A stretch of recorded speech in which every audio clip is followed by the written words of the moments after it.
Our hero, opening his eyes, sees something beautiful and delicious smelling in front of him. Opening his eyes fully, he saw a burning fire, and some people were dancing and singing around it. He had thoughts in his head that people were having a very ordinary campfire party. He smiled greedily, thinking that it seemed to him that he had already ceased to be in demand among girls. But what attracted him most was the smell. It was the sweet, enticing smell of meat. The hero was so hungry that he stopped noticing anything around him except the lamb. He was attracted by this taste. Suddenly, his gaze switched to the girls standing by the fire. They seemed very attractive to him. But the smell continued to attract him. He couldn't resist. He wanted to at least take a bite. He was extremely hungry. He was glad that he woke up next to delicious food and beautiful girls. He thought that this might be the best day of his life. As he suddenly cried out that he was running, he rushed towards the lamb with his mouth open, wanting to take a bite. When he suddenly fell, he did not understand why he could not move fully. Moving slightly, he realized that his body was tied with a rope. Moreover, some kind of incomprehensible square appeared in front of his face. And already behind this small square, he saw two huge brutes approaching him. He said that they were monsters. He couldn't understand where those beautiful girls had gone. He tried to find out from these men where he was, leaning towards the fact that he was tied up by mistake, since he had done nothing wrong. But the big guys' faces were not positive, and our hero realized that they had hardly tied him up out of the kindness of their hearts. Suddenly it dawned on him, he remembered. His gaze suddenly changed to fear. He realized that he had fallen into an ambush. He screamed and asked where the hell this hole was. Exactly a few hours ago, our main character was sitting on his knees on the beach by the beautiful sea. Coughing, he looked into the distance, his gaze reminiscent of a man who understands nothing, absolutely nothing. Taking the water in his hands, he looked at it, thinking that this was all nonsense. After washing himself with cool water, he tried to cheer himself up, thinking about how he had been walking with Jan yesterday. They had gone shopping, and then he had fallen asleep and then found himself here. His thoughts were already beginning to lean towards the idea that his god was punishing him for being a gigolo.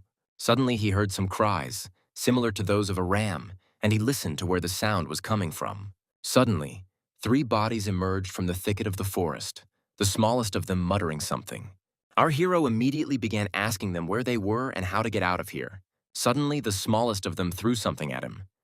The man, who had just woken up, didn't even have time to come to his senses before some kind of thing flew past his face.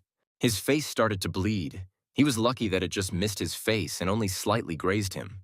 Having come to his senses, he immediately ran away, shouting that they were all serious and grown-up people. Looking back, he saw that they were falling behind. He began to think, smiling, that ordinary people would not be able to catch up with him, especially this little bastard.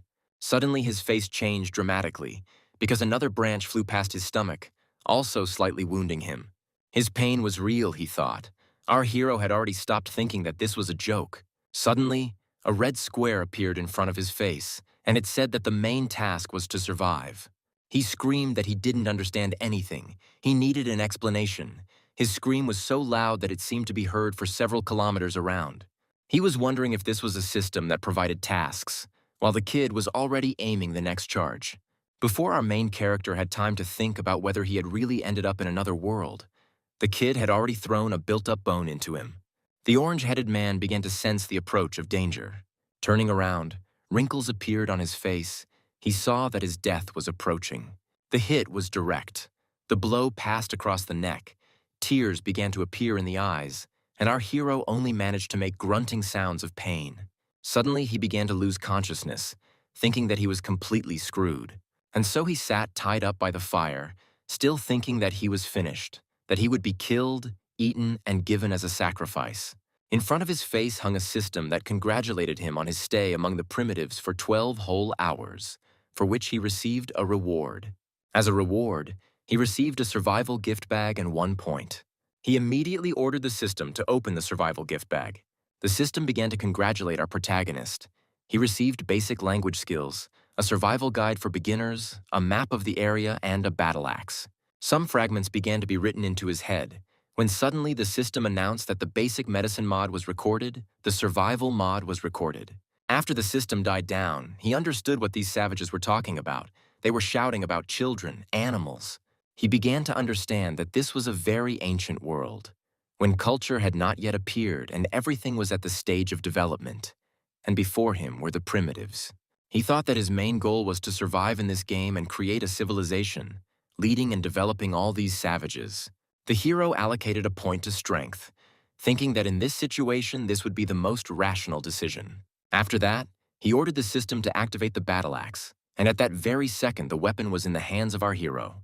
Exhaling heavily, some kind of red shell began to appear around our hero's body, and the rope immediately began to break. The cracking sound of the rope could be heard. A few seconds later, the rope was completely torn and our hero was freed. Looking at his fist, he was surprised that just one point had added so much physical strength to him. The primitives heard the sounds. They looked towards where the tied trophy sat, but they saw our contented main character, who was smiling and looking in their direction, holding an axe on his shoulder. A man with a bare torso and an incomprehensible mask on his head shouted for them to grab him and not let him escape. He also added that if he were killed on the spot, they would eat him. Hearing all this, our main character smiled. He found these words funny. Aiming his axe at the thugs, he said that savages were forbidden to be insolent towards God. Masked Man, in turn, did not understand what other god they were talking about. It was the first time they had heard such a word. The hero, without losing his composure, replied that this meant that he was an authority among them, as well as a leader, because he was sent by the heavens themselves. And a little later he added that they would all be punished for their insults. These words angered the bare-chested thug, because for them, strength decides everything. At that very moment, with a loud cry, he pounced on the standing protagonist, swinging a huge bone. At this time, windows of the system immediately began to appear in front of our hero, which gave him the task that he must survive, intimidate the primitive people and become their captain. Suddenly, the system said that in case of punishment, the battle axe would be taken away, which put our main character in a stupor a little, because there had been no punishments before. He couldn't lose the only worthy weapon at the moment, so he had to complete this quest. Swinging at the flying thug, he cried out that he would not lose to some savages. Suddenly, there was a powerful blow. The sound from the blow was so loud that it deafened everything around.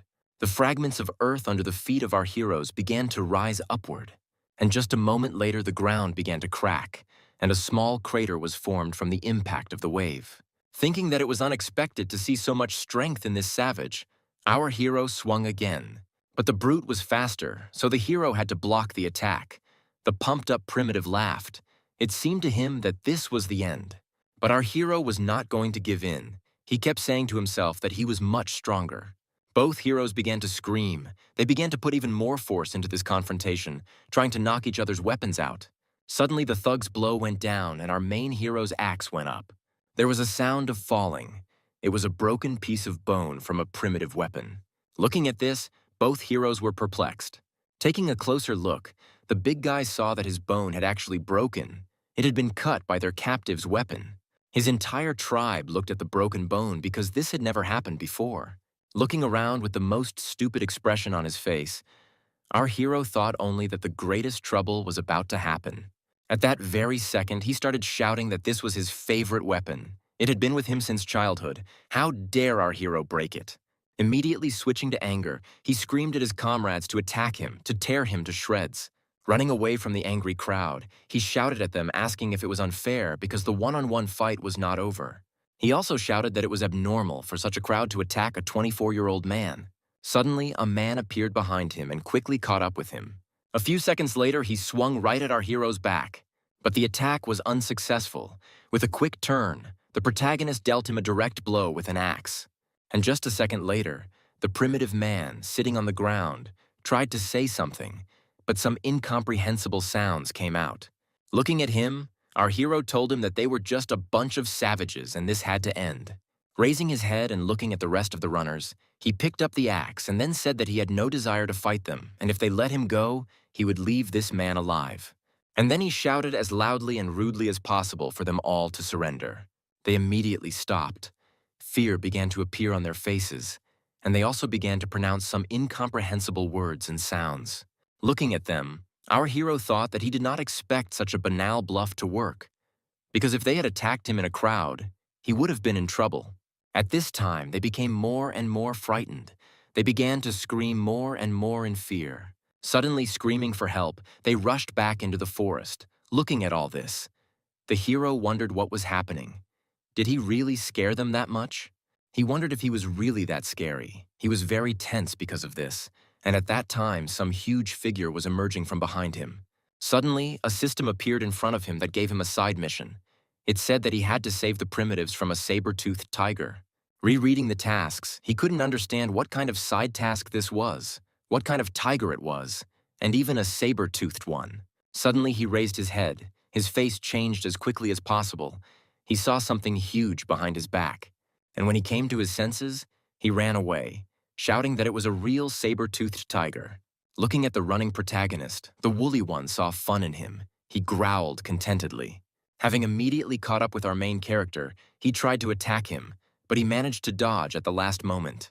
The tiger continued to strike with its powerful paws, destroying everything around. The fleeing hero did not understand why everyone in this place wanted to kill him. At this time, the saber-toothed one had almost reached our main hero. Noticing this, he thought that if things continued like this, he would die.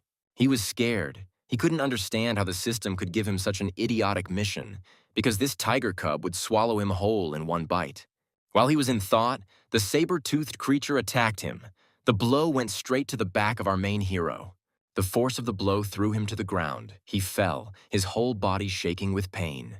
Trying to get up, he thought that he was going to die now. Had luck really turned away from him so quickly? Raising himself slightly, he aimed the battle axe towards the tiger. Thinking that he could no longer run away, he needed to fight. But he wasn't an idiot when it came to fighting head-on, so he had to somehow outsmart this woolly one. Looking around, he thought only about how he could use it to win. Suddenly, in the depths of the forest, he saw smoke and immediately remembered that all animals are afraid of fire. He thought that this was his chance for survival. Raising the axe, he said that this was his only chance.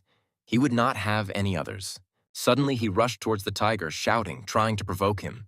Sabretooth succumbed to the provocation, standing on his hind legs in anger, growling loudly.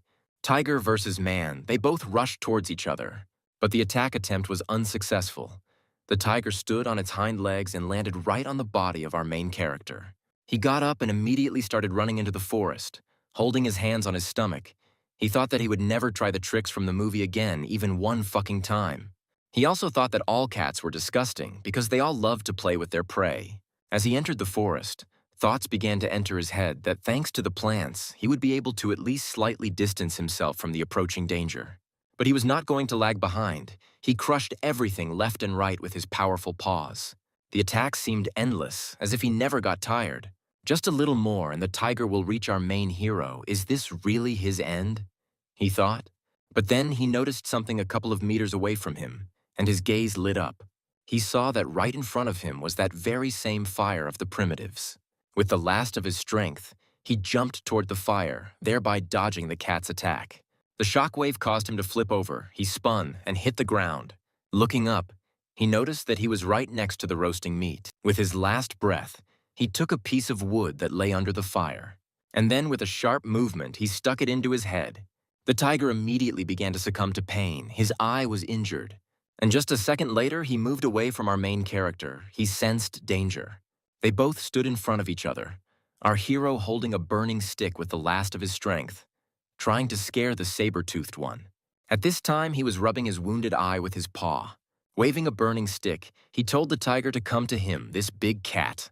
And at this time, I hoped that he would get scared and retreat, because his strength was running out. Suddenly, some strange sound began to be heard. It echoed throughout the entire area. The sound was extremely deafening. Listening closely, he couldn't believe it, because this sound was familiar to him, but not in such a huge size.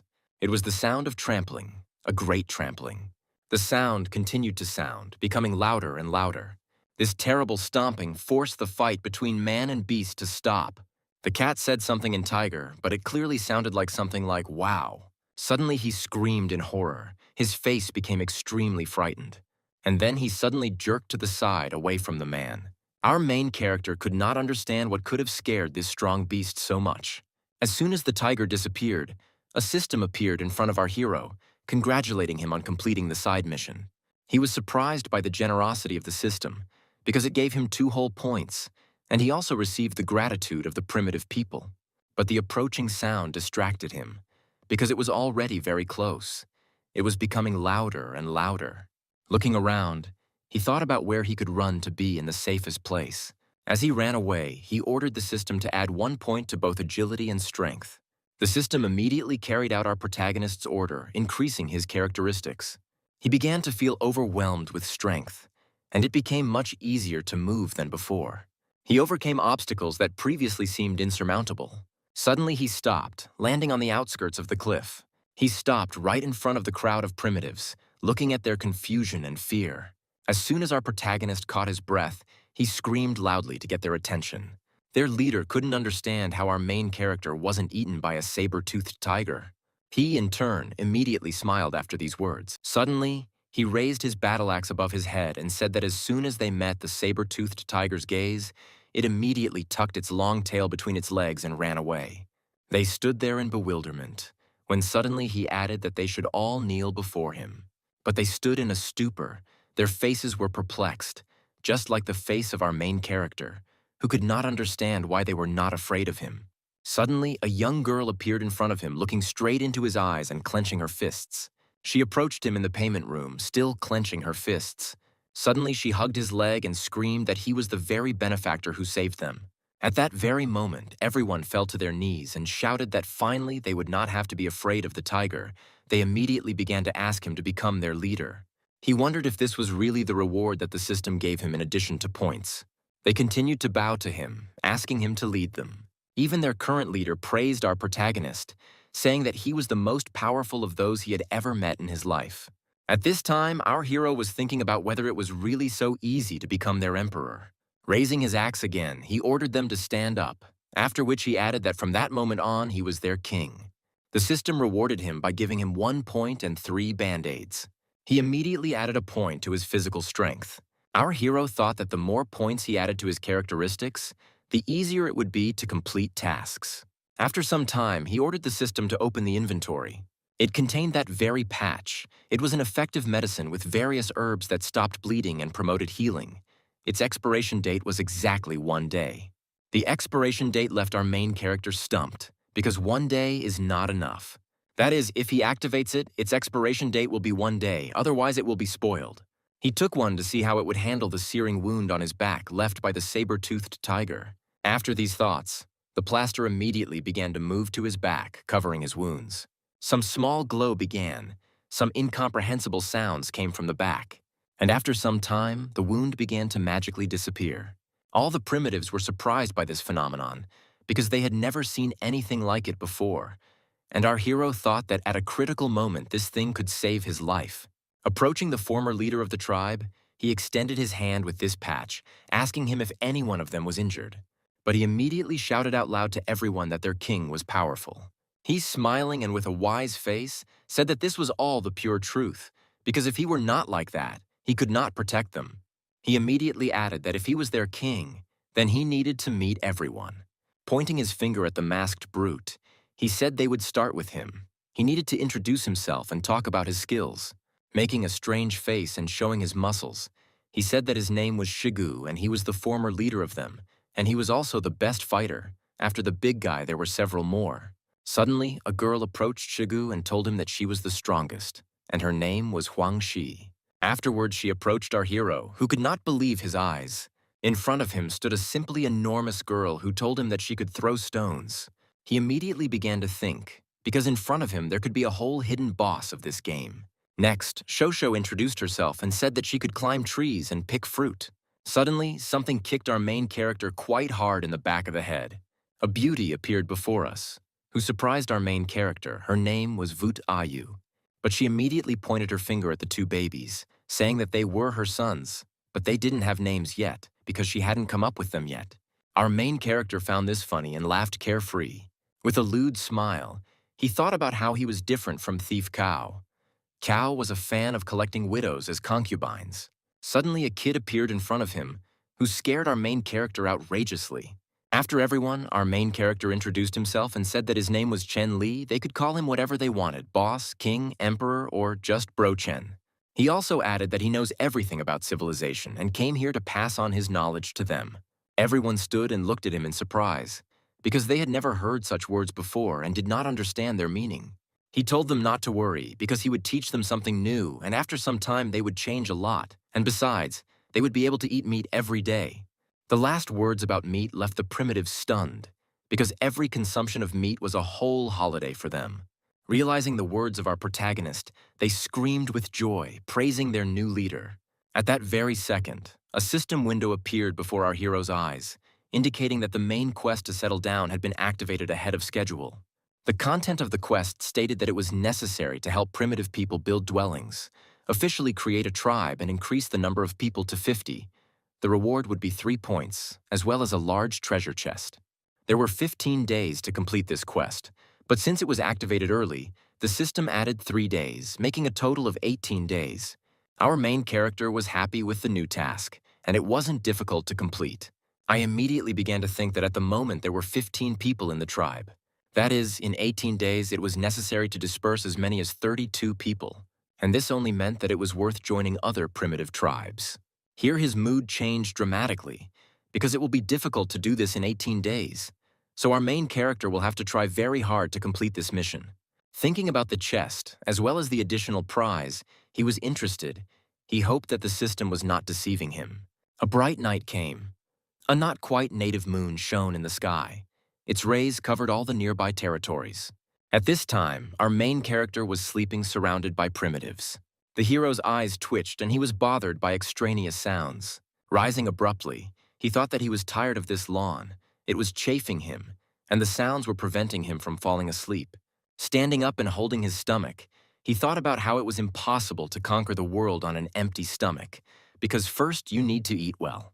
Looking at his tribe, he said that these guys were simple-minded and did not even leave anyone to guard them. Thinking more and more about food with each passing minute, he thought about where he could get something to eat.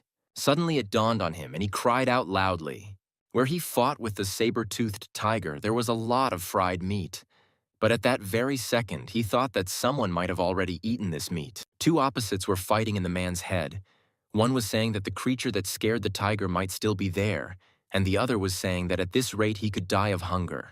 After hitting himself in the face a few times, he thought that it was enough to worry, because it was most likely impossible to encounter this creature.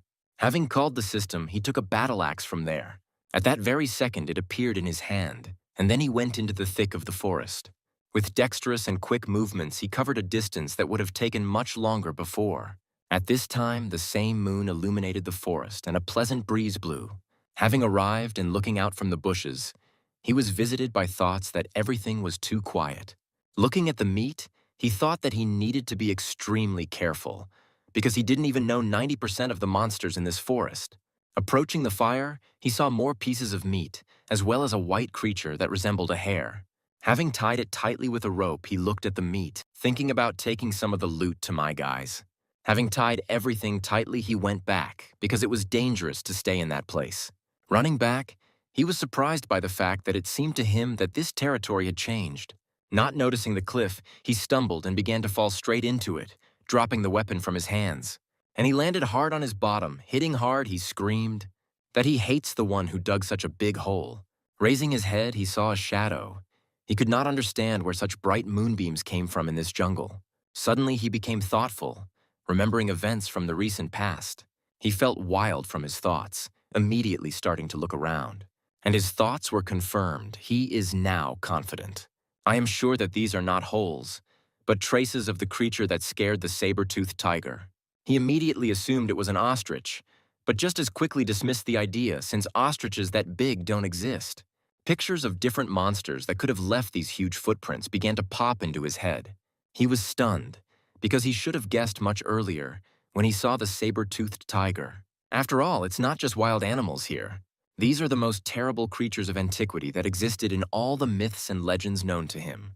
He needed to find a safe place to settle down as soon as possible, because there was not a minute to lose. It was beginning to get light. The early sounds of animals and people began to be heard. The jungle came to life. There were fights between the primitives for meat. Everyone wanted to grab as many pieces of meat as possible. Our hero watched what was happening with a dull face, saying that it would be difficult to teach them anything. Suddenly, his patience snapped and he shouted as loudly as he could for them to stop fighting. Looking at them, he thought that these guys don't know how to make a fire, don't know etiquette, politeness, and rules of economy. Then he added that the first to get food are those who go hunting. Immediately after his words, the former leader of this tribe said that before this they went in turns. Yesterday it was he, Agun and Huangshi. Pointing his finger at Tang, Zhu, and Wolfbone, he said that it was their turn today. But immediately clenching his fists in front of his face, he said that today was a special day because the king would be going hunting with them, so everyone wanted to go. At that very moment, everyone joined the man in the mask, saying that they were really looking forward to hunting with the king. At that very second, he noticed a boy busy with something, who was holding a bone with some kind of rope in his hands. Looking at him, our hero thought that this kid was most likely afraid of him, because he thought that he held a grudge against him for catching him yesterday. Our hero needed to somehow improve relations with him. After listening to everyone's opinion, he said that since everyone wanted to go, then everyone would go. They also needed to choose a place to build a house. He began to explain what a family is, and that everyone in the family should support each other and protect them from problems. He compared it to a tree, saying that the roots can be compared to a family. The pumped-up girl smiled and said that this was very important to her. And approaching our main character, she extended her long arms. And then she hugged him very, very tightly, asking if she could really live with the king then.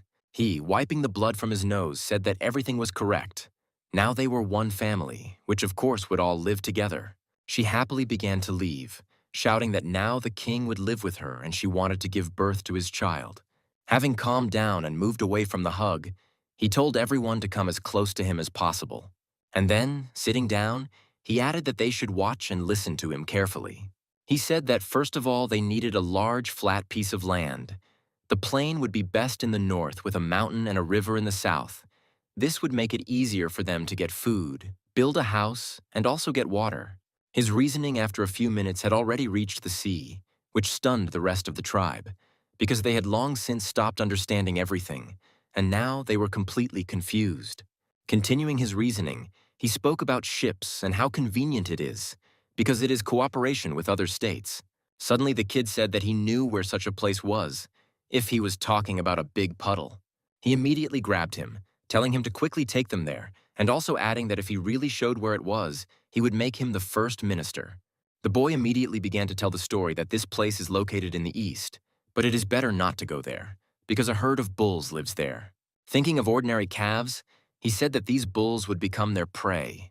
Suddenly, he raised his battle axe and shouted that their first joint campaign and hunt was starting right now. After some time, it was already daytime.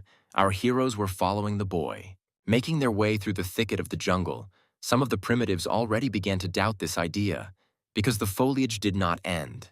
Suddenly, a chicken head appeared from the sheet, and our heroes appeared behind her. They were discussing the fact that the area was quiet and calm. Our main character calmed the boy down, saying that he shouldn't worry so much because he was with them, which meant there wouldn't be any problems. He also addressed the other men, saying that he would protect them all in case of trouble, because he was able to scare off an entire saber-toothed tiger. Pointing his finger to the top of the peak, the boy said that from there he would be able to see the gathering place of the herd of bulls. The kid kept repeating that they should be quiet and not attract unnecessary attention, to which our main character said that he was making a mountain out of a molehill. Looking out from the top, he could not understand whether there were any other monsters in this place besides bulls. Suddenly, he noticed something that made his eyes shine. He saw an ideal place, mountains, a river, a plain. And just a second later, he could smell a familiar scent. It was the smell of the sea. I immediately ordered the system to open a map of the area, and it immediately carried out the order. While studying the map, he said that there were mountains on 3 sides and the sea on 1 side, and this was an ideal place to build the first city. Suddenly, a boy pulled him away, screaming that it was unsafe. Looking out from the rock, our hero did not understand what they were all so afraid of. After all, they were just ordinary calves. Our protagonist immediately activated the basic survival guide, which briefly told him about the local fauna. Looking at the boy, he asked him where those black bulls were that he had talked about so persistently. He, in turn, immediately looked at the grove, saying that it was right behind it. He said that there was a big bend in the river and right next to it. Our main character told the kid to take him there and told the others to be on guard. Half an hour later, our heroes reached their destination. Looking around, he thought that this place was too quiet. He also couldn't understand why they were so afraid of these bulls. Could these calves really be dangerous? He was surprised by the fact that the references wrote down everything around him and also shared good information with him. He was glad of this skill. He thought that there might be monsters here that were worse than these bulls. Suddenly, he heard the trembling voice of a boy who was pointing his finger to the side.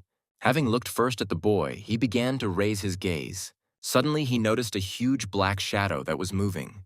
The baby immediately started screaming that he was huge, and upon closer inspection, our main character fell into a stupor, saying that they were in complete shit. In front of them stood a huge monster with horns, who didn't even notice our heroes due to his small size.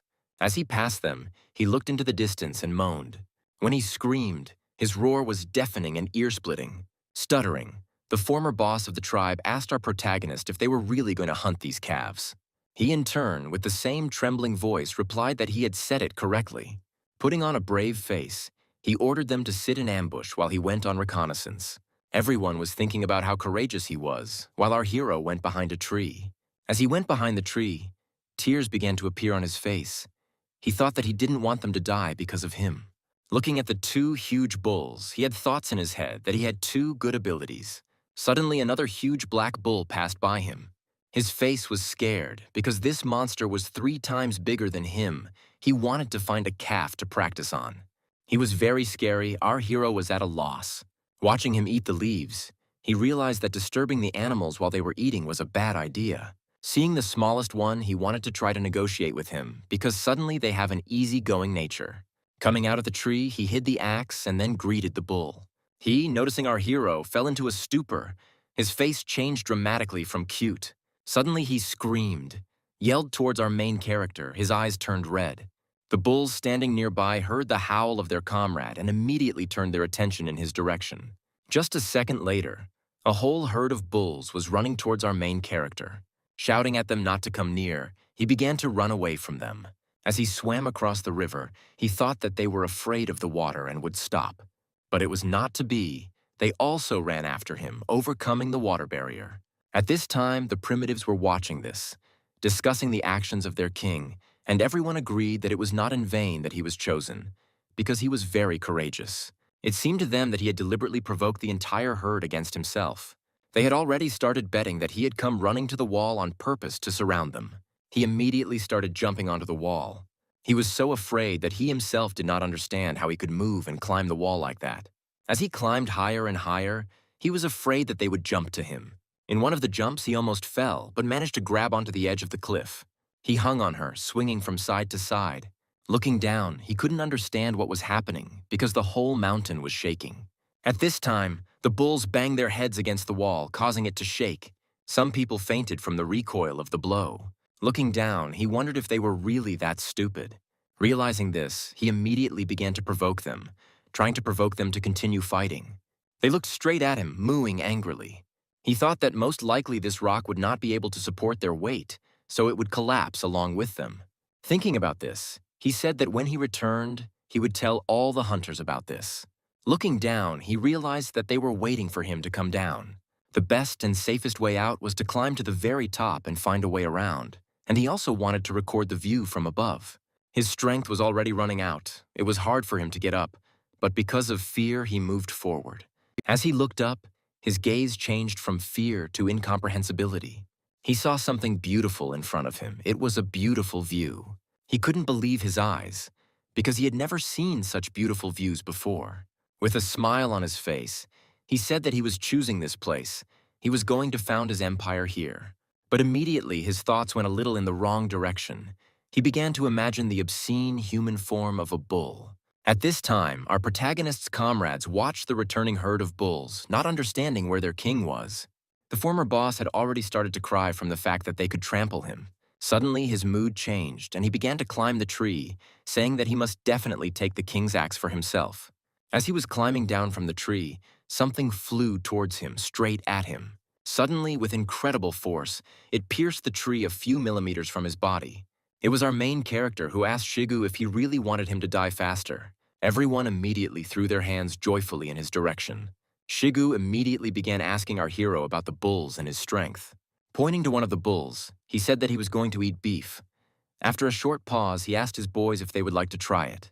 Everyone immediately began to hesitate, answering incoherently, But our hero immediately interrupted them and with an angry face ordered them to answer only yes or no. Everyone immediately answered hesitantly, yes, the king, approaching the tree, began to take out his axe. Picking it up, he said that from today on he would teach them how to create powerful weapons, as well as advanced hunting techniques that can kill monsters and beasts much stronger than them. Sometime later, a loud cracking sound was heard in the jungle. Our hero, standing with a bare torso, swung. Having struck the tree, with one blow he was able to knock it down to the ground, cutting the tree trunk in half. Everyone stood in shock, because it was very powerful for an ordinary person. Shigu approached our hero and asked him why he cut it down, since it was not edible and no fruit grew on it. He, in turn, explained that this was a material for making weapons, and also ordered them to watch his movements carefully, because they would be useful to them in the future. He explained to them that they needed to choose a wooden stick about 2 meters long. One of the ends must be sharpened. As a result, a built-up stick is obtained. The system at this moment congratulated our hero on the production of a new weapon. Looking at the system, he saw that it added 1 point to the technology, but he did not understand why he needed it. Breaking away from the system, he said that this stick is called a spear. The spear has 2 purposes. The first is to pierce someone or something. Well, and the second one was to throw, after which he threw it to the side with incredible force. Shigu approached the stuck spear and said that it was a very powerful weapon. Everyone started running up to their king, hugging him and saying that they too wanted to use this new weapon. After some time, training fights with the new weapons were in full swing. They couldn't even imagine using wood in this way. Pointing to 2 men, our hero ordered them to attack him using a spear. They immediately looked at each other and thought for a second. But after that, they immediately rushed towards our main character, attacking him. They shouted that they would not be able to dodge their double attack at once. But our hero was not going to wait for their attack and immediately dodged it. And then he suddenly jumped to the side with incredible speed. Noticing his approaching opponent, he smiled. And then, with a quick movement of his hands, he threw the spear and struck one of the attackers. The second immediately followed up by attacking his king. Suddenly, surprised cries began to be heard. Everyone stood in shock. The stick was in the attacker's shoulder, and our main character said that he died. He, having fallen to the ground, thought only that if there had been a point at the end of the stick, he would have truly died. As he left, the king said that skills required training and that now javelin throwing would be suitable for all of them. Showing the side of the stone, he said that their task was to get there from this place, and whoever did it first would receive a spear. The first to volunteer was Shigu, the former leader, who immediately took aim. And then, with incredible force, he threw the spear toward the stone. That in turn pierced the stone right through. Our hero praised him, saying that the strength was excellent but accuracy needed some training. He called the next one. It was the hunter Nick Xiang, and so it went on. Everyone had to try. Suddenly some sounds were heard, and our hero ordered everyone to prepare for battle. Standing right in front of the thicket, someone cried out that something huge was approaching him. It was already close. Their boss immediately ordered them to fight, because this is how they get the skills they need now. A huge, dark figure with red eyes began to appear from the jungle and moved straight towards our heroes. A huge, red, angry beast ran out of the forest. Noticing our heroes, he immediately rushed towards them, attacking them. Our hero shouted to everyone to get ready, because they would definitely catch him. They began to surround him. The beast chose their leader as its main target. With his mouth open, he rushed towards our protagonist, trying to swallow him. Suddenly, there was a powerful collision between the 2 opponents. There were cries of pain as our hero thrust his spear straight into the monster's head. He cried out that the beast had been stopped. Holding back a red boar with horns, he said that this might be their only chance. He ordered them to throw their spears at him. They immediately began to aim and take the swing for the throw. After that, they immediately began to throw their spears, hitting the monster. His face even twisted in pain. But the spear with which the main character held the bull could not withstand the force and broke. The boar, bending slightly, looked at the people who surrounded him.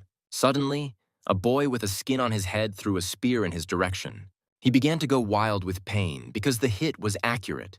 Looking at all this, the hero thought that this boy had skill. The boar rushed towards our main character. All this time, the boy sat on the deck and watched what was happening, waiting for the moment to attack from the air. The red boar fled in desperation. An axe appeared in the boss's hands. He was not going to let him escape. Having hit him and sent him aside, our hero screamed. This was a sign for Xiong, who was sitting in the tree.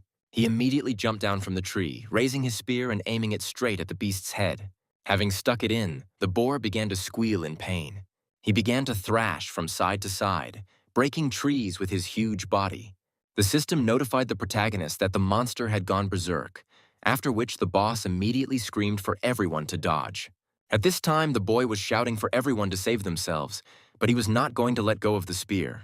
At this time, their king was approaching the monster. He was going to save his subordinate. He jumped and swung, shouting for Xiong to let go of the spear. With fury in his eyes, he struck the monster with all his might. The blow seemed to cut through even the air, and a column of dust rose up. The silhouette of our main character began to appear from the dust, and the monster lay on the ground without the slightest movement. Standing on his head, he shouted loudly that there would be a big feast today. All this time, Xiong did not let go of the spear. He continued to hold on to it. The king extended his hand to the boy, telling him to get up. He praised Xiong, telling him that he stood out more than anyone else and that he was a great guy. He praised all his subordinates, saying that they deserved the food. Everyone was happy because they would eat a tasty and hearty meal of meat. Shigu saw a woman carrying a huge piece of meat, telling her that this piece would be his. But she immediately refused him, saying that this piece would go to their king. She, approaching the king, did not understand his reaction to raw food. He explained his reaction by saying that he saw them frying food over a fire. She answered him that they had not managed to preserve the source of fire, so now they would have to eat the food raw. Our hero thought that fire was the beginning of human civilization, and even subsequent development is inseparable from fire. He didn't think they were that far behind, because food cooked over a fire was much tastier than usual. He needs to teach them how to make fire. Telling the woman to follow him, he went to the others. Approaching the tip that had broken off in the battle, he looked at it. Calling everyone closer, he told them to watch his movements, because he was about to teach them something that would be useful to them. He said that it is worth adding a depression and then rubbing wood against wood with a few hand movements, speaking about the need to constantly speed up. When the tip was removed, flames began to appear. Shigu immediately started shouting that he wanted the whole world to know that their king had mastered fire. But he immediately squeezed his head in embarrassment, telling Shigu to close his mouth. A system appeared in front of our hero, which surprised our hero.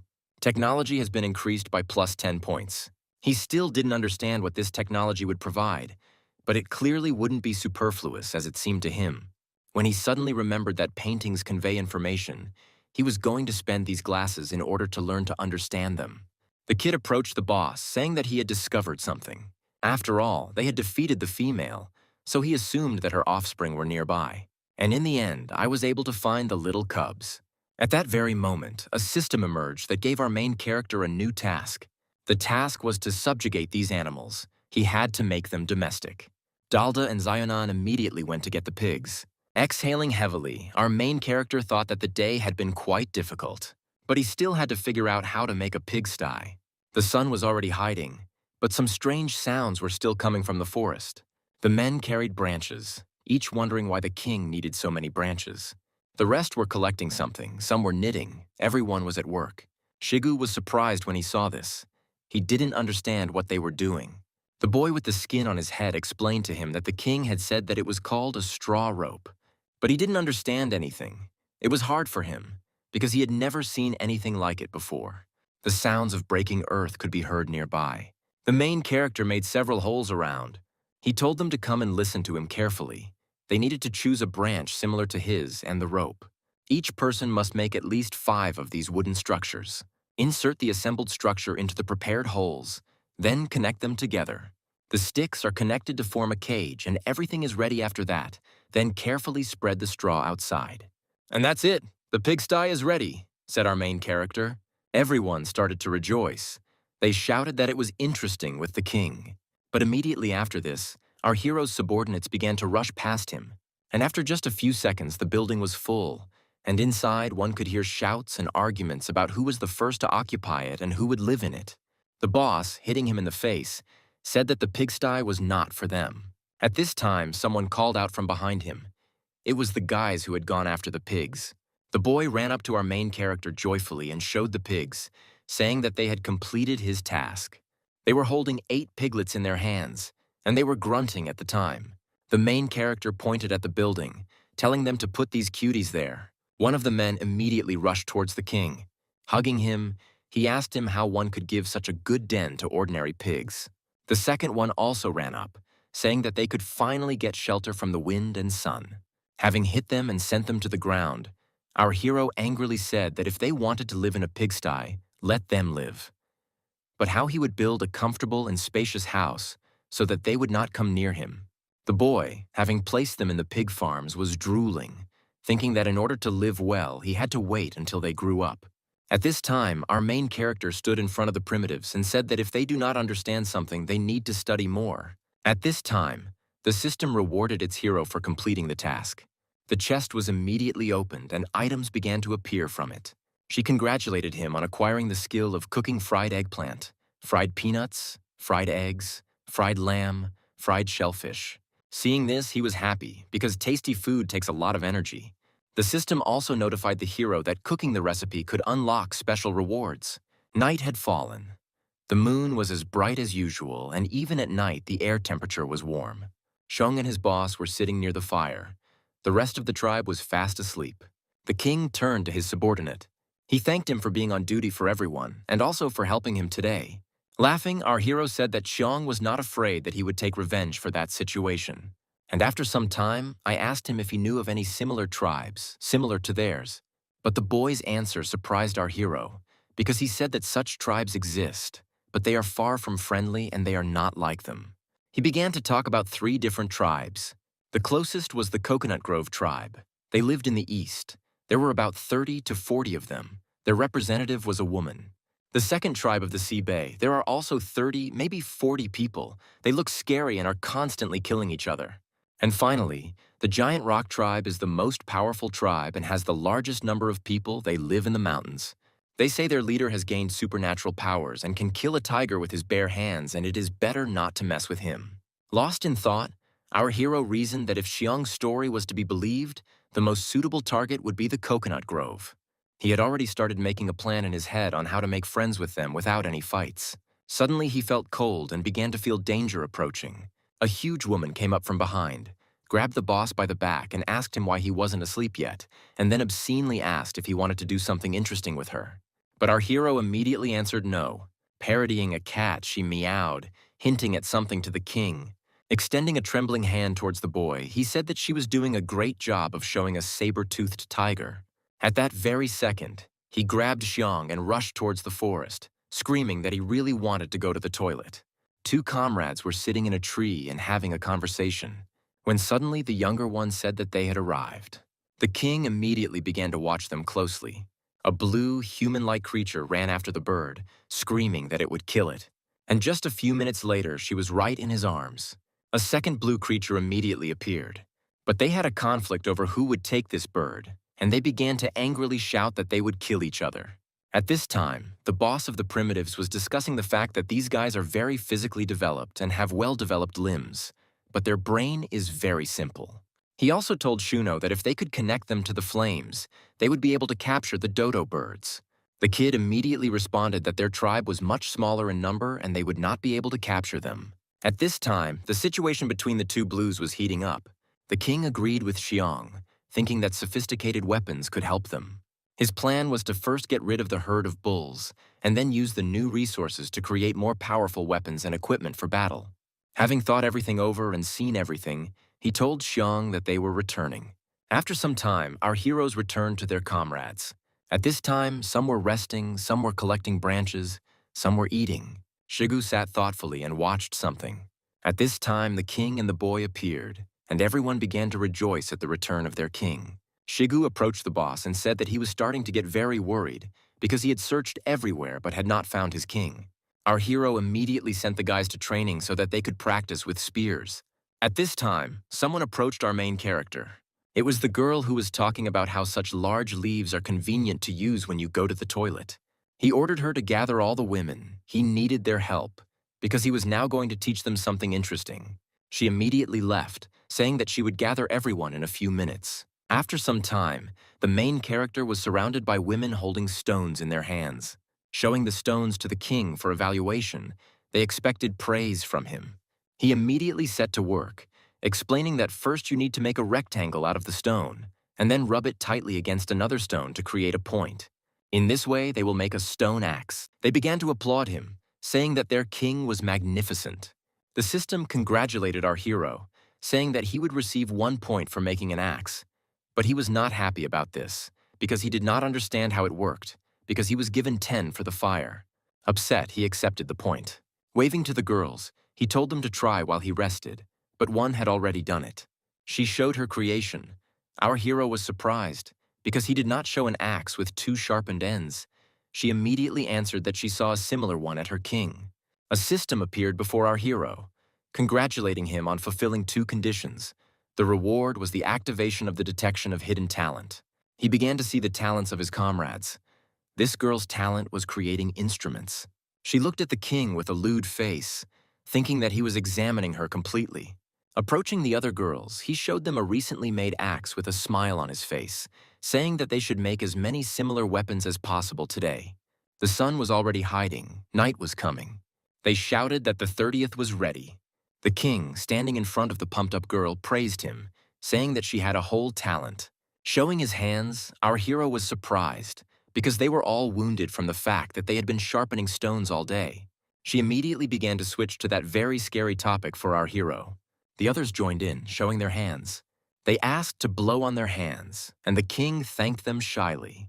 As soon as they began to approach him, he rushed into flight, shouting that 50 was enough, they could rest. He was lost in his thoughts as he made his way through the bushes, when suddenly I heard that I needed to let go, and at that very second something began to approach our hero. He barely managed to dodge and shouted some obscene words. As he watched the moving target, he thought that the boys were having a great time. Suddenly they shouted for the next group to get ready. Approaching Shigu and the boy with the skin on his head, he praised them, and then said that tomorrow they would be squeezing with the bulls. He also added that he would take a secret weapon with him. Night fell, the moon illuminated the area. Our main character stood near the fire. He was swinging an axe and doing something, hitting it against a stone. Each blow became more and more powerful, and the sounds became louder and louder.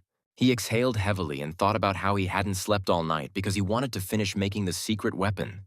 The whole tribe came to him. He told them to watch. They had to pick the black tops of the leaves, and if they had wounds on their hands, they should not touch this juice of the leaves. After all, his system identified them as a natural paralytic. He hopes that this juice will be able to paralyze the monsters. One of them asked why he was digging a hole in the stone. He told her to call the girls as quickly as possible. Use a stone mortar and crush the green leaves, and then you need to coat the spear tips. That's what this pit is for. One of the men also cried out, asking what they should do, since they also wanted to be useful. But their boss told them to eat well and rest, because a big battle awaits them all. The sun began to rise and a cool breeze blew. Our main character sat in a tree, and while he was eating, he thought about the upcoming battle. He had a shashlik in his hands and salt lay next to him. Suddenly, the woman cried out that the preparations were complete and they were completely ready, immediately throwing a spear at him with incredible force. But the king didn't even bat an eyelid. For him, this throw seemed extremely slow. He grabbed the spear that was flying past. Slowly looking up and exhaling lightly, he said that the time had come. Standing in front of them, he gave orders, saying that the women should stay here and protect the children, and the rest should take up arms and move up the mountain. Everyone was happy because their new story was beginning. Now it's the monster's turn to tremble, they screamed. After some time, our heroes reached their destination. The king went alone as bait, while the others sat in ambush. Shigu spoke about how their king was strong and that no one should think that he would not return. Suddenly, Zheng shouted for the others to get ready. He saw some movements on the other side of the river. Shigu said that they had the right to make mistakes, because their king took a very big risk for their victory. 10 minutes ago, some sounds were heard in the foliage. These were the sounds of movement. The bulls often paid attention to this, examining the thick forest. It was the boss who was thinking about his latest experience of fighting bulls. To be on the safe side, he needed to lure a small bull. Making his way closer and closer through the thick bushes, he tried to be unnoticeable. His thoughts were that the main thing was not to trip, otherwise he would most likely die. Having picked up the stone and immediately sent it towards the bull, he was ready to put everything on his plan. The hit was accurate. He hit the head, the bull immediately paid attention to him. The hero began to shout all sorts of nasty things at the calf. He immediately became angry and went berserk, and the rest of his herd also turned their attention towards the main character. They immediately rushed towards the man. The king was a little confused because it was enough for him to try his strength on one, and there were three of them. But as soon as he came to his senses, he immediately took off running, starting to implement his plan. The bulls quickly began to catch up with him, destroying everything around them. Running down the hill, he shouted for Shiga to order them to aim at the first bull. At this time, the first bull was already trying to hit the running man. Shigu gave the order to the primitives to prepare for the attack. As soon as he saw that the bull was within attack range, he ordered to attack. Everyone started throwing out their spears, aiming for weak spots.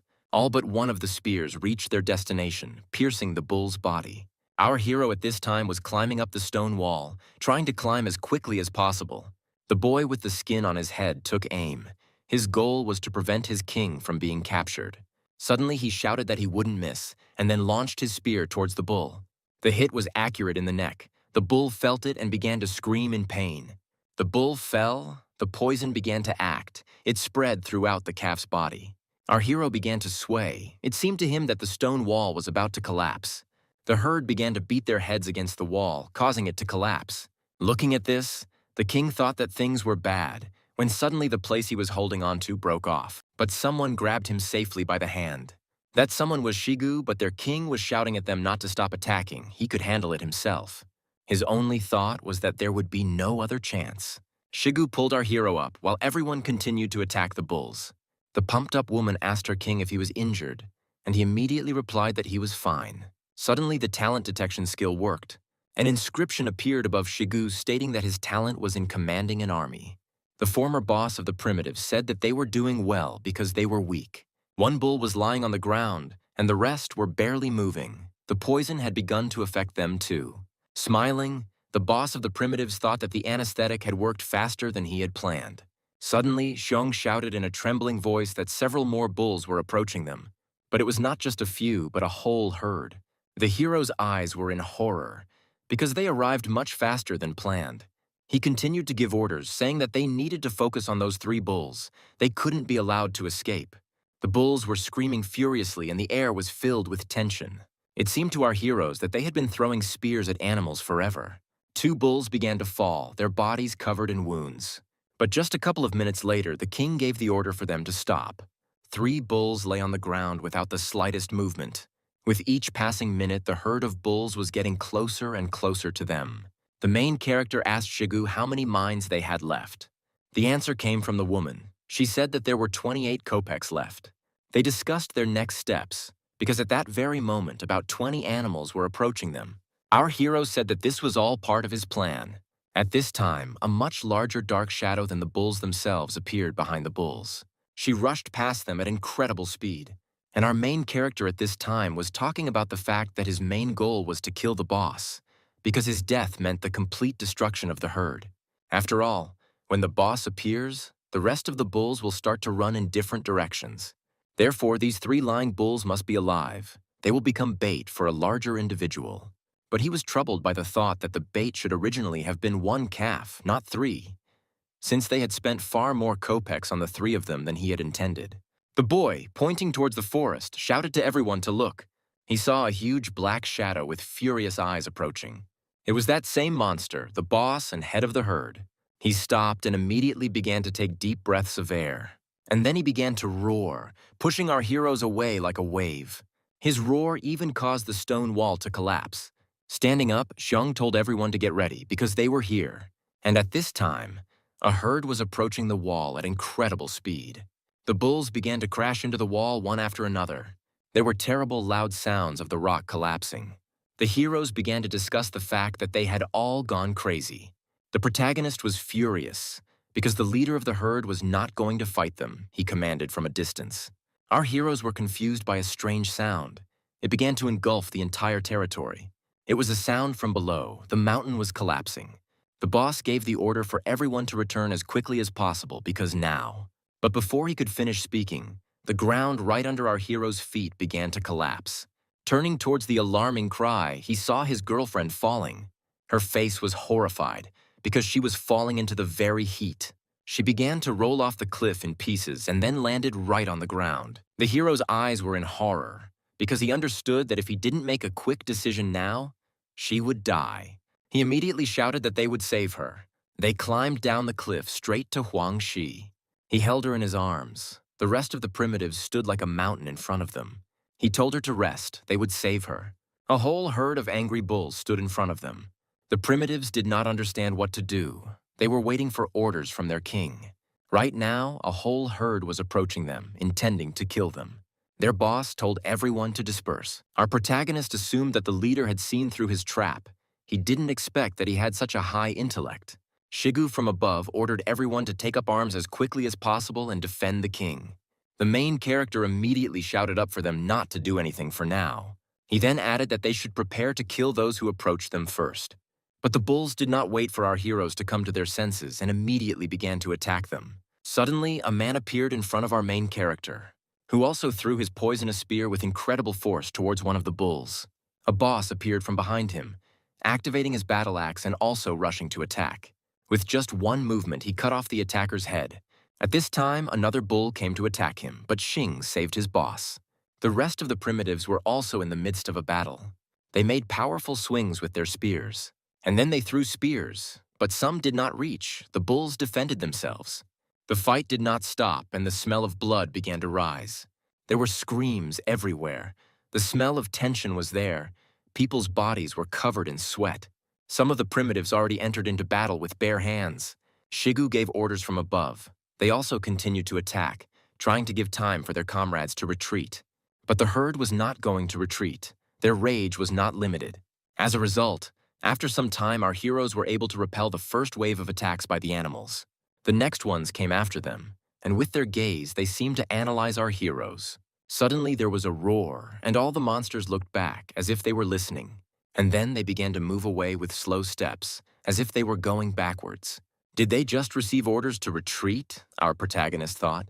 Looking into the distance with a serious gaze, he thought that this huge monster had finally decided to fight them personally. The tension began to rise. It started to rain. Our heroes were preparing for battle. A huge animal appeared before them. It was a real monster. This monster was the king of bulls. Taking a deep breath, some kind of aura began to rise around the bull.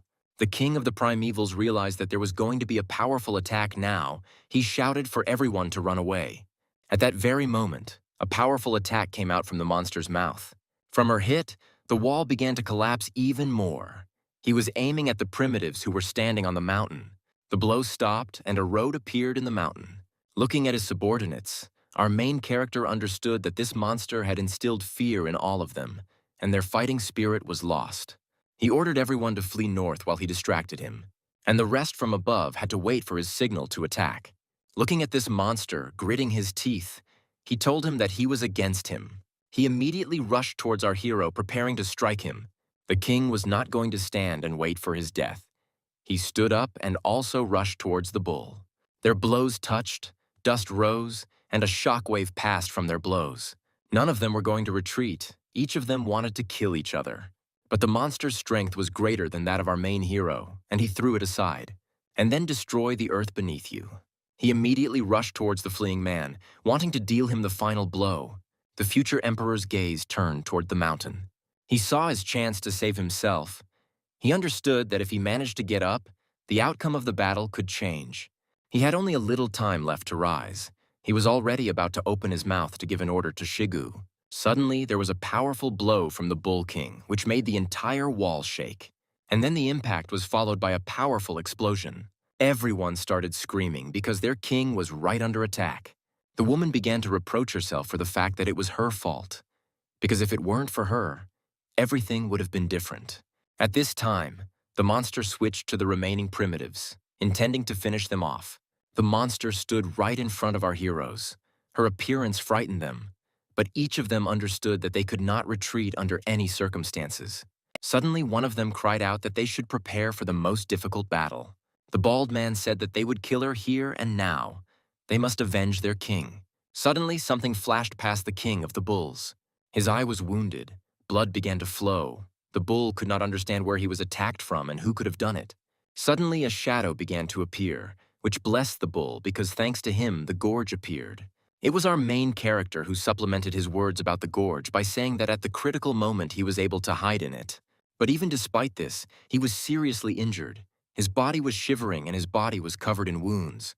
Everyone started screaming. These were screams of joy. They couldn't believe their eyes, believe that their king was alive and he was with them. At that very moment, the king turned to Shigu. He in turn replied that he was glad to see the king alive and unharmed, and that he was eagerly awaiting orders. Immediately rushing towards the huge bull, our hero shouted that they must kill him. Everyone also rushed towards the bull. Following the orders of their king, everyone was determined to kill the monster. One of them approached first. He jumped with the intention of hitting the monster straight in the head. But the monster was not going to stand still and wait for the attack. With the help of her horn, she attacked the attacker, plunging her horn straight into the man's body. He screamed in pain. But he was not going to let go of the bull.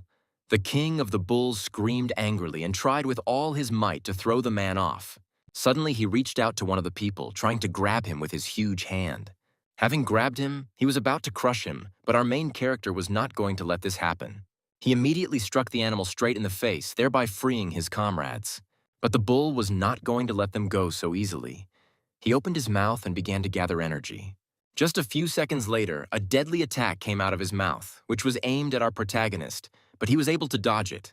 The blow almost reached one of the king's comrades. She screamed in fear, because just a little more and the attack would overtake her. But at this time, our main character had already swung right at the monster's head. He was going to kill him with one blow. Having struck with all his might, the monster made a wheezing sound, and then its mouth closed. The attack stopped. But our hero was not going to stop. Since the last blow did not reach him, he attacked him again, cutting his skin. The monster screamed in pain, and blood began to splatter in all directions. As he fell down, the king ordered Shigu that this was their chance to attack the Bull King. Shigu immediately ordered everyone to aim for the wound. This was their last chance. The comrades who were above immediately began throwing spears at the monster. Almost all the spears reached the bull's wound. His roar became even louder. His wound began to bleed even more. At that very second, he rushed to the side.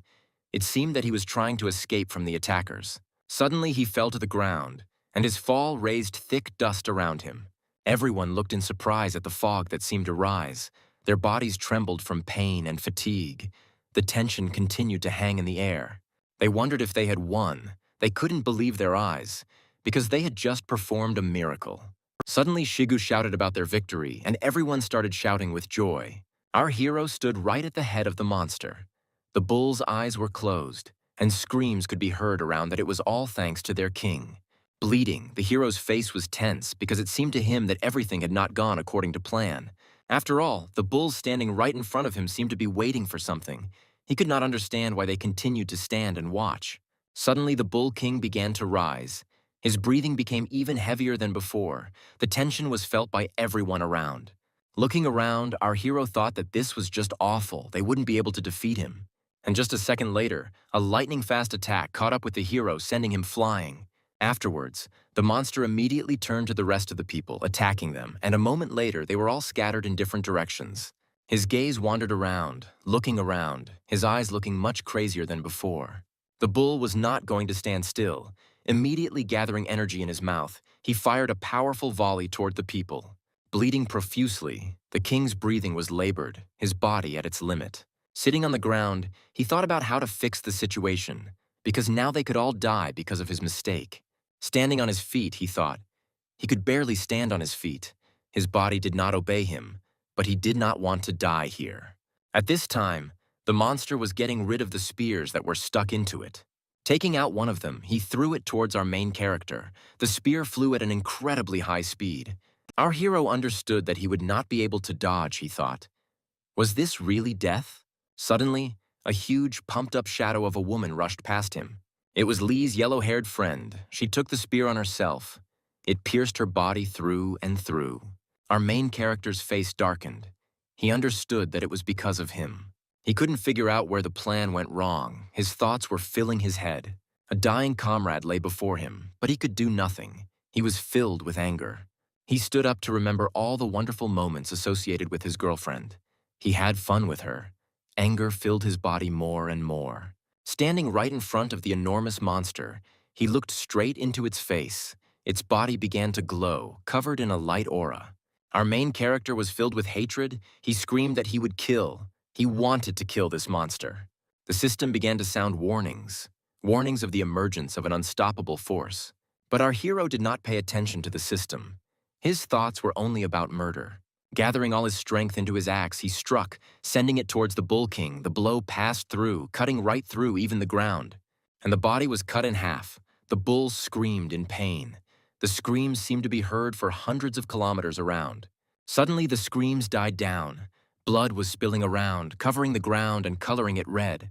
Our hero looked at the monster with a furious gaze. It wasn't enough for him. He wanted to kill everyone else. Standing and looking at the remaining herd, he shouted at them to fall. He wanted to kill them all. Their faces changed. Their faces became frightened because their king was dead. Gasping for breath, our hero continued to scream in rage that he would kill them. He ordered them to attack. Suddenly, one of the bulls screamed. Fear was evident in his mooing, and their colors changed from scarlet to blue. And immediately they rushed to the side, running away as quickly as possible into the thicket of the forest. Our hero's strength finally left him. He could not hold his axe. He fell to the ground. Leaning on it, he thought about how not to fall to the ground. But a system window immediately appeared in front of him, warning him that he was dying. And after that, blood began to flow out of his mouth along with his cough, and it did not stop flowing. Falling to his knees, his eyes began to close. He heard anxious cries around him. These were the cries that called him, trying to see his comrades. He saw them, his eyes closing more and more. The system's warning grew louder and louder. The screams around him died down, and the light began to fade. Remembering the girl, he glanced in her direction to make sure she was alive, but he couldn't see anything. Suddenly the light dimmed and there was complete silence and darkness. Opening his eyes, he saw excellent forms and felt warmth all around. Opening her eyes, she turned to him with a smile. The girl was glad that our king had awakened. The king was lying on Ayu's legs, and at that time she was stroking her king's head, anxiously asking him if everything was okay. Our hero immediately asked her if they were really in a pigsty. But there, with a smile on her face, she replied that this was not a true belief. She told him that after they drove out the bulls, they moved to a new land, and they built this hut especially for him. By telling him to lie down alone for now, she was going to notify the others that he had woken up. But our hero immediately told her to stop. He was interested in what was happening with Dada and Liu Tang. The girl said that when they found Liu Tang, he was barely breathing. But he quickly recovered, and after he came to, all this time he stood outside guarding the king. Ah, yes, she is more injured. She had a magic medicine, so now she needs to rest, and she will recover. The rest are fine. Afterwards, she added that in 4 days, everyone returned to normal and went back to their daily routines. The king couldn't believe that he had slept for 4 whole days. Opening the system window, he saw that there were 11 days left until the end of the quest. He thought that there was little time left. There was no need to waste a single second. At this time, the girl, giggling, thought that the king was strange because he was looking at one point for so long. Trying to get up, pain ran through his body. His whole body ached. At this time, his subordinate told him that her king should rest because he had not yet fully recovered. But he answered with a menacing face that now was not the time to rest. He ordered Shiga to be called to him. He ordered her to tell him only that he had woken up. She, standing up, said that she would do everything now. As she walked out, she tried not to pay attention to the standing Tiu. As soon as the girl left, our hero was overcome with thoughts that he now had no fighting power and strength. And if this became known to everyone, it would not be easy. He was glad that the tribe had figured out how to move on their own. They needed to build a fence as soon as possible and then convert it into a wooden wall. Suddenly, his thoughts were interrupted by the news that Shigu had arrived, and he ordered him to speak outside. He immediately said that he was very glad that everything was okay with his king. Our main character said that he had a special assignment for Shigu. He ordered him to come closer to the walls and remember everything he was about to hear. He inclined his ear, saying that he would do everything in the best possible way. A few minutes later, he happily turned around and, shouting that he would definitely do everything, began to leave. The hero understood that he could no longer make mistakes while hunting bulls, so he needed to clear the area. After that, he immediately turned to Liu Tang. The king said that there was a special task for him too. He ordered him to go for the Bull King and bring his skull and skin. Holding out the axe, he made his subordinate sparkle with joy, because he considered this weapon divine. As he left, trembling with joy, he also shouted that he would definitely complete this task. The girl, approaching the entrance, said that the king should now rest, but he, without letting her finish, immediately refused. He said that there was a special task for her as well. After a few seconds, he told her that if there was no one around, she could come to him, alone. As she entered, she listened to the king say that he had sent them away specifically to give her a secret mission. She immediately took off her clothes and said that she had been ready for a long time. Our embarrassed protagonist began to shout that she had misunderstood him, and then ordered her to get dressed. Sitting sheepishly before the king, she awaited orders. He talked about how he needed her to help him put on a play. She didn't understand what performance was being discussed. She asked what exactly was required of her. The king said that he planned to send someone to negotiate with the Coconut Grove tribe. The main goal of this mission was to convince them to join them. She responded by saying that they had more people and therefore they most likely would not agree to these conditions. But our hero said that they need to show strength. They must think that agreeing to join is their only choice. He said he chose her for 2 reasons. The first was because they were a matriarchal tribe, so it would be easier for women to communicate. Well, and secondly, only she knows about the current state of her king. Our hero said that the explosion caused severe damage, although the medicine stopped the deterioration. But in order to fully recover, something better is needed. She still sheepishly agreed with her king. She asked the king again if she should look scary to intimidate the Coconut Grove tribe. But she immediately said that she understood everything and that she would not let him down. Our 2 heroes were on their way. They both didn't know what was waiting for them on the other side, but they wanted to be useful to their king. The kid said that they were about to arrive, and he added to his words that the Coconut Grove tribe does not like war. But he also reasoned that conflict with them should be avoided, because even though they consist of women, their strength is great. But his companion reassured him, saying that his only task was to show where this tribe was, and that she would take charge of the negotiations. The boy also complained to her that the king was too partial, since he had created such beautiful clothes especially for her. After some time, sounds began to be heard in the bushes. The rustling of leaves was quite loud. Suddenly, our heroes appeared from behind the foliage. Looking out, and surprise appeared on their faces. They saw a beautiful sight. Several women were taking a bath. Joyful cries were heard, but there were also some insults. Among them stood a green-haired woman. She was the queen of this tribe. The boy's companion immediately began to admire the queen's beauty, but he immediately interrupted her, not letting her finish speaking, citing the fact that appearances are deceiving. He heard that she ate several suitors. During their heated discussion about eating the grooms, someone snuck up on them from behind. This was a detachment of the tribe that guarded the rest of the tribe. Sometime later, our heroes were brought to the queen. 2 armed women reported to their queen that these 2 had been spying on them while they were taking water treatments. They also added that they called themselves Pooh and were very demanding to meet the queen. The kid immediately started yelling that they were not Poop, but ambassadors of the king of their tribe. The green-haired girl immediately asked him again. She did not understand what ambassadors he was talking about. At that moment, the girl looked away in surprise. After thinking for a while, the queen gave the order that the woman be left as a slave, and the man be fed to the fish, and the piece of meat be made into dinner. One of the Grove tribe immediately grabbed the baby, and she dragged him to the side. He screamed at the top of his lungs for Ayu to save him. Ayu immediately began negotiations, saying that she thought the queen of the Grove was quite perceptive, but she saw something else, because they were going to give this mountain bull meat. She cracked her whip and ordered everyone to stop and be silent. With a smirk on her face, she asked her again if they really had mountain ox meat. She, in turn, immediately responded positively, saying that a herd of black bulls lived in the north of the river. After this, the queen immediately frowned, saying that they were not going to unite and fight the bulls. The messenger, with a smile on her face, only said that they should underestimate people. Standing before her, she said that the lands of the bulls had long since changed their owner. Everyone around from the Coconut Grove tribe immediately began to vigorously discuss these words. They could not believe that people were able to defeat a herd of bulls. The queen got angry, stood up from her throne holding a whip in her hands. She said that they were almost trampled. Coming closer to her, she said that she understood what awaited her for her lie. But the king's messenger was not going to back down in her words. continuing her story about how the biggest bull, the king of bulls, was slaughtered by their king, and if they did not believe it, they could see for themselves. One woman immediately objected, saying that it was a trap, but Ayu was not going to give them any reason to doubt by saying that their king was merciful, because if he wanted to, he would have killed them all by himself. The kid immediately joined his comrade, saying that they didn't come to fight them because their thoughts were sincere. Ayu immediately said that if the queen was afraid to go herself, she could send someone from her tribe for meat in order to make sure of their goodwill. The queen struck the ground with her whip and looked down at the people.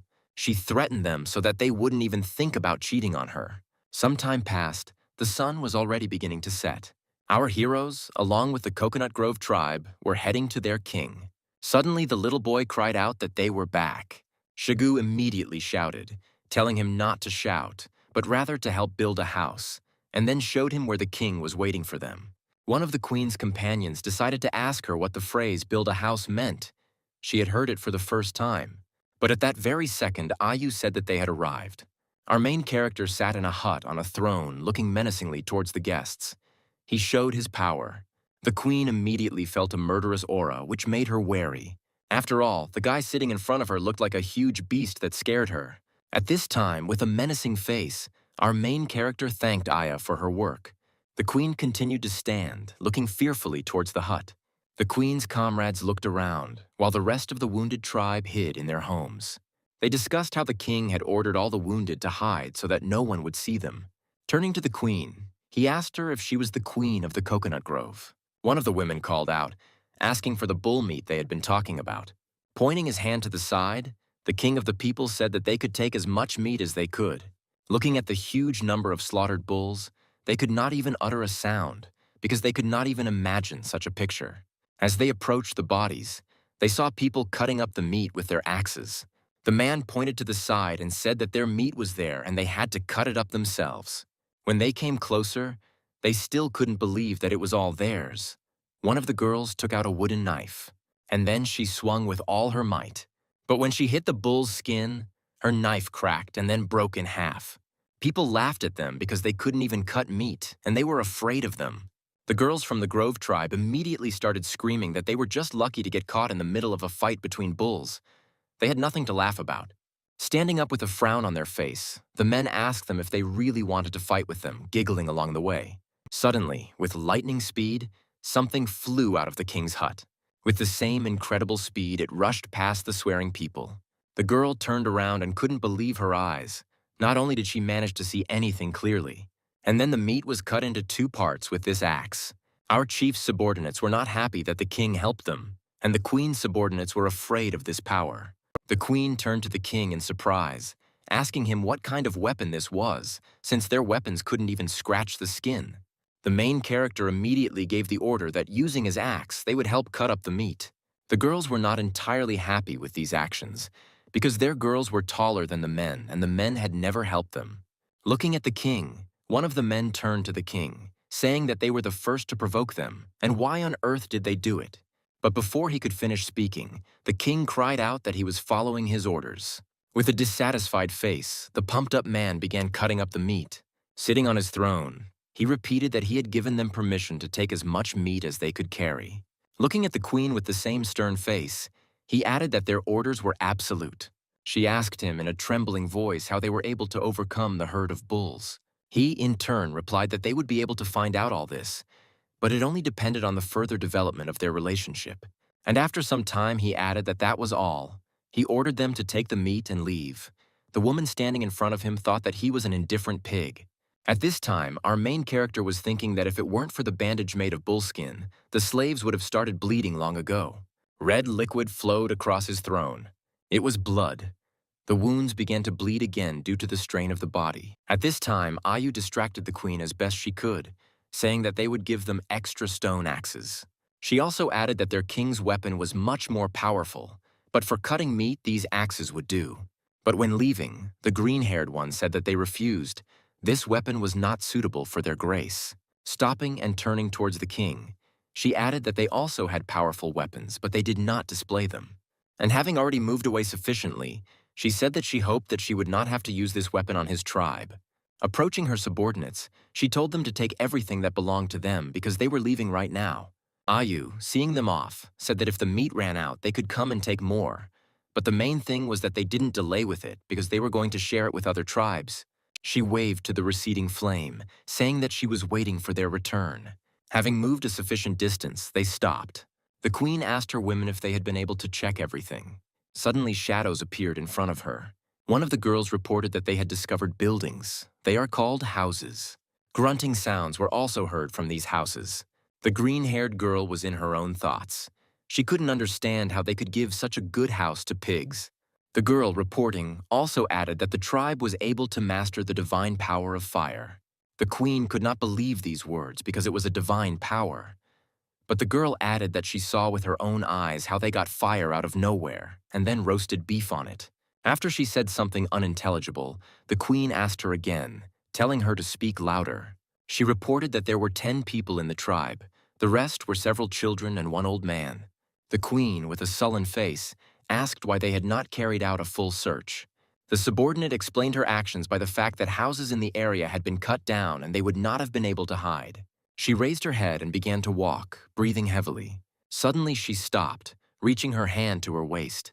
And then, with a quick movement of her hand, she took out the whip and straightened it out. She dealt powerful blows to her subordinates, causing several injuries.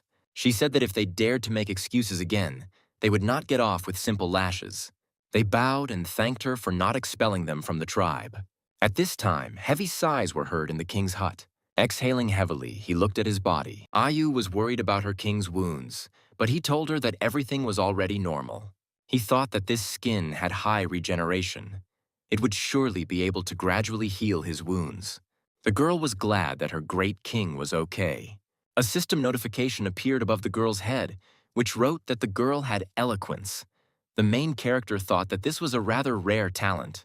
Ayu, embarrassed, asked our hero that he loved her more than the queen of the coconut grove, and the king blushed. And then he ordered her to tell everyone who was hiding to come out and then return to him so that she could help him heal his wounds. Coming closer to her, he also added that she should remove his blood from the throne and also forbade everyone except her to approach him. With a smile on her face, she turned to the king, who asked her why she was doing this. Afterwards, the girl added that her king is a real handsome man. This made our main character's face turn even redder, and he even turned away. Suddenly, a boy came running and turned to his master. He began to praise his king, saying that these people had indeed stationed people around the camp. Our hero asked him how his assignment was. The boy proudly said that he had done everything in the best possible way. Everything that they should have seen, they saw. What they shouldn't have seen, naturally they didn't, he answered the king. He exhaled heavily again, and a drop of sweat ran down his face. He praised the little boy, saying that he had done everything at the highest level. Running away happily, he shouted that he had run to help Shigu build houses. Ayu, looking at the working tribe, asked our main character if the coconut grove would really want to join them. To which he replied that it was still too early. The plan was only half complete. When they come to them next time, they will begin the second part of the plan. Lying on his bed, our hero looked at the system window. Looking at the task, he thought that there were 11 days left, and this time would not be enough for him to recover. After which he ordered the system to open the warehouse. Suddenly he noticed that his battle axe had turned into a pangu axe. Looking at it, he couldn't believe that his axe had turned into an artifact. He also couldn't understand why he hadn't noticed it when he gave it to Liu Tang. After commanding it to appear, it began to reproduce in his hand. The system described the axe as a legendary weapon.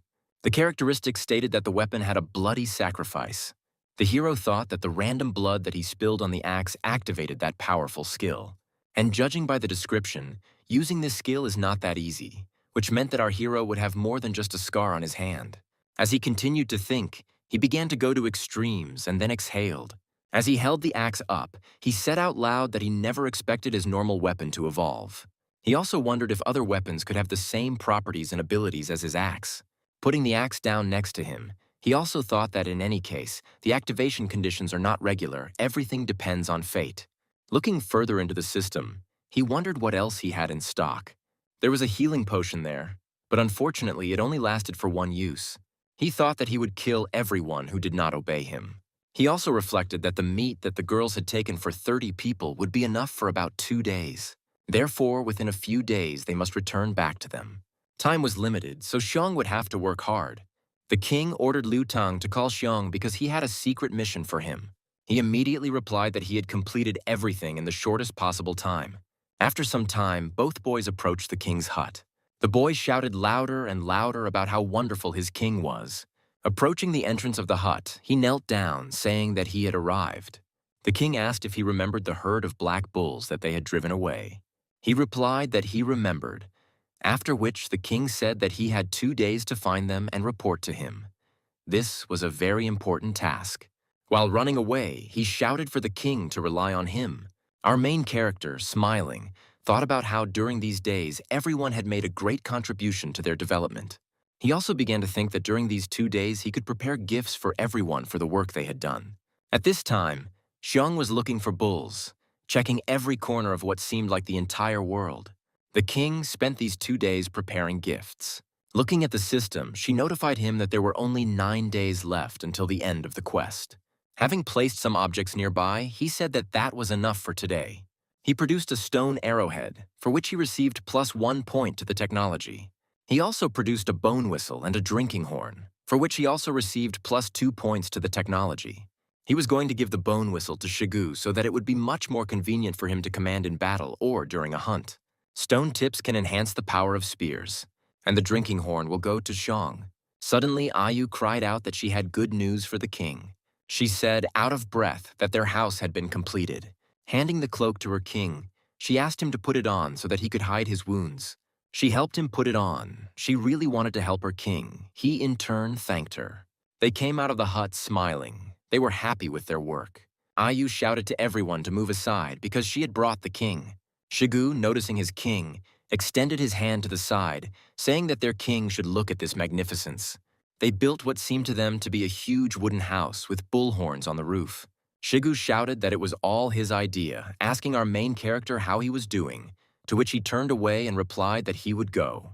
Everyone around was shouting that the pigsty would really suit the pigs, and that this was their new home, and that they would no longer have to sleep in cold caves. Holding the door in his hands, Shigu also spoke about how they did it from the stories of their king. Having placed her in the crotch of the house, he shouted that this was the end of their new home. At that very second, a system window appeared in front of the main character, notifying him that he had been awarded 10 technology points for successfully building a wooden house. His face changed as he thought about how much his tribe had changed since he came into it. His thoughts began to visit the fact that the system was influencing them, because not long ago they were savages who drank blood and screamed like animals, and now their characters and behavior were completely different.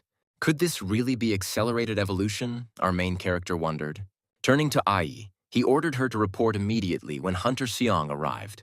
Covering his hand with his cloak as he left, he spoke about how everyone should continue building houses, because soon many people would live here. Suddenly he heard screams.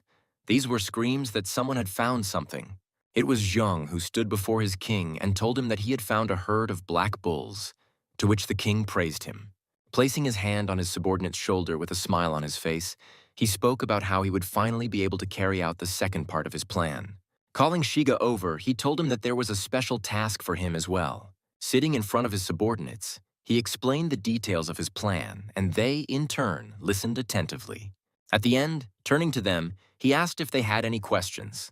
Shigu looked towards Shun and asked him if they could do it, to which he calmly said that he would be able to complete the end of the task. Extending his hand to Shigu and then opening it, he told him to take this whistle for more convenient coordination of the order. Shigu was pleased with this gift. And looking towards Xiong, still with the same smile on his face, he said that he also had a gift for him, so he didn't need to worry. As long as he completed the task, he would get his. The king added that as soon as he gave the signal, they should immediately proceed to carry out this task. Saying goodbye to those leaving, he thought that it was hard for them now, and due to the shortage of hands, they would have to give work to the wounded. Approaching his subordinates standing nearby, he told them to build a fire. It was supposed to be right in front of the house, but there was no need to light it yet. Ayu asked her king if this was for the guests who would soon arrive, to which our hero replied that it was so. After some time, people approached the settlement of our heroes. The girl, who was on the outskirts of the settlement, noticed them. She immediately understood that the Coconut Grove tribe was coming towards them. She immediately rushed towards the king's house to report their approach. Running to the house, she reported this to her king. Ayu, at this time, was treating the wounds of her king, saying that they were healing, but he was still forbidden to move. The king liked this. He thought that it was the most pleasant thing to be taken care of. He also began to imagine a time when he would subjugate the Coconut Grove tribe. Suddenly, there was a knock on the door and shouts from behind her that the Coconut Grove tribe had arrived. Our joyful hero said that the fish had finally bitten. The first to come out to them was Ayu, who said that the queen of the Coconut Grove had become even more beautiful than she had been since their last meeting. Stretching her hand towards the house, she told her to go into the royal palace. Their king was already waiting for her. She looked at the building in surprise, thinking that in such a short period of time they were able to build a wooden house. She could not understand how this happened. Suddenly, she switched to the girl standing next to her, saying that their king was really afraid to come out to her. And then she added with a grin that this time they would take even more meat so as not to disturb their tribe. The entire Grove tribe stood behind her. She said that everyone wanted to meet such kind neighbors. Ayu replied that their king had already told them to prepare beef for 40 people so they could go get it. Smiling and giggling, she said the only problem was that there were clearly not 40 of them. The queen of the grove approached Ayu, asking her if she would like to join them, to which she replied that she had long been subdued by the powers of her king, so she would refuse. After a short verbal altercation between the girls, Ayu finished and said that the king's order was that whatever they could not carry with them, they were to eat on the spot. If they had a hard time cutting up the meat, their warriors could do it for them. Turning away, she said that they would do everything themselves. Suddenly, a powerful voice interrupted them, and from the house it was said that she could come in. As the doors slowly opened, a slight creak could be heard, and there was a sense of excitement in the air. She began to walk slowly into the building.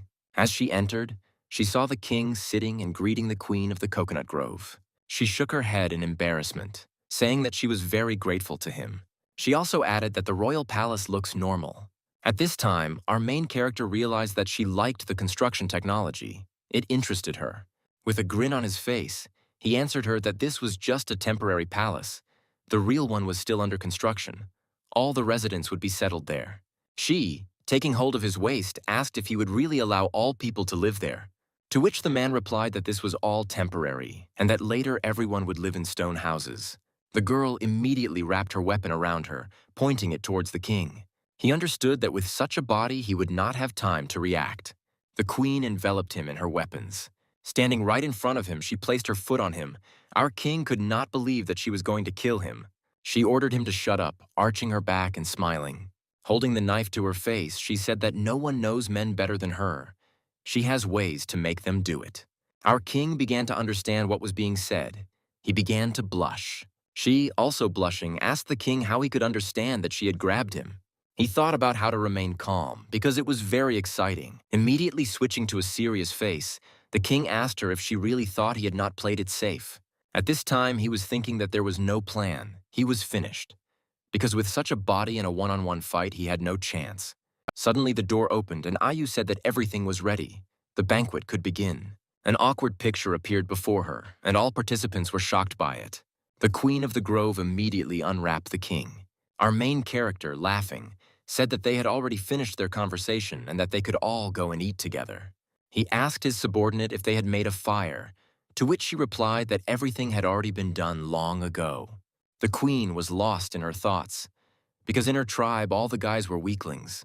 But this man was not so weak. When they left the house, they saw a big fire and a friendly atmosphere all around. Her fellow tribeswomen began to shout for their queen to come to them quickly, because the meat would soon get cold.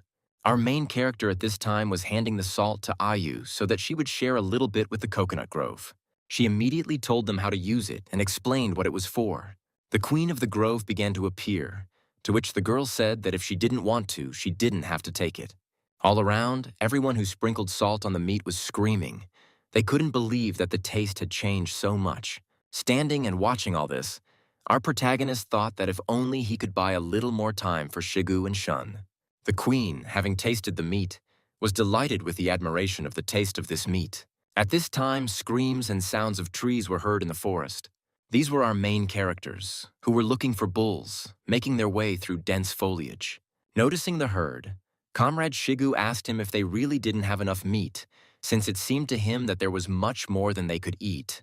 To which he replied that they were not here for hunting. And then he added that he would understand everything later. Now he just needed to follow his orders. Suddenly, a boy with a skin on his head, seeing the smoke, cried out that the king would give them a signal it was time for them to act. Shigu immediately blew his new whistle, also signaling to the others. They immediately began throwing spears at the black bulls. The hits were accurate, and during that time they greatly improved their throwing skills and accuracy. The enraged bulls rushed to the side. Shigu shouted for Xiong to get ready because they were approaching him. At this time, Xiong stood on the tree, preparing to attack, because there was only one chance. Noticing one of the largest bulls, he prepared to attack. And then, jumping from the tree, he swung for a powerful blow. He thrust his spear straight into the black bull's back, causing it to scream in pain. Xiong shouted that this bull was his. He succeeded. The boy saddled the running bull in front of the herd. It seemed to him that he could hold on. His life could end there. The running bulls destroyed everything in their path, breaking trees and demolishing the earth. At this time, Xiong was only thinking about how to hold on. He was trying not to let his fear get the better of him. The bull thrashed against the trees in an attempt to throw the bug off his back. But Xiong shouted that these were pathetic attempts, since even their king had become prey to them. At this time, the rest of our heroes were watching all this. One of them was a boy with a skin on his head, and when he realized that the herd was moving east, he knew that something had to be done, because their course had to be changed. Shigu, who was sitting nearby, said that he had given a signal. Taking the whistle he was given into his mouth, he began to whistle. The sound of the whistle was heard all around. The herd of bulls also paid attention to it. Chung couldn't believe that they were running in the wrong direction, but he also knew that Shigu wouldn't just give the signal like that. Taking hold of the protruding spears, he began to try to turn the bull around. The beast tried to resist. The herd gradually began to disappear into the thick foliage, and their heart-rending cries began to subside. At this time, joyful raptures were heard around the fire. The queen cried while eating the meat. She understood that if she ate so much meat, she would definitely get fat. But she could not stop, because it was so delicious. At this time, our main character was watching what was happening, looking around. Seeing the birds taking off, he realized that very soon his plan would be realized. No one around even suspected that this was all part of a big plan. A girl ran out of the foliage. She was screaming. These were screams of fear. Running closer, everyone heard that she was screaming. She was screaming about trouble. Not noticing the hillock, she stumbled. Falling right at the feet of her queen, she cast a disdainful glance in her direction. She asked her what could have happened that made her come running in such a panic. She, raising her head in tears, told how a herd of maddened bulls had invaded their territory and started to run amok, and those who remained in the camp were unable to resist them. Her queen's gaze changed. She couldn't believe what was said. She shouted to everyone. They were coming back. They had to hurry, because every minute counted. She couldn't understand how this had happened, because the bulls had never entered their territory before. At this time, the bulls were breaking everything around, and the girls from the Coconut Grove tribe were lying on the ground unconscious. Those who managed to climb the trees fired their weapons, trying to inflict at least some damage on the animals. But the stones only bounced off their thick skin. It was useless. Seeing all this, they understood that in order to save the sisters, they had to go down and engage in hand-to-hand combat. Jumping from the tree, they shouted that they would die for their queen. But just a second later, the bull blew them apart, throwing them in different directions. One of the girls fell right next to the bull, who swung. She understood that she wouldn't have time to dodge. She tearfully screamed that she didn't want to die. A fist had already appeared in front of her face, and she was trying to defend herself with her hands. The sisters screamed because one of their sisters was about to die, and they rushed towards her. Suddenly, lying on the ground, she saw only a fist that froze right in front of her. Because of the dust she raised, she didn't notice at first what had stopped the powerful blow. But as soon as the dust cleared, she saw that the hand of this monster was held by her queen. She, barely holding back the bull, screamed that she would not allow her people to be maimed. With a wave, she sent the enraged animal flying into the air. As the bull fell, it destroyed the ground beneath it, and it was the queen's most powerful blow.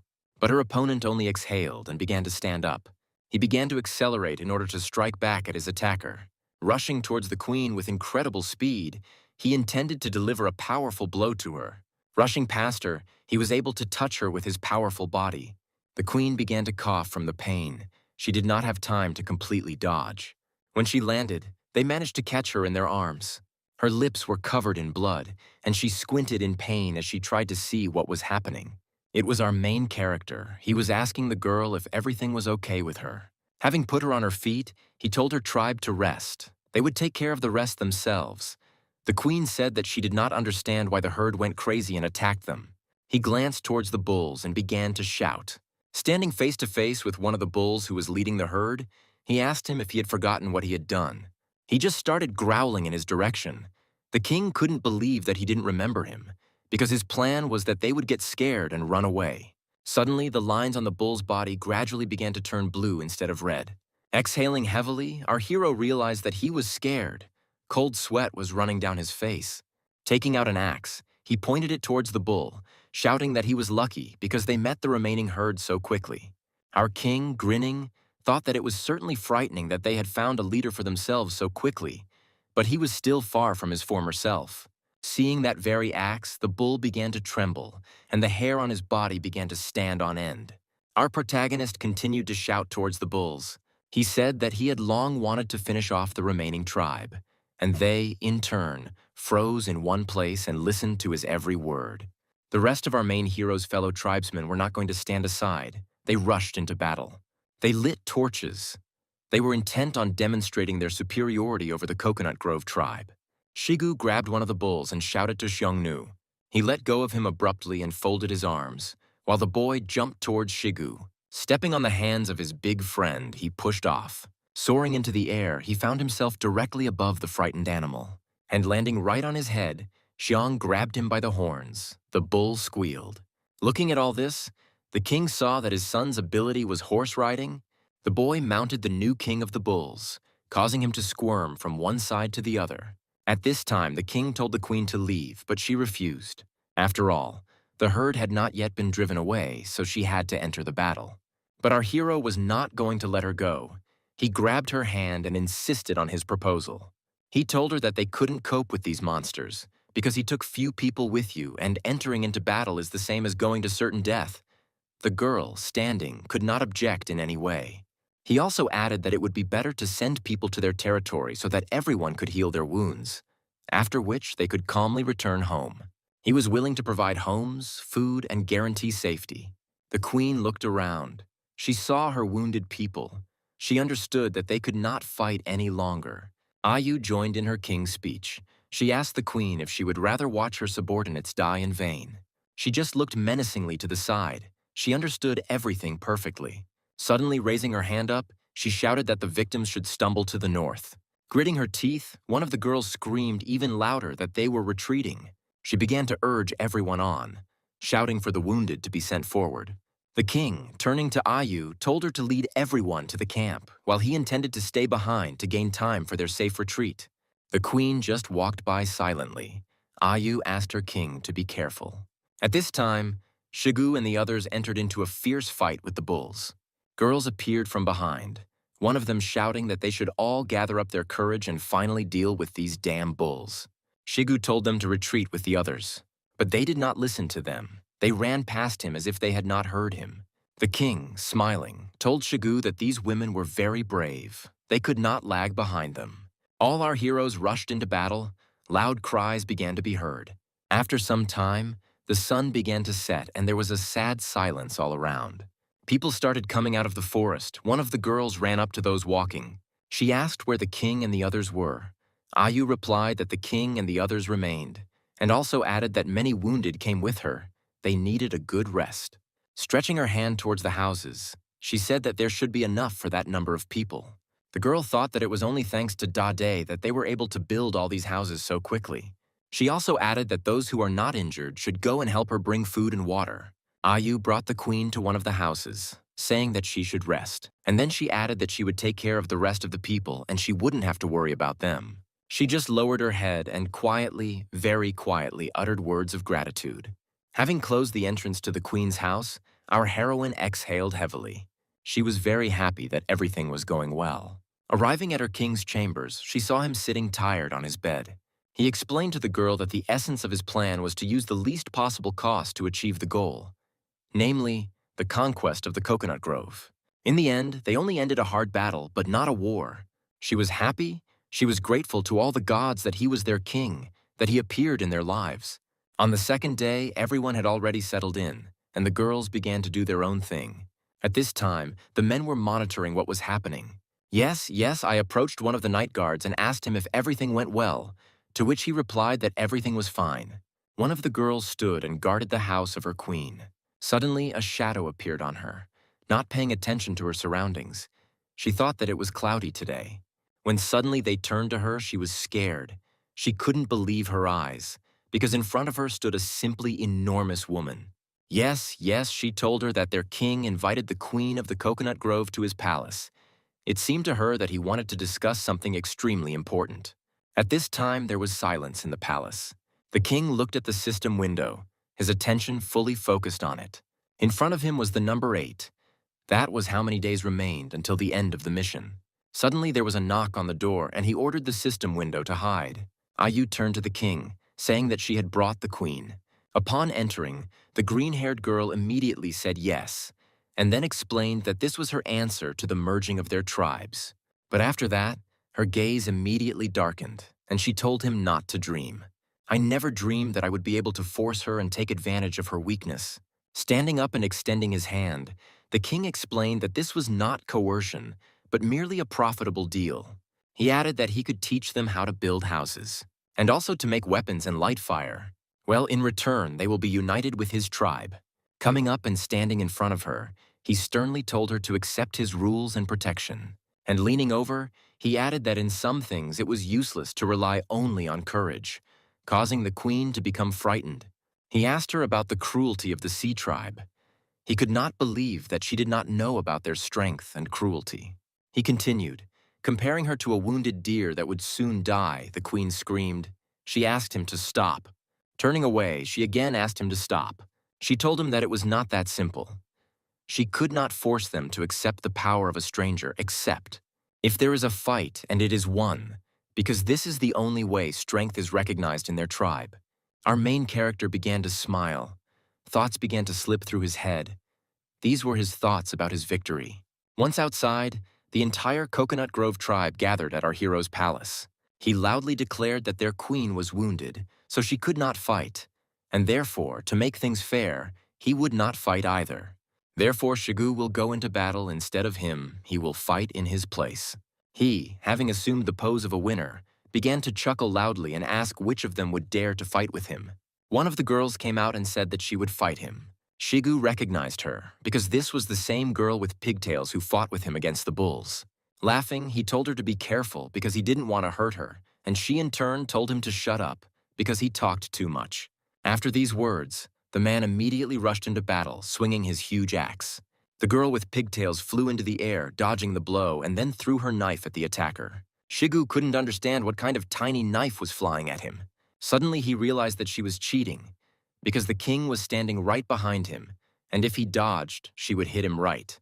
But as he deflected the knife, he shouted that it was not enough. He shouted that she should not cheat. Suddenly another blow landed on his head. His bone mask was broken. Approaching her in anger, he swung, shouting that this fight would now be over. Everyone around started laughing. The girl sat down with incredible speed. At this time, someone from the crowd threw another knife straight at Shigu's head, and the girl with pigtails jumped over the man and ran to the side where our main character stood. She screamed that she would not lose this fight under any circumstances. They were not going to submit to some boor. Her eyes were full of rage and hatred towards the man standing in front of her. She was about to kill him when a baby appeared from behind her on the roof of the palace. He launched one of his spears with incredible speed. Our main character didn't even flinch. He was confident in the accuracy, speed, and strength of his subordinate. The spear pierced the girl with pigtails. Blood flew everywhere. Her face twisted in pain. The hit was accurate. And then she fell to the ground. She lost consciousness. Everyone started running towards her screaming, because she was one of the most important fighters of their tribe. All the girls of the Coconut Grove tribe took out their knives. They were ready to start the fight right then and there. They shouted that people had set a trap and brought them here with a wicked plan. They continued to shout, pointing their weapons towards our protagonist's tribe. They asked their queen, they asked her to give them an order. Ordered to kill them all, the girls from the king's tribe began to hide behind the fighters. Ayu, looking at her king, asked him to also give the order. He looked at what was happening. He could not understand whether it was the queen's order or they decided everything on their own, because the murder was not part of his plan to provoke a conflict. He cast a malicious glance in the direction of the queen. He understood that the only way out of this situation was to take the queen of the coconut grove hostage. Suddenly, the queen screamed for them all to stop this farce. She screamed that they shouldn't even think about deceiving her. After all, she wasn't going to use such vile tactics against their friends. She wasn't going to find out who came up with this plan, but this fight. They lost the battle and lost it with shame. Turning towards the king, she said that Ayun was the best warrior of the Coconut Grove tribe, and if she had not thought about her, she would never have acted so meanly. She also said that she understands perfectly well that our hero has enormous power, including supernatural power. She fell on one knee and begged him to save her life. Our king listened carefully to her words. His thoughts filled him. He understood that if he saved this girl, the tribe would recognize him. He was glad, because control over the situation was back in his hands. He also realized that he had the last portion of the restorative potion. Extending his hand towards the queen with a smile on his face, he said that of course he would save her. While lifting the queen, he also added that this is exactly what one does with friends. She thanked her. Her gratitude knew no bounds. Approaching the lying girl, he told everyone that for the sake of the general situation, he would forget about this situation. But if it was a small punishment, he thought that it was not necessary to use the medicine completely. A small dose is enough to keep her alive. The rest he uses to restore his wounds. The potion began to work, thereby stopping the bleeding. He ordered that she be taken to rest and added that she would wake up in a few days. Everyone was surprised because no one had seen such power before. Everyone screamed with delight, shouting that the king had performed a miracle. At this time, the king hugged the girl standing next to him, and then he hugged her, asking her if he could now unite their tribes. She agreed, lowering her head in embarrassment, and our hero laughed loudly. He allowed her to command his tribe as long as she obeyed his orders. At this time, the girl said that she had one last request. Still embarrassed, she said that the king must become her official partner. They must hold a grand ceremony to confirm their relationship. The king looked in her direction, pleased and embarrassed. His dirty thoughts filled his head. It was like a pie delivered to the house. They would have a wedding, exchange rings. They will have the most wonderful wedding night. They will have the most beautiful daughter. They will raise her together, taking care of her, making her the strongest. Their daughter will marry some equally powerful man. He is her father. Together with the queen, they will grow old. Well, in the end, they will die on the same day. His last thoughts brought tears to his eyes. The queen could not understand why he was crying. Did he really not want to arrange a wedding ceremony? Hugging her, he repeated several times that of course he wanted to. And then, in a sweet voice, he added that he hoped that she would first fully recover, and during that time he would have time to prepare for the ceremony. Turning to the others, he loudly announced that they could disperse, and a few days later he invited everyone to the wedding ceremony. At that very second, a system window appeared in front of the main character, which said that he had officially created his own tribe. He needed to name it. A little later, he thought about it. Because he noticed that 4 people were missing to complete the mission, he could not understand why. Putting his hand to his face, he also thought that first he needed to come up with a name. While the queen looked at her future husband with an incomprehensible face. The tribe was named Newcomer. The system congratulated him on founding the Newcomer tribe. He also thought about it because his thoughts began to be visited by treachery. He thought about capturing several prisoners. But there was a question whether the nephews would be counted. At this time, Ayu took the queen away, saying that she would soon get used to this state of her king. Behind his back, there was a talk about how the king was too happy, although he should have been extremely depressed. After all, in the end, the same thing will happen to him as to his previous partners. The queen will cut him into pieces at the ceremony and eat him. Hearing this, our hero began to tremble, and as soon as it all dawned on him, he imagined the bloodthirsty woman who would soon become his wife. He fell into a wild panic. He was afraid for himself, because he could not even imagine such an outcome. He couldn't believe that such a beautiful girl would eat people. He now began to understand why there were so few people in their tribe. Suddenly, a huge shadow appeared, blocking the flow of shadow. Turning around, he began to beg her not to eat him. But yes, she said that she was not going to eat him, because she loved him. Our main character, having calmed down, asked her what was the matter.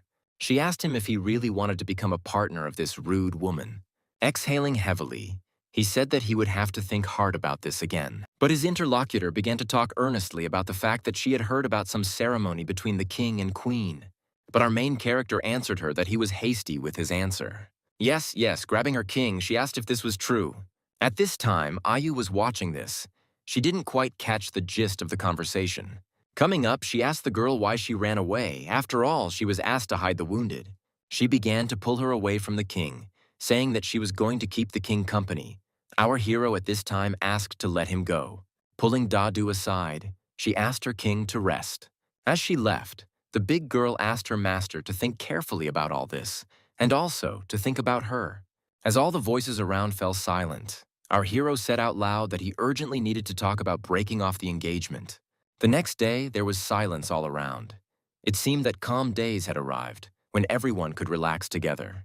Screams began to be heard. It was our main character yawning, who was one of the first to wake up. After some time, he saw his subordinates working. He exhaled, because everyone began to get along well with each other, and the new arrivals had already begun to help build houses. And then a heavy feeling came over him, because he remembered that he had to break off the engagement. Passing by the girls, they greeted him kindly. Our hero was glad about this. He asked not to pay attention to him. Suddenly, one of the girls asked him if he wanted to see the queen, and then added that she was north of the river. Pointing to the side, she said that she would show him the way. As he approached, he saw his future wife taking a bath. One of the girls said that the king had arrived. The green-haired girl immediately ordered them to leave. As they left, everyone greeted the king with the same kindness, while the queen of the coconut grove told them that he was not their king. She stood up and asked our main character if he had something urgent, but he immediately refused, saying that he had only come to make sure that she was okay and to check her wounds. She said with a smile on her face that her wounds were not serious and that they should heal completely in 2 or 3 days. And then, making a dirty face, she asked him if he really wanted her to go out and have him personally check them. And then, even more dirty, she asked him if maybe he wanted to taste them. But he immediately began to deny it, saying that he did not come for this. Smiling, he said that he came to find out her name. The girl smiled. She felt awkward hearing this. She didn't answer right away, but began to smile broadly. Our hero began to tremble, thinking that he had asked the wrong thing. But after a while, with the same sweet face, she said that her name was Xiaowan. At that very second, he remembered why he came. He said that they should rename the tribe to Praying Mantises. Having collected all his thoughts, he asked her if the previous queen had had a partner and what had happened to him. She immediately answered affirmatively that they ate him, because it is a tradition of their tribe. Because in their tribe, they say that if you eat your past partner, it gives you great power. Our hero couldn't understand how she could talk about this so calmly because it was terrible. But immediately after she told her story, she screamed loudly, but she added proudly that this was a tradition of past queens, and she had no intention of continuing it as it was too inelegant. Our hero, exhaling, asked her if she ate people, to which she replied that she had become queen only recently, so she had not had any partners before. He exhaled heavily again. These words calmed him down. As he left, smiling, he told her to rest and drink a lot of water, and he would go get ready for the ceremony. After these words, he laughed awkwardly. Wiping the sweat from his forehead, he thought he was lucky because it meant he didn't have to worry, when suddenly the queen called him. Smiling, she added that at least she doesn't eat people. But if someone offends her, at this point our hero begins to realize everything, falling into a little fear. And after enduring a little panic, she added that she wouldn't mind cutting off the excess. At this moment, there was a loud crack. A nearby tent with a girl cook made our hero understand what his future wife was talking about. As he approached his chambers, he walked gloomy. After all, at least one problem had become less for him, but he needed to capture several prisoners right now and complete this task, since there were only 7 days left to complete it. Shigu, passing by, greeted his king. His king immediately stopped him, saying that he had a task for him. He said that he had to leave, so he was responsible for organizing everyone's work.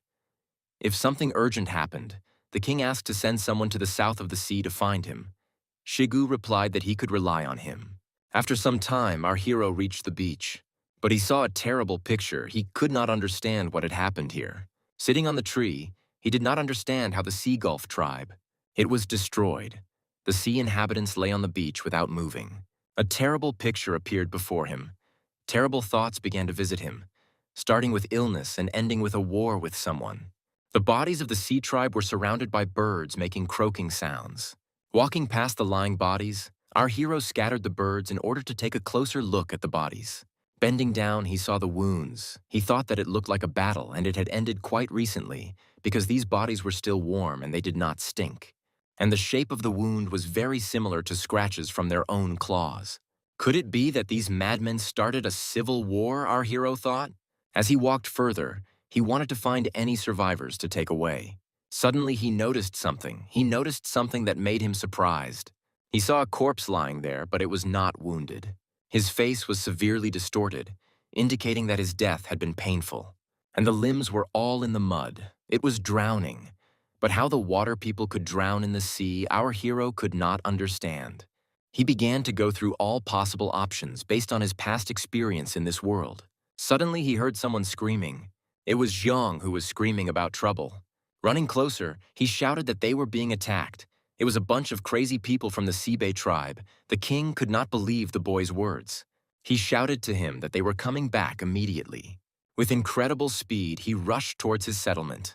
At this time, a fierce battle was about to begin on the territory of the settlement. The tribe's fighters came running to the cries. Shigu ordered everyone to save energy because it would be a difficult fight. After all, these madmen ignore their wounds and spears. Our heroes couldn't understand why they didn't feel pain. Shigu gave orders and also supplemented them with the fact that they should not let themselves be dragged into the sea because certain death awaited them there. And just a second later, the water tribe rushed to attack. Their animal cries began to be heard, frightening those around. Shigu shouted that they were much weaker on land than in water, and also warned them about their sharp limbs. Our heroes entered into a fierce battle. The numerical superiority was on the side of the water ones. Turning around, Shigu noticed the queen, who had come running to help them. She immediately began asking about what happened and why they were fighting, since there had been no clashes with them before. She also couldn't understand why they came from the South Beach to them. She was also confused by their behavior. Shigu responded to her assumptions by saying that in his opinion they were crazy. One of the men said that the word monster suited them better than people. The rest of her fighters ran up to the queen. The battle was about to resume again. The water people rushed into battle again. They shouted some sounds. These sounds resembled those of animals. Our heroes prepared to repel their attack. The fight resumed, during which the queen grabbed one of them, trying to talk to him. She couldn't understand why they couldn't communicate. She screamed that they were crazy. At that moment, another water monster appeared at her side. He pounced on her with incredible speed. His gaze was murderous.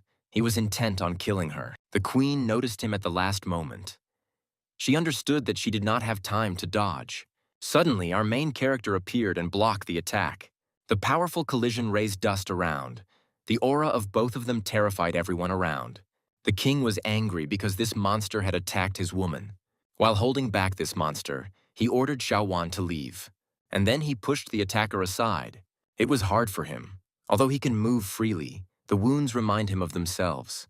He couldn't believe that this monster was so strong because he withstood its blow.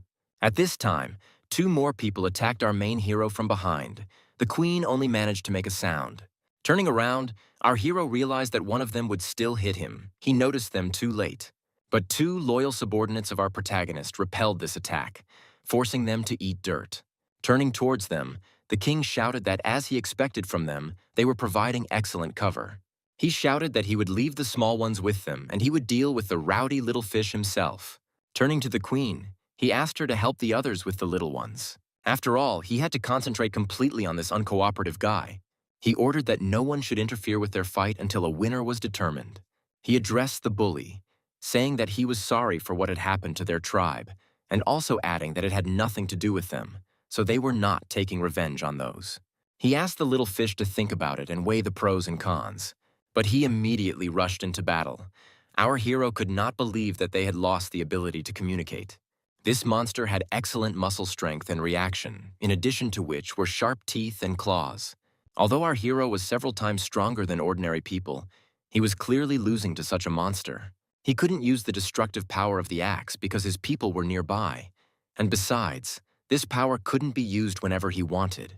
But the monster was not going to wait while our hero was thinking. He continued to attack our main character. One of these attacks caught the king. He was able to defend himself, trying to block the blow with his hand. There was a sound of pain and the breaking of bones.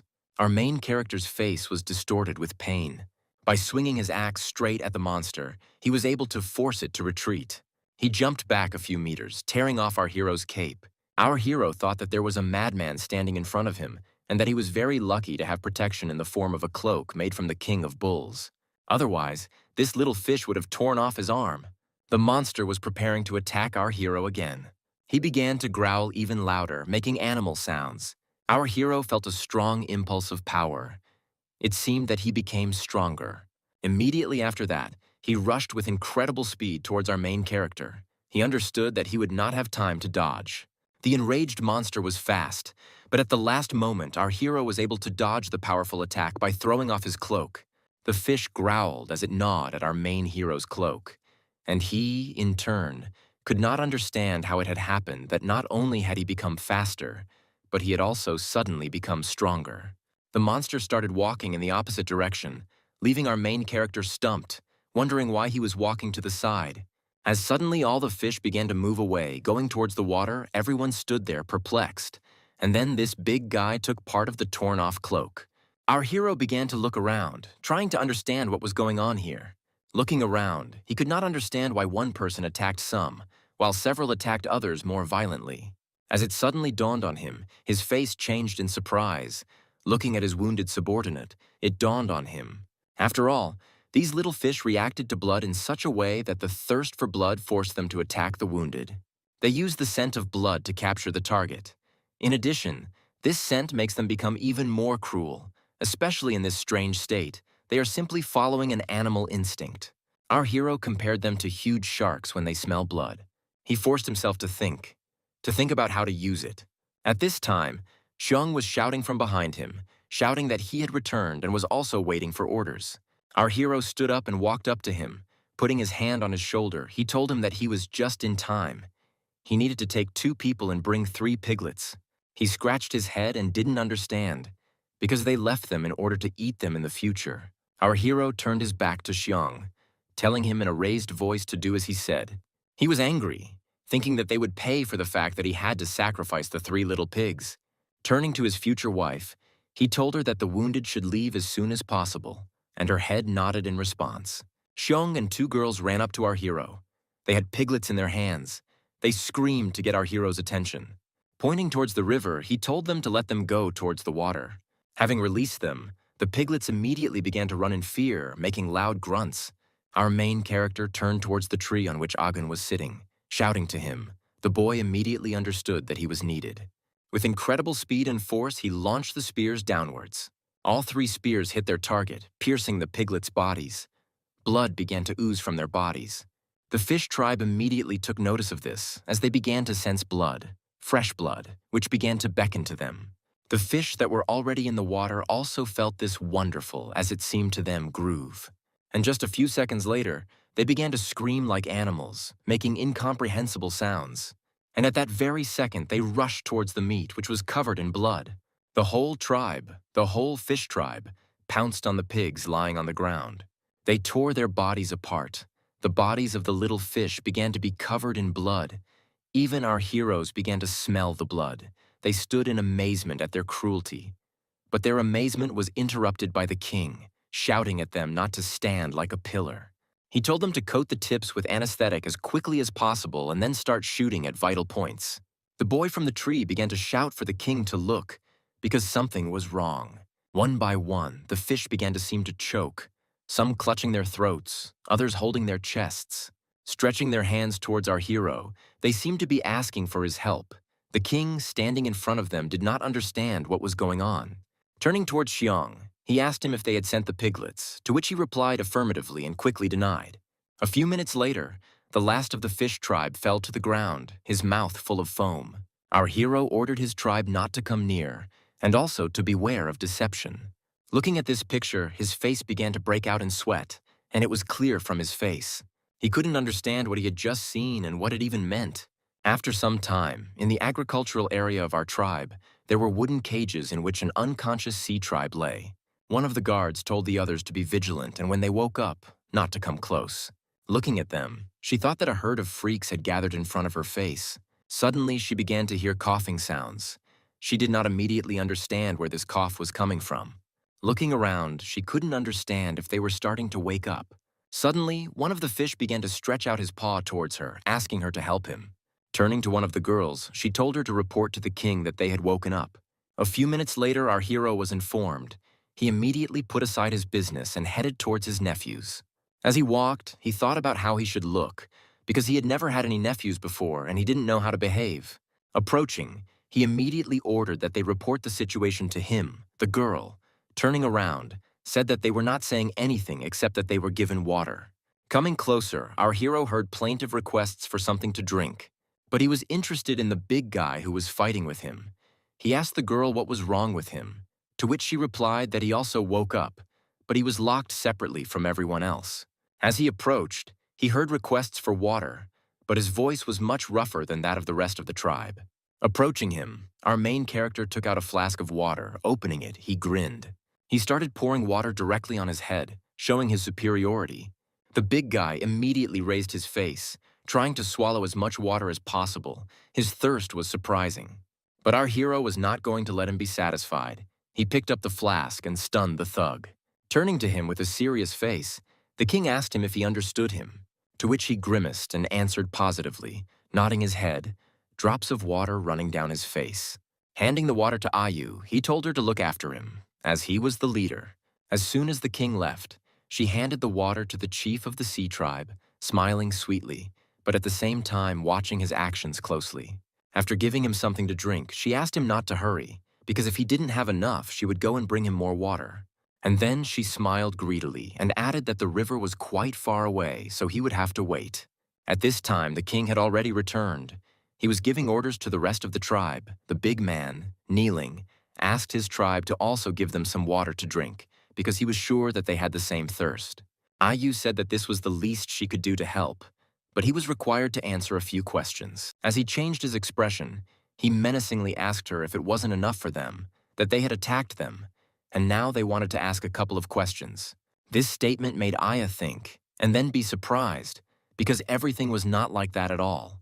But the little fish continued, saying that he had heard before that the mountain tribe were eccentrics, but he could not even imagine that they were so eccentric.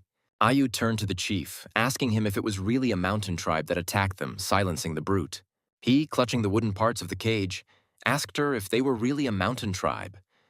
At that moment, the cracking of wood began to be heard. The girl immediately refuted the chief's words, saying that they were a tribe of newcomers, and their king was behind their backs. He, letting go of the bars of the cage, could not believe her words, saying that before this he had not heard of the existence of such a tribe. In a sad voice, he said that it was probably the mountain people who sold them as far away as possible. Exhaling heavily, Ayu told the leader that he had missed again, which was not true. She began to tell him that it was they who attacked their territory and that they also had no relationship with the mountain tribe. But at the time of the attack, she told him that they couldn't communicate, so they had to temporarily lock them in there. He immediately started shouting that this was impossible, that this couldn't happen. His face angry, he asked her if she really wanted to tell him that he had completely lost his memory. But Aya continued to communicate calmly, asking the leader to tell how it really was. She wanted to know what happened. All this time, our main character stood behind her and listened attentively to their dialogue. The leader introduced himself. His name was Heiku. He was the leader of a sea tribe. His tribe lived near the shore. They hunted fish while swimming in the water, trying not to get into conflicts with other tribes. One of his subordinates approached him and said that Hua Bei and Chen Yu were fighting again while he was eating. Laughing, he told them to continue, because one becomes strong through experience. And also the matches between the young strengthen the relationship. One of the subordinates was clearly superior to him in strength. He shouted that he would kill his rival. People kept running to the leader and complaining about something. One of them tearfully complained that his bird had been hidden. Having picked it up, the leader, smiling, told the boy that it was time for him to learn to fight. Only in this way would he make others fear him, and no one would dare to steal his things. But the kid, pointing towards the forest, said that it wasn't Aline, they were some weirdos. The leader became alert and realized who they were talking about, realizing that big problems could start now. Turning around, he saw people from the mountain tribe who were armed. Standing up, He asked them why they had come to them. The rest of the tribe tensed up because it began to smell like something was fried. The largest of the men raised his hands silently, his face speaking for itself. And then, waving towards the sea tribe, he shouted for them to kill them. The savages from the mountain tribe immediately rushed towards the sea tribe, shouting that they would kill them.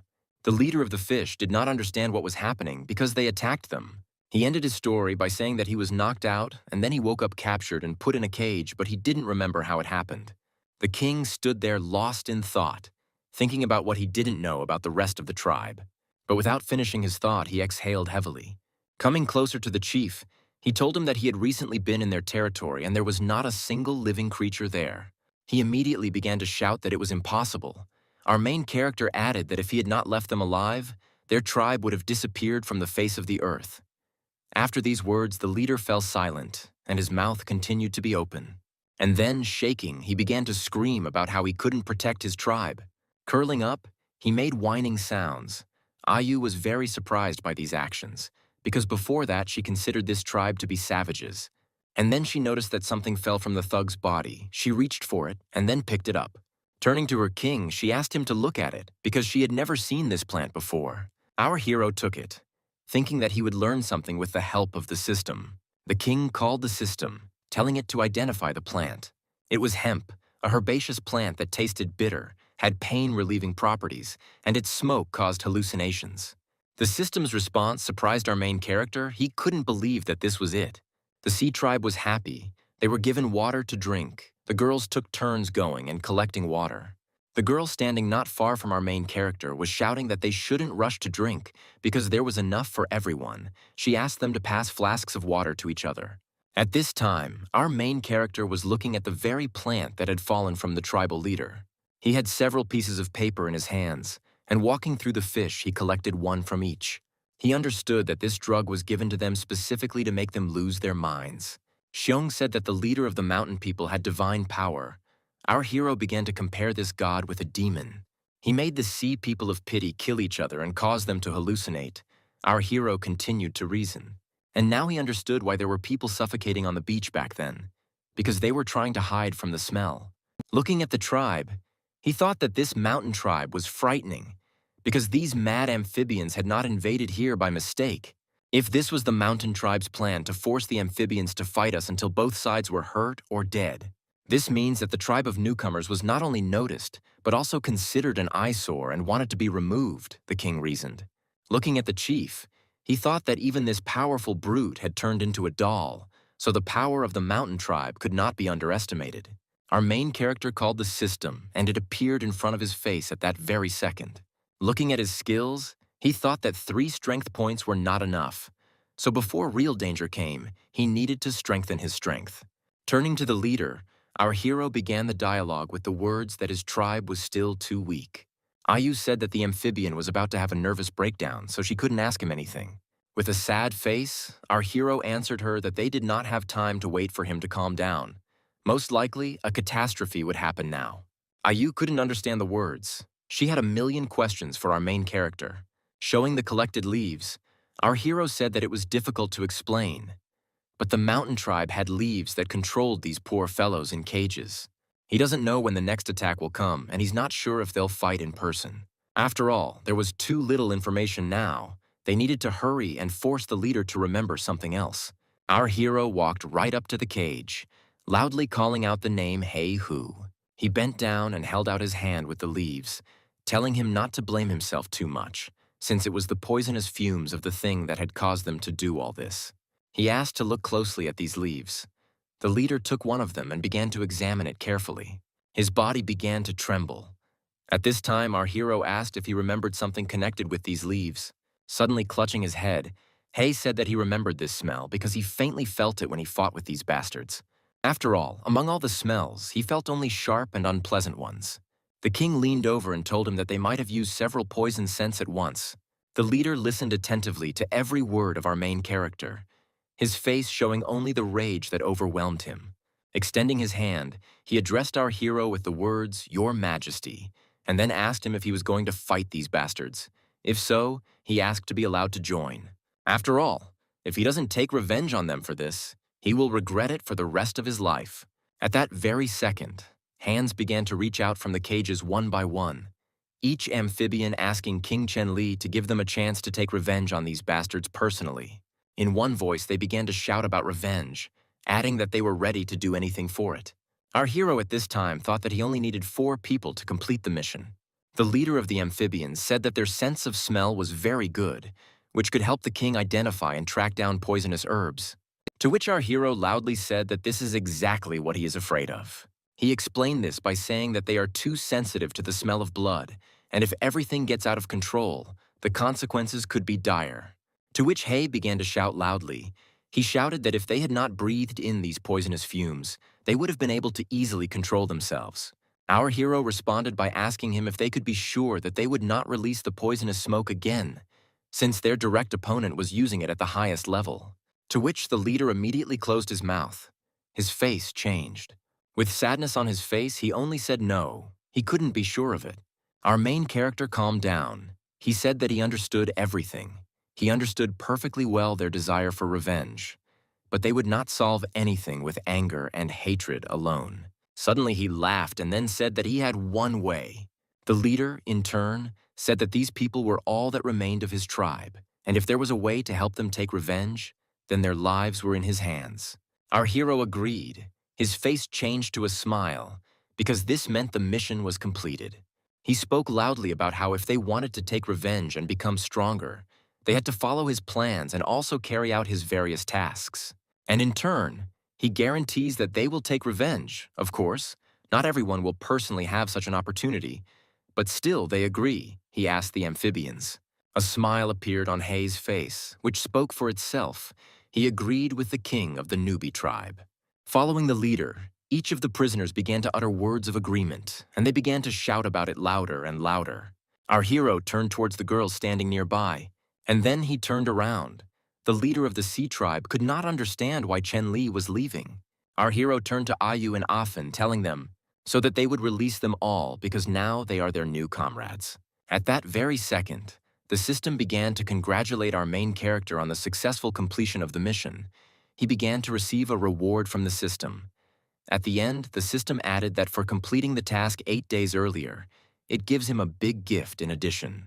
The population of our hero was 68 people. The civilization was at the level of the Stone Age. Exhaling, our hero thought that the population had increased by 22 people in one go.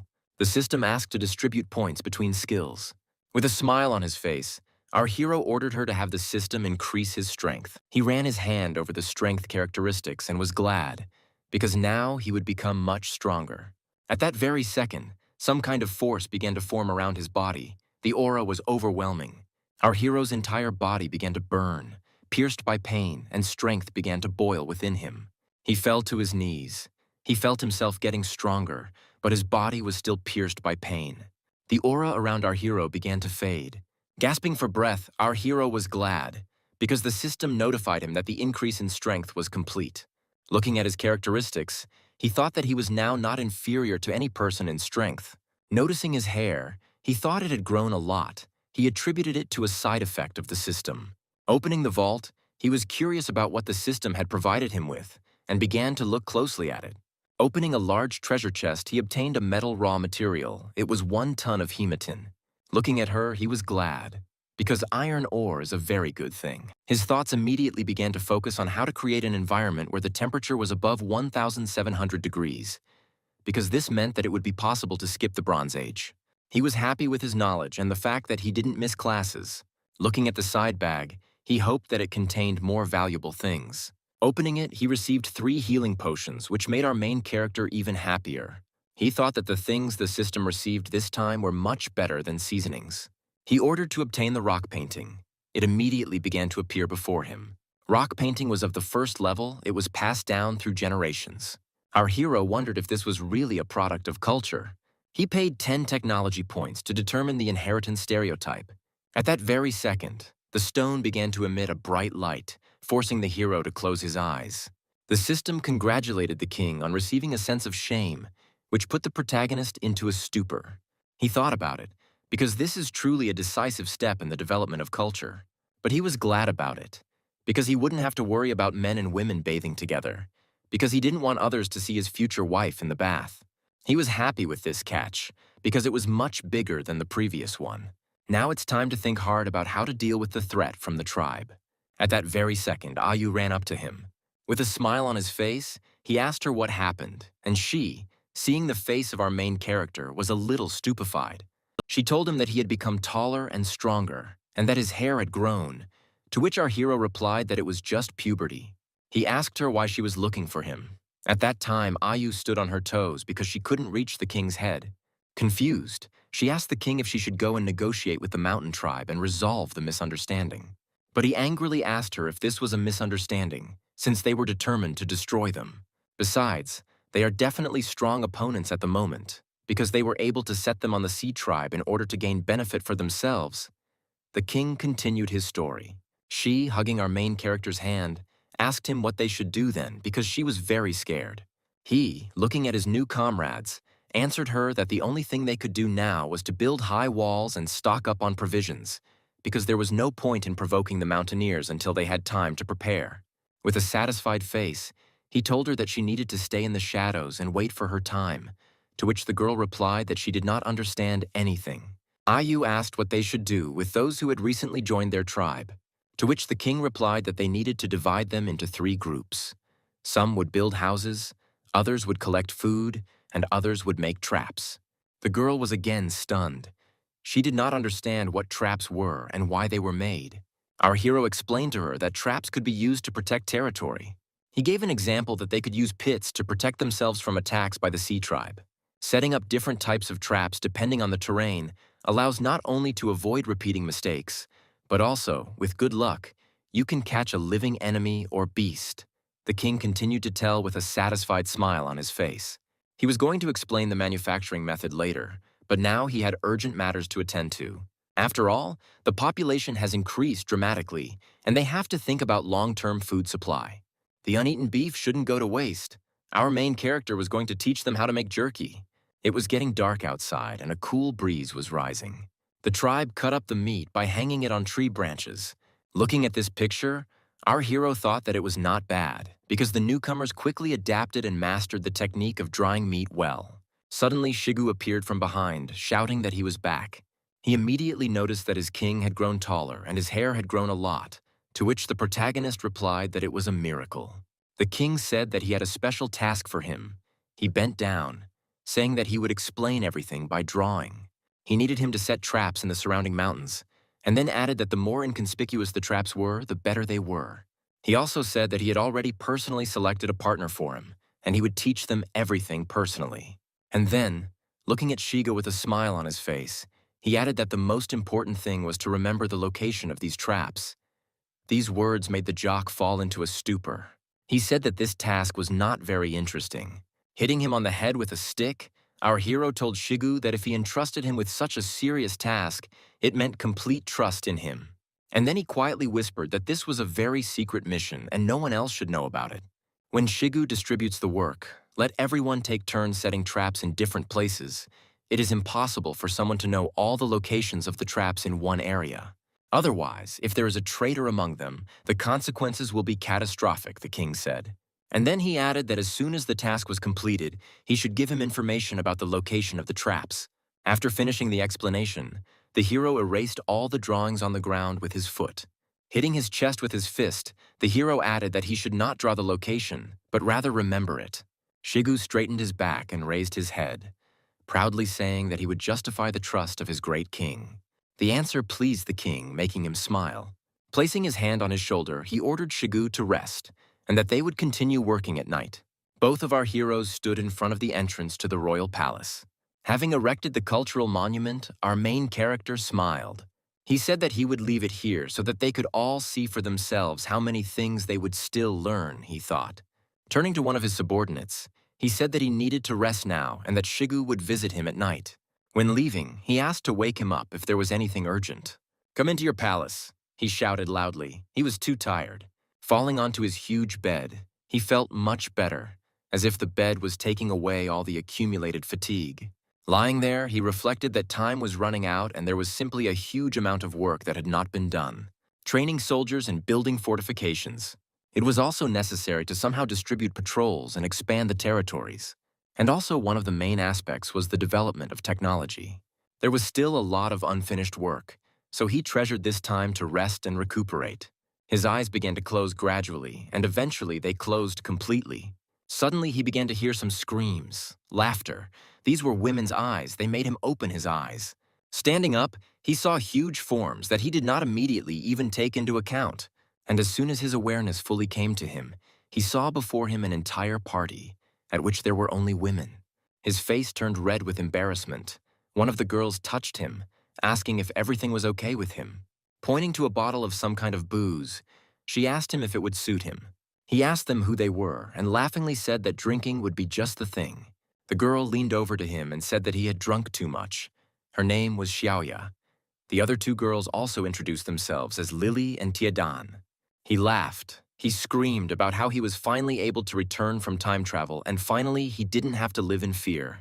Lighting a cigarette, the smile never leaving his face, he asked for the music to be turned on, and they began to dance. After some time, morning came. The air felt different. All worries evaporated. Our main character was lying in bed with a girl who was hugging him. Getting up, she told him that it was time to work, to which he said in a quiet, tired voice that he wanted to rest more because he could no longer work. Having started to go through the girls' names, he didn't guess a single one, and she began to get angry. And in the end, he finally said that his name was Shigu. Our hero made a strange face and was shocked. He didn't understand how this had happened. And having realized everything, he screamed at the top of his voice. He was scared. In a raised voice, he began to ask Shigu what he was doing there, to which he replied that the king himself told him to come at night. He woke him up, but his king began to grab him. In an embarrassed voice, he said that his king was so frivolous. The king's guard heard everything and was also very embarrassed by this conversation. It was truly night outside. The moon was shining brightly, illuminating the surroundings. Loud sounds were heard. Our heroes were working with a shovel, digging the ground. Having finished and installed everything, our hero began to explain that this was a real trap called a pit with spears. He told them that the enemies and animals they encountered were quite large in size. So, for the trap to be effective, its depth and width had to be large enough. By pulling the leaves towards the hole, he was saying that she needed to hide. And when he covered it, hiding the hole, he noticed that this is called the end of creating a trap. The spike pits could be used in conjunction with the tripwire traps he taught them. They had to know how to combine the traps, our protagonist said. His story and demonstration made the amphibian scream with delight. Pointing towards Agun, he told him that he could also learn to make them, to which he replied that he did not know how. With a smile on his face, he explained that the moving target he used last time to practice throwing spears would simply turn into a trap. He explained that if the tree were replaced with a net, then it would be possible to make a hanging net trap. He ended his story by saying that he left everything else to Shigu.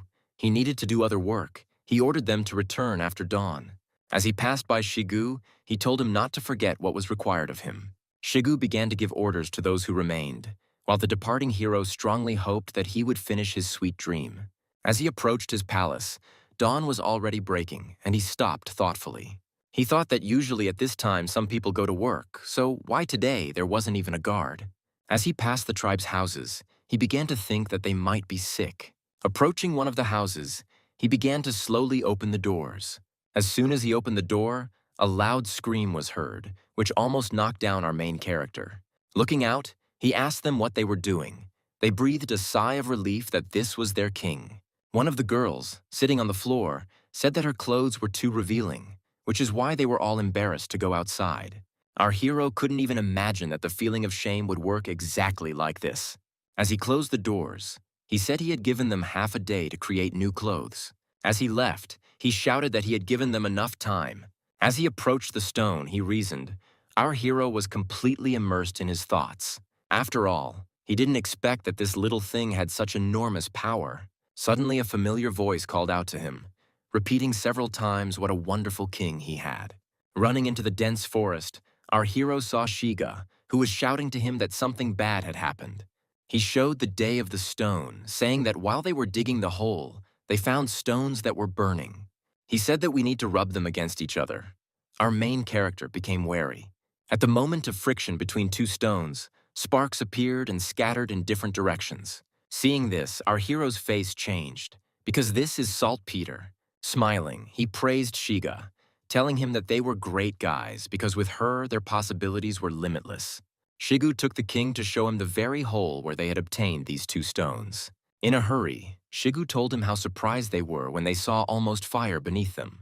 Holding out his hand, the big man told his king that they were about to arrive. A hole had been dug near the rock, and it was to this hole that Shigu pointed with his hand, saying that they were going to dig everything up here. Coming closer, our protagonist thought that their number was small, after all. Due to the drought, the soil here was saline. They weren't formed naturally, then maybe. But without finishing his thought, he asked Shigu to see if there was anything else in the ground. He went down, bent down, and began to examine the bottom of the pit. He said that this piece of land was really easy to dig and where some objects did not look like stones. He decided to taste something that didn't look like the very stones they had found. As soon as he took it in his mouth and bit into it, his face changed because it was shit. With a sly face, our main character answered Shigu that he had guessed everything correctly.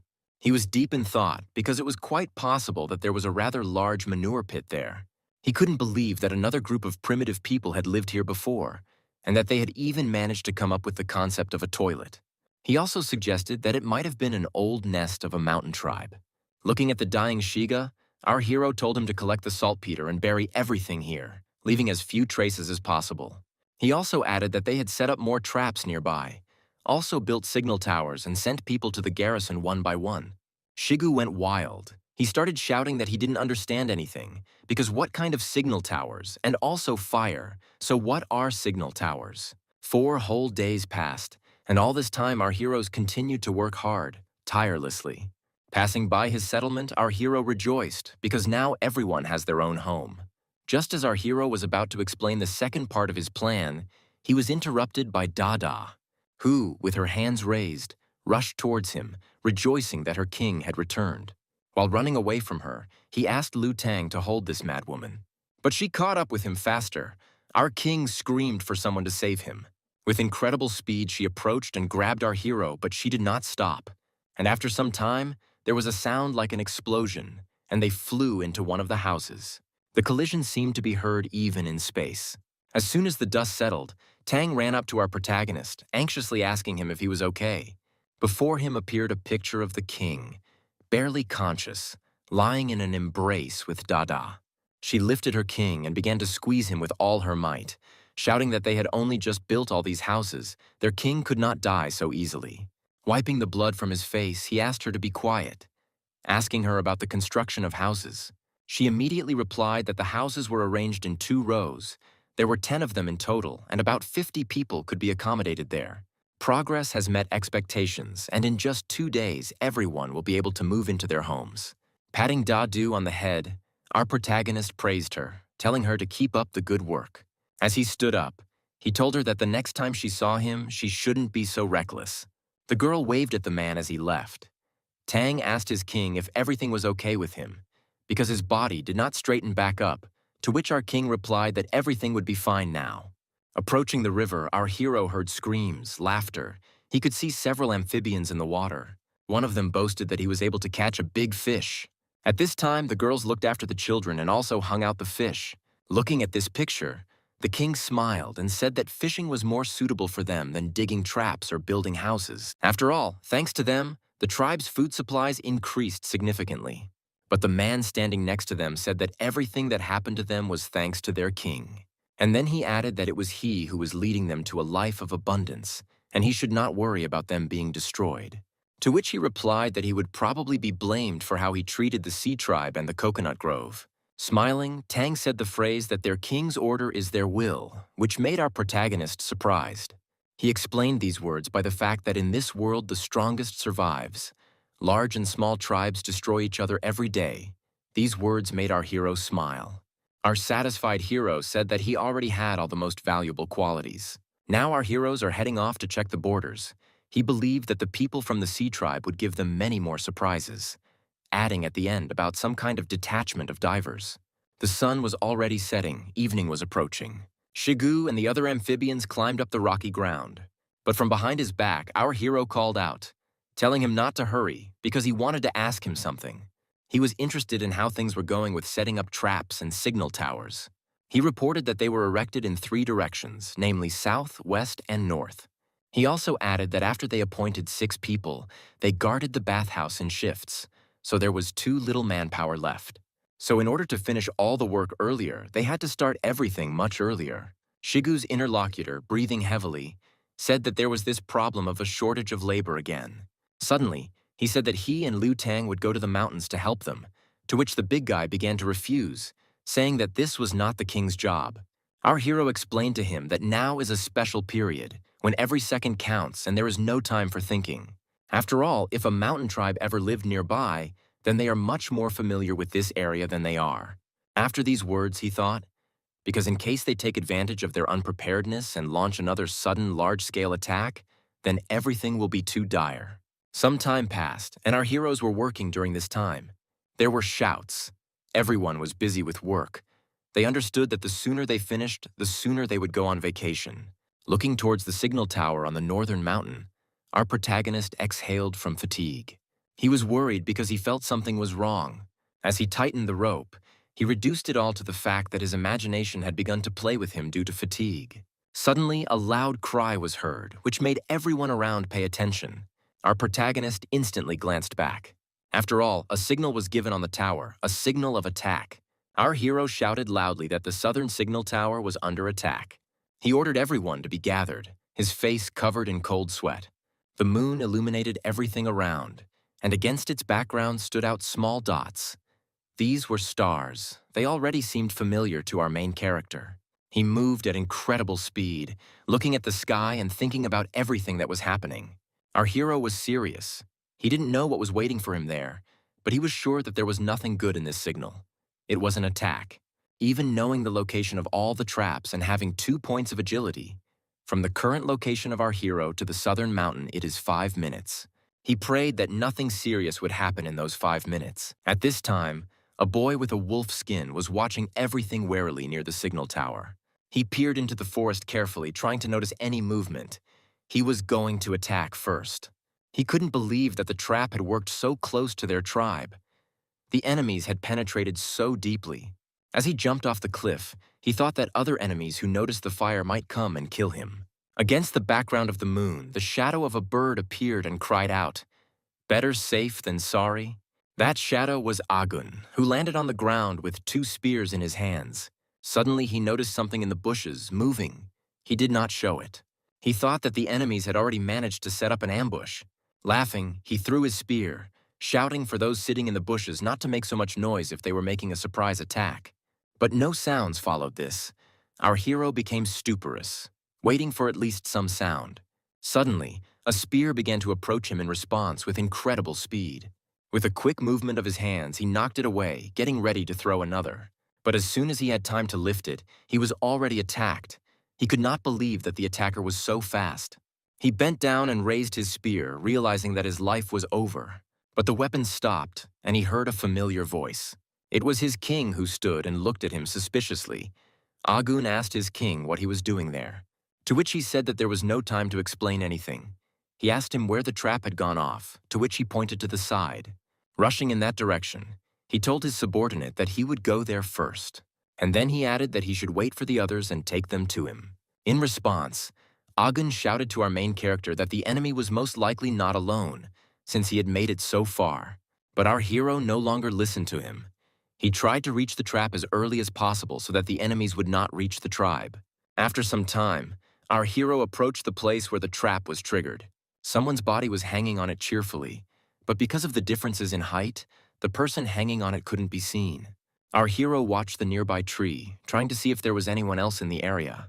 But he did not feel the presence of other people, and the dead silence clearly indicated that they had caught something far from an animal. Our hero had 2 options. Either this man came alone since he did not call anyone for help, or he was already dead. Exhaling, he decided to approach, sweat running down his face. Cautiously raising his axe, he began to approach the trap. Suddenly, his face changed from anxious to surprised. In front of him stood Xiao Wan, hanging from the tree with her legs raised, her face embarrassed. Our hero blushed, covering his face, and in a loud voice, he asked her if she should really be here healing her wounds. to which she continued to look in his direction with embarrassment. And then she asked our main character how much longer he would stare at her. These words made our hero laugh. He said that you don't often see such a picture, to which she responded by saying that she would finish him off. Taking her by the leg, he said that he would use her little leg, giggling obscenely. She in turn asked to let him go. Slowly, he began to move his finger closer to the queen's foot, and she began to hiccup from overexcitement. He began to run his fingers along her leg, causing the girl to scream. With each passing second, her face became louder and louder, and her face became redder. Suddenly, she screamed that she was angry. She told Chen Li to let her go right now. Suddenly, from behind the bushes, the cry of comrades who were catching up with the king was heard. The girl, also hearing, warned Chen Li that if anyone saw this picture, she would kill everyone, to which he said that he would now bring her down. While untying his future wife from the tree, he shouted for no one to come near. Those who heard this could not understand the king's words because he said that they could be killed here. Shigu assumed that the king was trapped and asked his comrades if they should hurry and save him. Agun said he didn't think anyone was hurt. There was just something there they weren't supposed to see. To which Shigu replied that their king is sitting in the big one now anyway because, for example, he also can't go to the big one in front of anyone. Suddenly it dawned on him that a lot had changed, but he didn't understand what exactly. By this time, the queen had already been freed and stood on her feet. The main character, laughing, said that it was entirely his fault. He forgot to tell everyone about the traps. She, in turn, noted that she did not expect that her husband knew so many amazing tricks. He asked her why she came here in the middle of the night. Her expression immediately changed, indicating that she had heard a conversation between people from the sea tribe. They talked about how great it would be to be able to go back to the beach and catch some fish, shrimp, and shellfish. After all, if they eat them, they will have much more energy than from ordinary fish. After these words, our main character suggested that their energy most likely came from the salt content. She continued her story. They reasoned that on the way to the beach you can meet jackals, so they could not go fishing because they were afraid of being eaten. So she decided to find a safe route for them. The king told her that he had walked along that road many times, and 5 days ago there were no jackals there. He assumed that some of the amphibians had escaped in the last few days. The girl immediately asked him whether to execute them, to which the king replied that this was not what he had meant. He explained to her he was thinking about a security vulnerability he hadn't noticed before. Maybe he should organize a patrol. But it was still important for him to open the road to the beach, and best of all, to create a new camp there.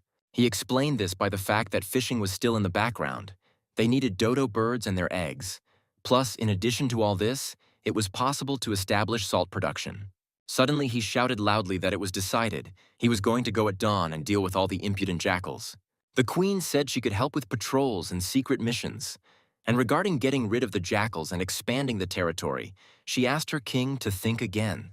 He leaned over to her with a smile on his face and asked her if she was really worried that he wouldn't be able to cope with the wild animals.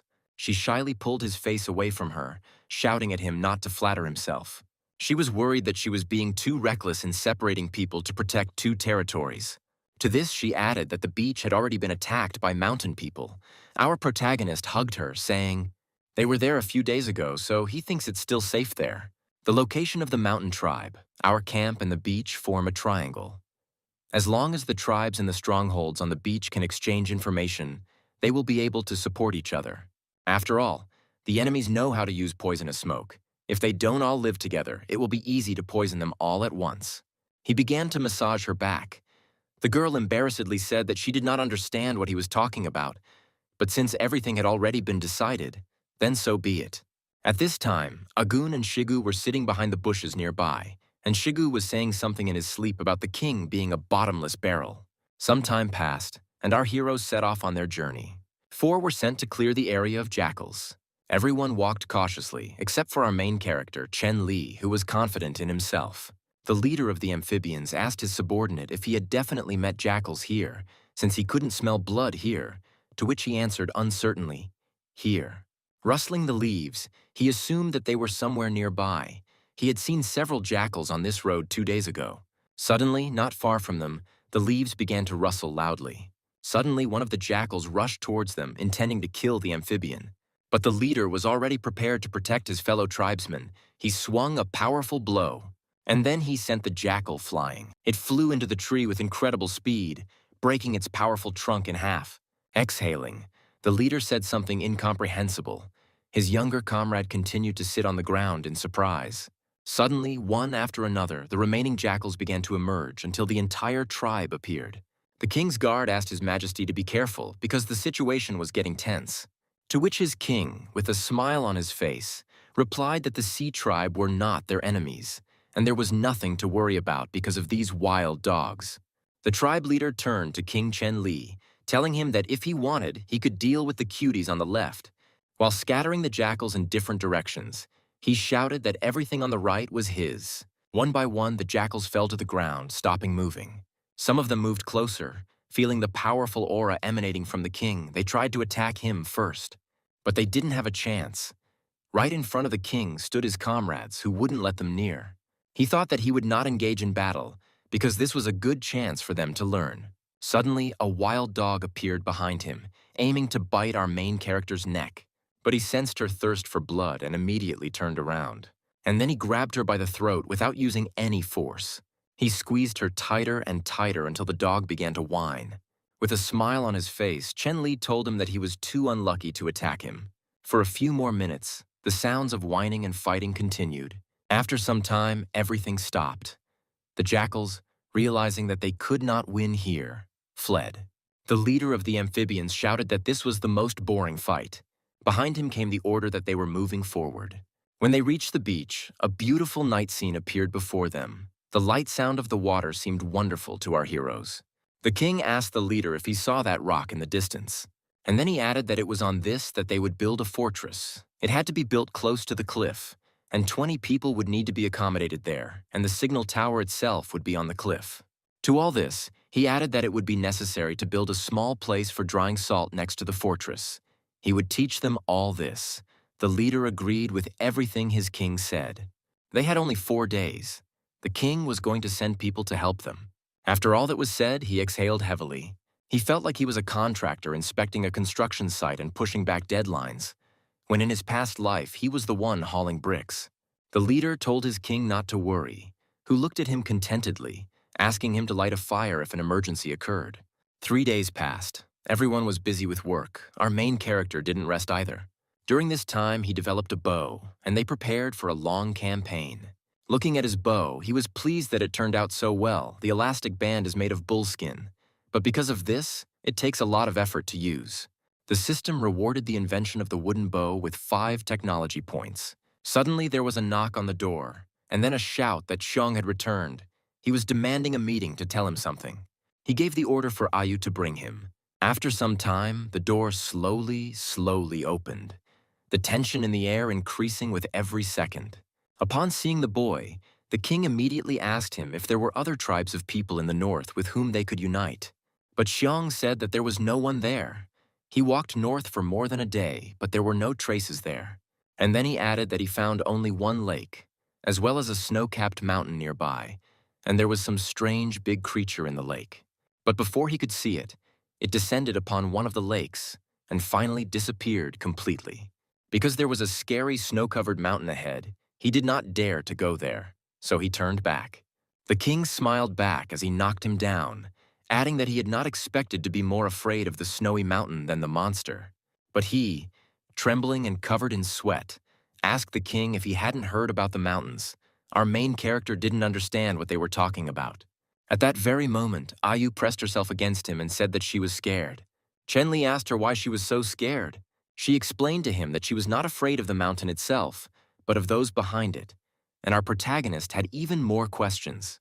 The girl, with a trembling voice, began to describe the terrible bikes that live behind the mountain.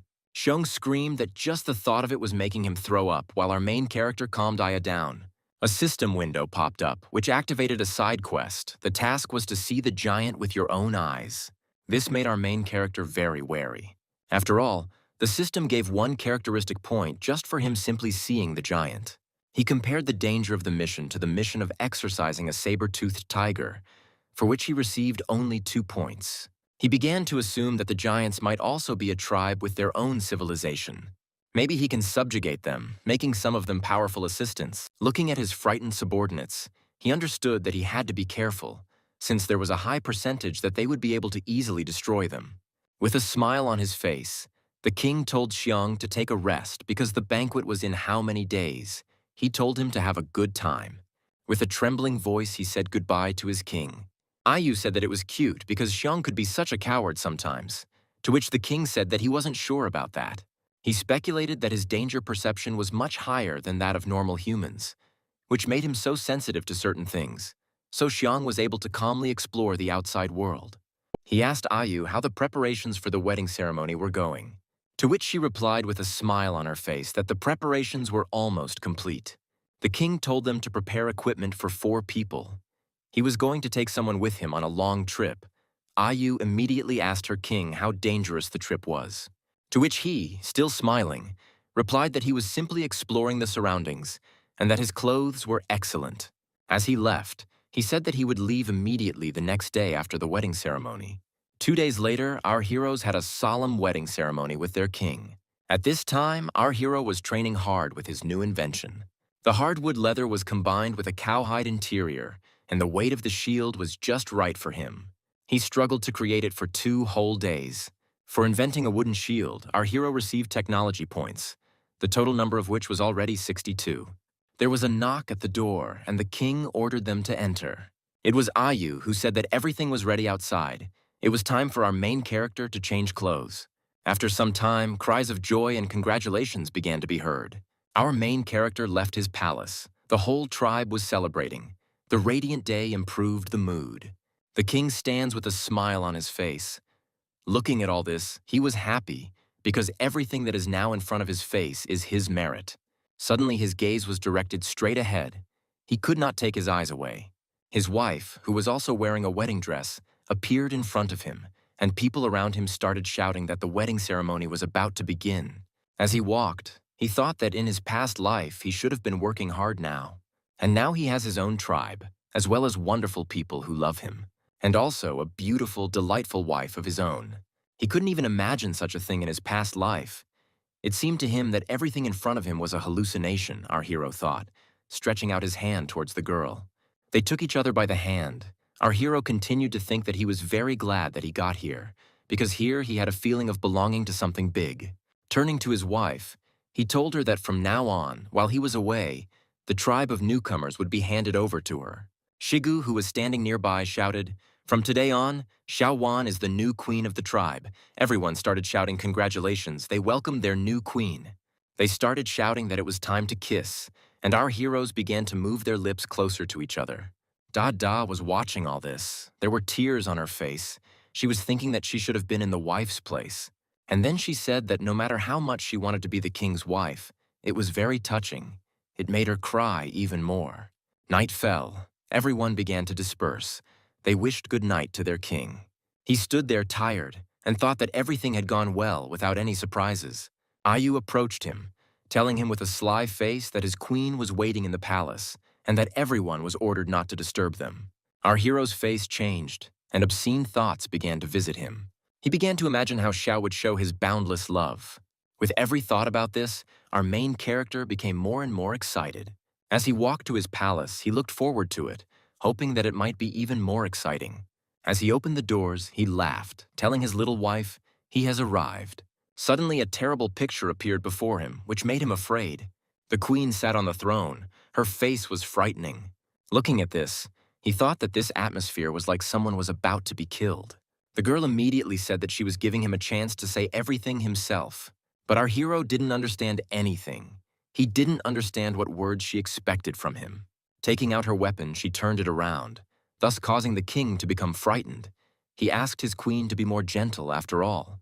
It was their first wedding night. Looking at the whip, he realized that he had given it to her in vain.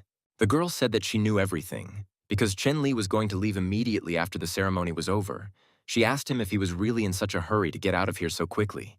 He exhaled and said that he had already managed to get scared, and it was all just because of this. Laughing, he told her that his wife had misunderstood everything. Grabbing her, he asked her to calm down first. He was going to tell her everything. He just didn't have time. Having told her everything, she asked him if he was seriously going to convince the giants to join them in the battle with the mountain tribe.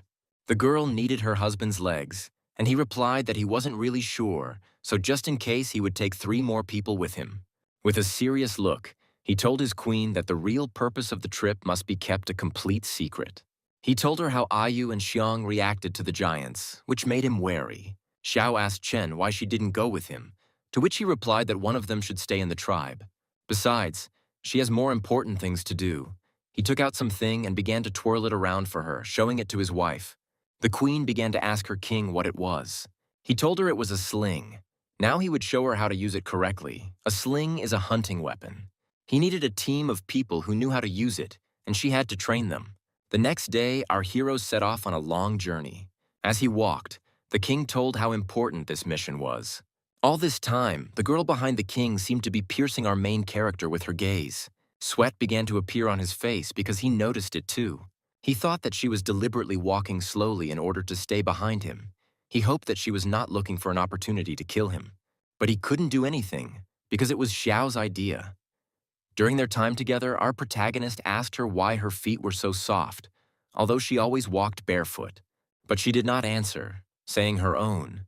She told him to choose 3 from the Coconut Grove tribe and the Sea tribe. He told her that he planned to take Haika. He had personally seen his power in battle, and the fortress on the beach would be temporarily handed over to Shigu's responsibility.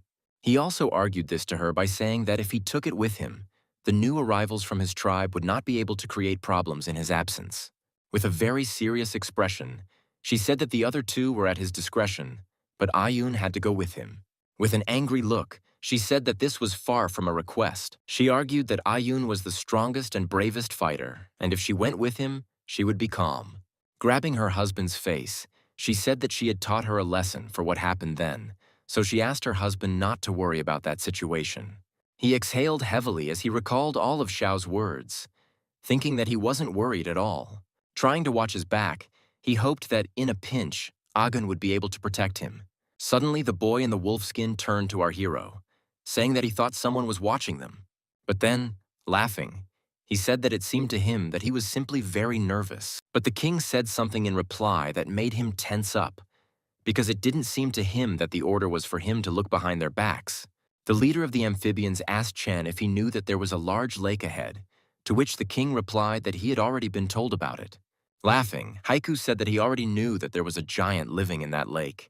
The king asked him if he was talking about that huge monster in the lake, to which the leader of the amphibians said that this was exactly the case, because when he was a child, he saw how this monster swallowed a leopard whole.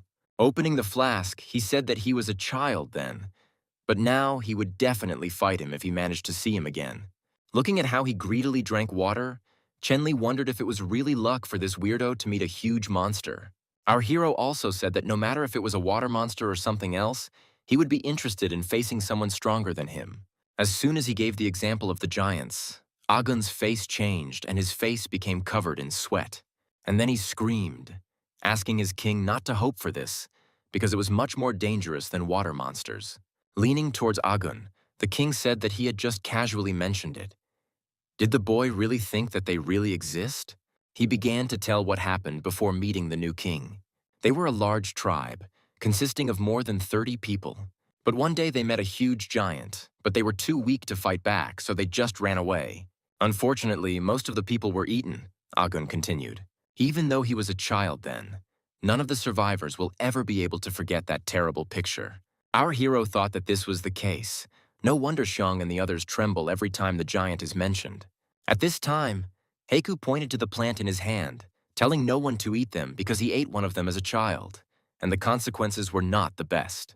Bending down to one of them, our main character began to examine them carefully. The system conducted an analysis. It was croton, a herbaceous plant, bitter taste, poisonous, laughing. Our hero imagined the consequences. Suddenly, it dawned on him. He had never been here before, so he didn't know the surrounding plants. He hoped that everything would go without any surprises. He ordered the system to scan absolutely everything around. The system began to conduct an analysis, displaying windows above each plant around. Our hero was happy, because right in front of him was a large warehouse of medicinal plants. Noticing one of them, he thought it looked very familiar. As the system analyzed the plant, he thought it looked very familiar. The system indicated this plant as millet, an annual herbaceous plant of the cereal family, commonly called millet. He shouted that he had found grain. He was happy. Suddenly, the system gave him a task. Within 180 days, he had to grow more than one type of grain and also harvest them. He told his comrades that when they found clay, they would be able to make food and medicine, and that would mean the era of farming. He understood that this plant was not yet ripe. He was going to let it grow and then harvest it. Suddenly, our hero felt a chill run down his spine, which made him wary. Looking towards Ayun, he wondered if it was because of her hostility. Suddenly, Agun, who was standing nearby, pointed to the side and shouted loudly. Our hero became wary, looking in the direction that Agun was pointing. The system identified the plant as Rami, a member of the nettle family, whose tough fibers are used to make rope, paper, and fabric. A smile appeared on the king's face as he praised his younger subordinate, telling him that they would be returning back and taking some so that their tribe could wear more varied clothing. But he started shouting that he was not talking about these strange herbs. Our hero became alert and began to peer into the distance. The foliage began to move more and more, and someone was approaching our heroes. Suddenly, a growling hyena with a terrifying look emerged from the darkness. The king assumed that it must be them who were following them. He had felt their gaze for a long time. Our hero assumed that they came to take revenge on him and Hike for the previous situation. It was clear from the hyenas' faces that they were happy, because they were aiming to take revenge on our heroes. Raising his axe, our main character said that in this case they will not let them go anymore. The problem needs to be eliminated from the root. The king gave the order to kill them all. The battle began. The hyenas outnumbered our heroes several times, but our heroes were much stronger than them, killing several at a time. Heiku was pleased that this time they had come straight into their clutches. There was a fierce battle. The hyenas fell one after another, but their number seemed endless. They continued to attack, attacking 2 or 3 at a time. The girl understood that one of the attackers would most likely hit her. Suddenly, hyenas flew in and pushed the attackers into the ground. It was Heiku laughing and saying how cool he was.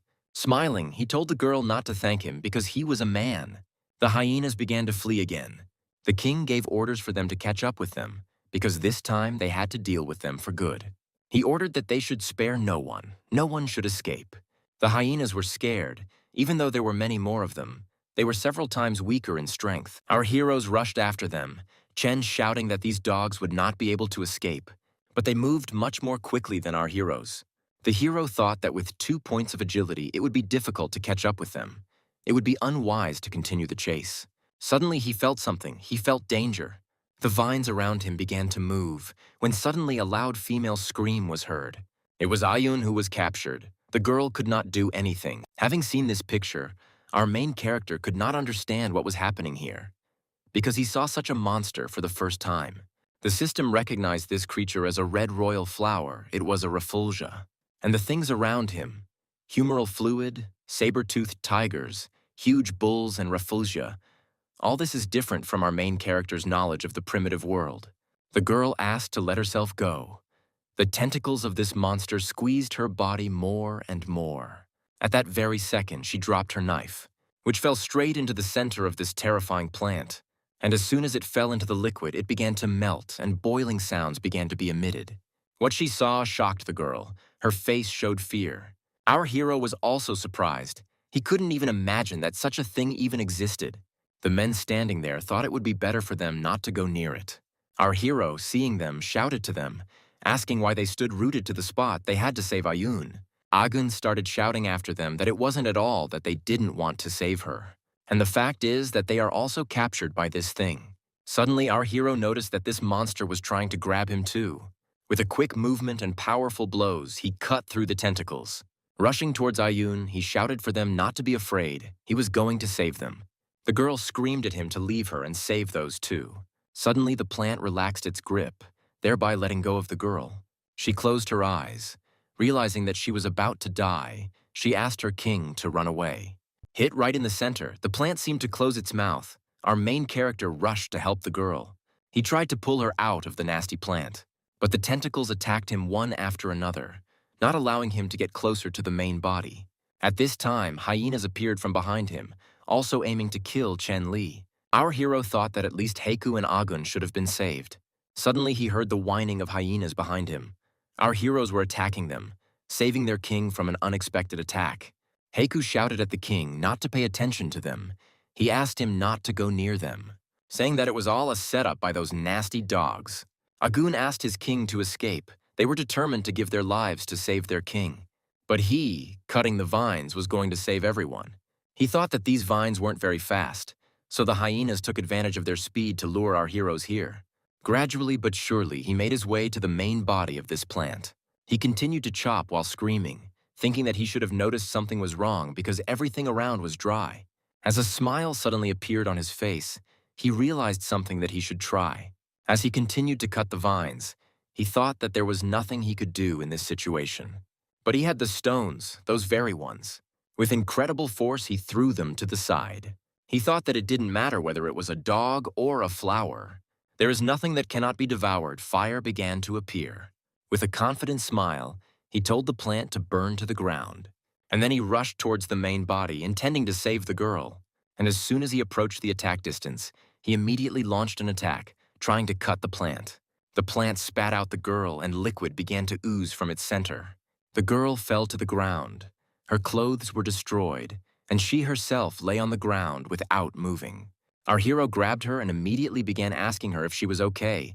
If she could move, he had to help Hike and Agun. He said he would give her his clothes to cover her body. And then our heroes rushed to flee. Running away from the flames, the fire grew. By shooting with his bow, he made the fire even bigger, thinking that now there is no need to worry about hyenas nearby. Seeing the water, he shouted that that was where they needed to go. He asked his subordinates to be patient and just a little bit patient. As soon as they reached the water, they would be saved. But at this time, a hyena was already approaching the girl from behind and aimed at Ayun's neck. Our main character managed to avoid the hyena's attack, so he rushed towards it with incredible speed for a human. At this time, the hyena was already gnawing at the girl's cloak. He grabbed Ayun's hand, trying to pull her away. She threw off her cloak and they changed places with the king. The hyena continued to chew on the cloak, not immediately noticing the substitution. Suddenly the cloak tore, which the main character did not expect at all, and the dog bit him on the hand.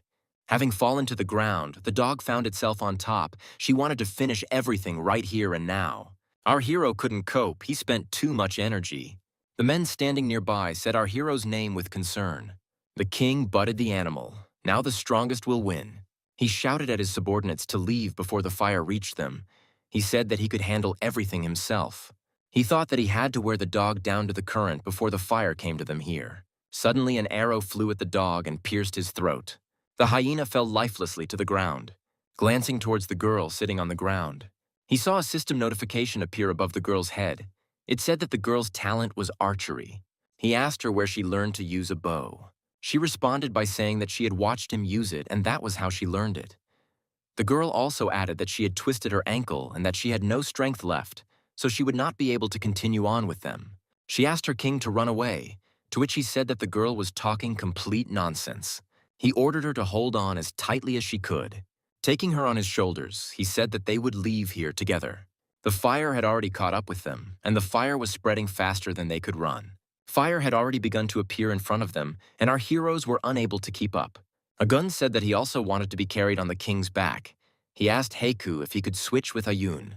He turned angrily in his direction and said that if he didn't shut his mouth now, he would throw him towards the lake, assuring the boy that he still had enough strength to do it. Ayun began to say that she had actually planned to take the opportunity to kill the king. She asked him if it was he who had arranged for the black bulls to attack them. He asked her why she thought so. She said in a sad voice that she thought so. He wasn't going to admit it. She said she noticed that some of the bulls were wounded. Their weapons were unable to cut through the tough bullskin, so she concluded that his tribe had done it. Besides, his tribe fought them too well. They were confident in their actions. But she knew that her arguments would not convince the queen, so she planned that attack without her permission. She held a knife to our protagonist's throat, saying that one move and he would die. She told him to leave her and then he wouldn't have any problems in the future. He had no intention of leaving her, shouting that first they would be saved and then she would finish him off. The girl exhaled and agreed with the king's words. She told him that from now on she would watch him. If he betrayed her queen or the Coconut Grove tribe, she would kill him, our protagonist agreed, saying that if he treated them badly, he allowed him to be punished. The girl laughed and said that it was a very good idea. After such a difficult journey, our heroes were able to reach the lake by jumping into it with a running start. Heiku emerged and shouted that they were saved. They understood that if they had gone a little further, they would have burned up, but they were able to reach the water at the last moment. Our hero thought that 2 of the 4 had lost the ability to move, and it would have been better for them to abandon the plan to find the giants. Turning to Hake, he ordered him to take them to the place where Agun had found the Rami, and he himself would find and bring the medicinal plants. After some time, our heroes accomplished what they had planned. Agun rubbed his leg with a plant. He arched gracefully and said that nothing hurt him anymore thanks to the king. Heiku and Chen Li collected Rami because the medicinal properties of these plants were excellent. Suddenly, the face of the leader of the amphibians changed. He felt a strange smell. He smelled the hyenas, although he couldn't understand why he was there.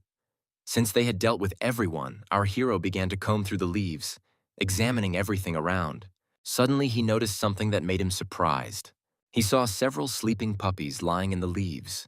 Having picked up one of them, realizing that the hyenas had not come for revenge, but to protect their cubs, our protagonist assumed that they were a threat. At that very second, a system window appeared in front of the hero, which gave him a side mission. The mission was to tame hyenas. He accepted it with joy in his eyes. It was one of the best missions. Our heroes set out again, making their way through the dense forest. Suddenly, there was a deafening sound that made me cover my ears and my body tremble. A huge creature with a frightening aura appeared from behind the tree. A thirst for blood pierced the bodies of our heroes. A huge monster appeared before our heroes, and its terrifying aura was felt by all the people standing in front of them. The boy with the wolf skin on his head screamed in fear. He recognized this monster. In front of them stood an enraged man-eating bear who intended to kill our heroes. Our main character immediately realized that they couldn't win with 2 wounded men, and it was even difficult to escape. Throwing the tied grass, he said that he would distract them. The rest had to make a detour and return home. They tried to object to the king's order, but our protagonist did not accept the objection and sent them to retreat. He said that they only had one chance, and in a fight with him, they would only get in the way. Summoning his axe, our hero began to address Heike. He told him that the safety of the 2 remained his responsibility. He had to get them home safe. And then he jumped on the bear, shouting at them to leave quickly while they had the chance. Heiku and the others ran away, turning around as they ran, looking at their king with delight, because he was ready to give his life for them. He, in turn, continued to attack the bear, not allowing it to pay attention to those running away. Time after time, he tried to strike the bear, but the bear seemed to like it. There was laughter in his eyes, because he thought that he was much stronger than our hero. One of the king's attacks was unsuccessful, and the man-eating bear was able to strike back, throwing our protagonist back. The fleeing Heiku noticed this and stopped. He ordered to take the cubs and return home. He was going to help our main character, but Agun began to stop him. He began to tell him that he had personally seen the king's strength and that this opponent was not even fit to hold a candle to him. He continued speaking, telling Heike that they would only hinder the king in battle. Heiku, having listened to everything, exhaled, and then said that they would continue to follow the order. Our hero looked at the backs of his fleeing subordinates. His breathing was ragged. It was difficult for him to fight against this monster. Looking at his axe, he thought that now was the time. After all, the bear's attention is completely focused on him. As he began to stand up, he exhaled, trying to catch his breath. He thought that all he had to do was distract him and the job would be done. He hid from one tree to another, trying to throw off the trail of the fugitives. He deliberately provoked him by shouting at him to run straight towards him. The bear was provoked, attacking more and more furiously. At this time, our heroes hid further and further into the thick of the forest. Loud sounds were heard. The rising aura of the blows seemed to cut through the air. The bear demolished everything in its path, breaking huge trees like little sticks. Hiding behind one of the trees, our hero thought that Agun and the Steel Ones should already be safe, so it was time for him to get rid of this monster. Just as he was preparing for an attack from behind him, he felt someone's thirst for blood. Turning towards Auru, he paused for a second. He was attacked by a leopard, which clearly aimed to kill our main character as well. Having dodged at the last moment, our hero began to understand that he could not win this fight. Looking into the dust raised by the monster's landing, he tried to make out at least something. And as soon as the dust settled, he recognized his attacker. After all, this was the same saber-toothed tiger that had been chasing him at the very beginning of his journey. He also recognized it, and looking closely at its burnt eye and intelligent gaze, our hero was convinced that it was definitely that same cat. At this time, a man-eating bear was already flying towards them and was not going to let them catch their breath. Standing between a saber-toothed tiger and a bear, our hero thought that he was being squeezed from both sides. Our hero understood that if he used Pang's power, he would become weaker for a long period of time. He understood that even if he used this power and did not die, the mountain people would not wait. At this time, the tiger was already slowly approaching our hero. The bear began to walk around our hero, trying to look away from himself. And just a second later, two monsters rushed towards our hero, intending to kill him. The king thought that they wanted to fight among themselves, but as it turned out, they decided to attack a defenseless man together. Suddenly, a system window popped up that increased the agility stats to 20. He began to feel a huge surge of power. His body seemed to be covered in a scarlet aura, and time around him slowed down. Pushing off the ground, he soared into the air at incredible speed, several meters straight into the sky. The monsters collided with each other.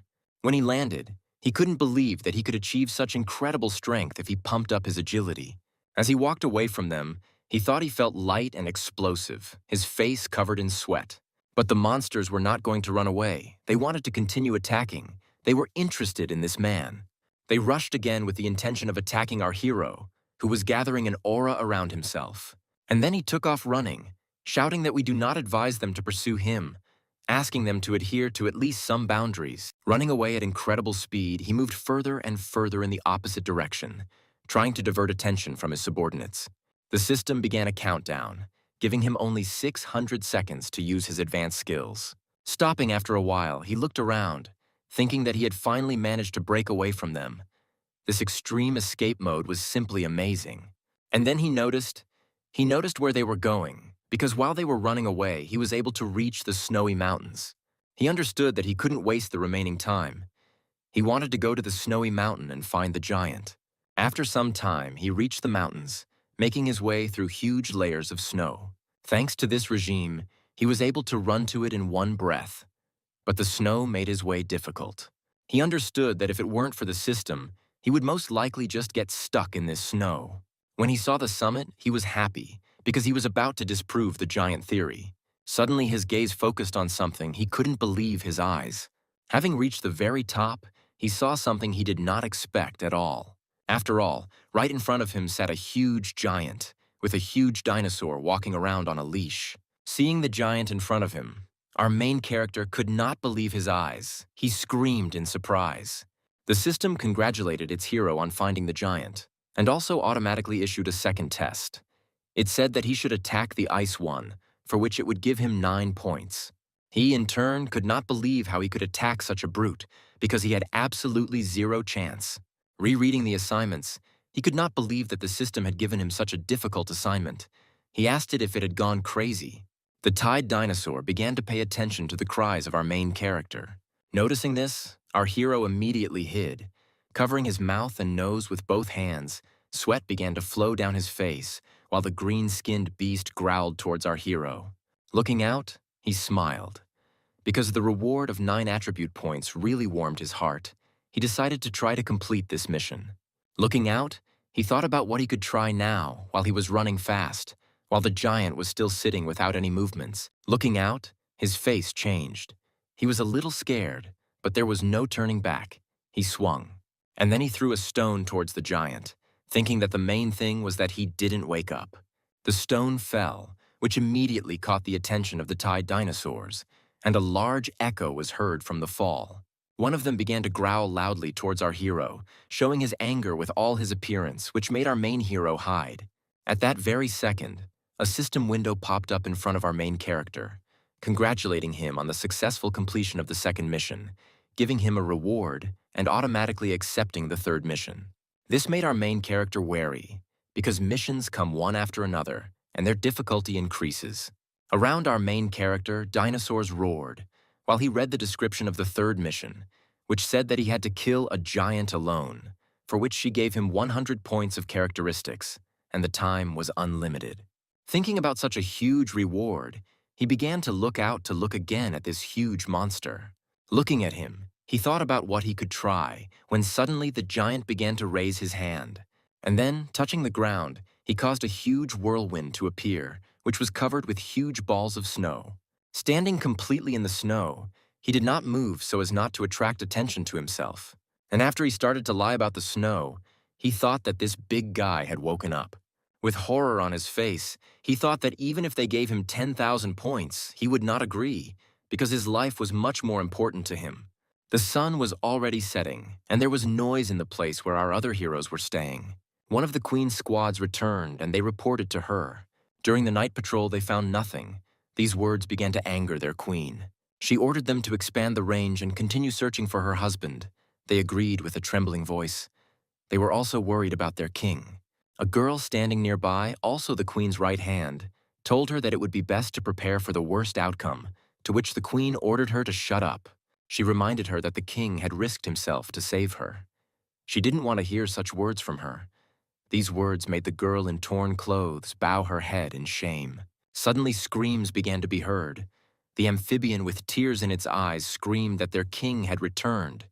It repeated over and over again that the king had returned.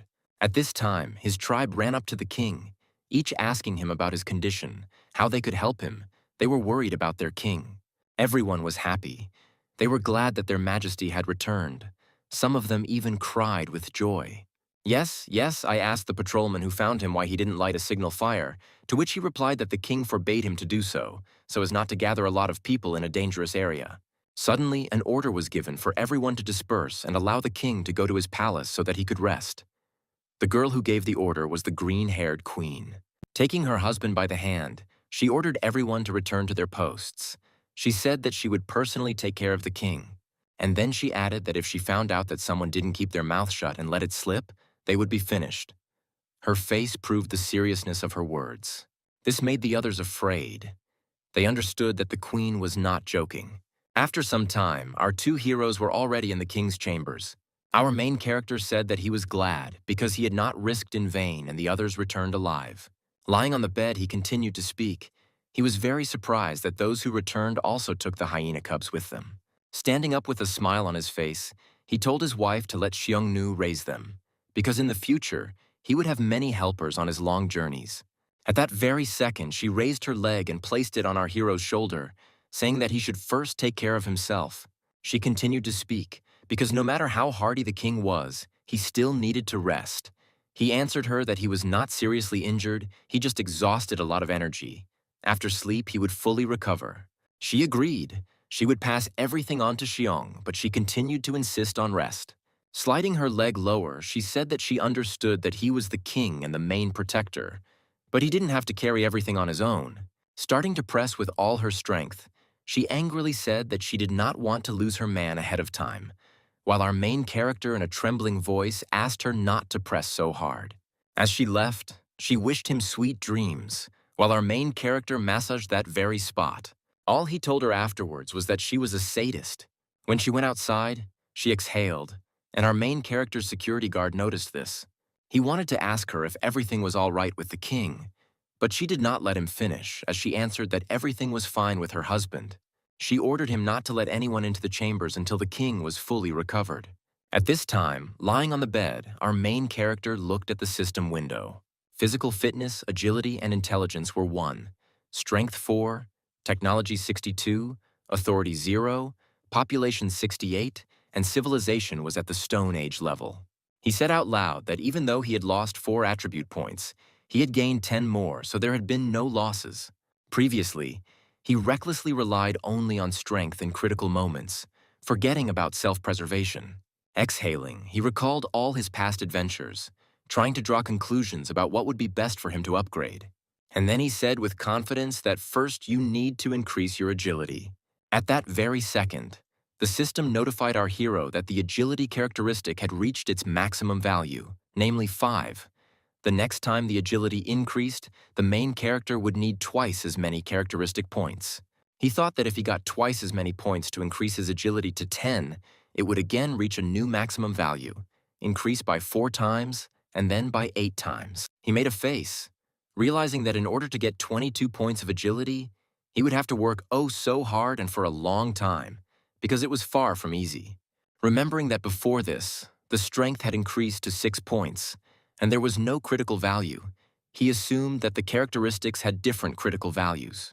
He understood that the best thing to do at this stage would be to invest in the characteristics, bringing them to a critical value. As soon as the power reached the 10 mark, his body began to emit a huge flow of aura. Our hero felt a huge influx of power, and his body seemed to be stretched. His shoes began to tear and his feet grew bigger.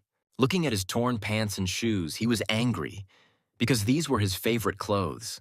The strength had reached a critical value of 10 points. He didn't expect it to be so terrible. Looking at the system window, he saw that there were no more points for distribution, but he still had 2 characteristics that had not reached the critical value. He was also interested in the question of how the dexterity characteristic would affect him. The system immediately answered him that the higher the intelligence, the greater the likelihood of random tasks with high rewards. Our main character's strength began to finally leave him, and he began to fall. As he lay there, he thought about how stat points were a rare resource, and it was too wasteful to increase intelligence in exchange for the chance of getting a high reward. When he got the attribute point, he was going to increase his stamina to a critical value at first. At these words, his eyes began to close. He had to try to make several sets of eyes. The eyes were closing more and more, and then they closed completely, and our main character had no strength left at all. Morning came. The whole tribe was busy with business. Every inhabitant was puzzled. The amphibians caught fish and dried it immediately. The girls were cutting it up, discussing the beauty that surrounded them. Some of the amphibians were frying fish over a fire, shouting for the hungry to come over. The female combat unit was trained by the green-haired queen. She gave them orders. She made them strictly follow her every order. At the order to shoot, each of the girls sent stones flying at a good speed. Most of the stones hit the target. The target was a man-sized target that they had made. They were preparing for battle against the mountain tribe. One of the girls reported to the queen that there were 6 shots in total. 1 hit the edge of the target, the other flew past.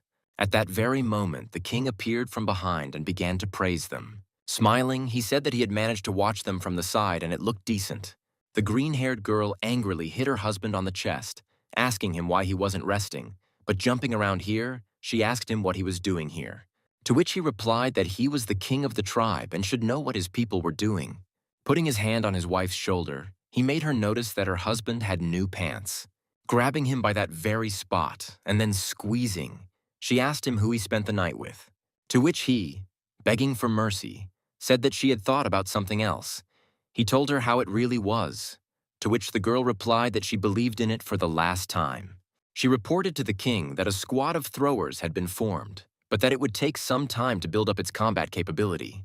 The patrol and the mobile post can be safely handed over to Afeng. She is an expert in this, the girl continued to say. The king inquired of his wife about the condition of Ayun and Agun, asking about their wounds. The girl responded, Agun refused to heal the wounds, saying that he did not want to be a burden to the tribe. This morning, he went to guard the signal tower on the southern mountain. Ayun was in charge of bringing him food and water. She looks after him, so there's no need to worry about him. But the queen said she was most worried about Ayun. The girl immediately began to practice archery non-stop, resting little. The queen said that she may have been too harsh with her earlier due to anxiety. But in any case, she's now in poor condition for training. Our main character, hugging the green-haired girl to himself, said that Ayun is good and she really cares about her queen. For the sake of her queen, she takes on a lot. He told her to try to treat her better, and then he said that it was time for him to return and continue to gain strength. Smiling, he told her that in a few days he would be heading north to collect the precious millet grains. Arriving at the door of his chambers, he thought that since he had nothing to do these few days, he would be an inventor. 4 days passed, and the tribe was busy all this time. Our main character, sitting on the floor, was puffing and inventing something. But a minute later, the hero breathed a sigh of relief. He said that he had almost finished the invention.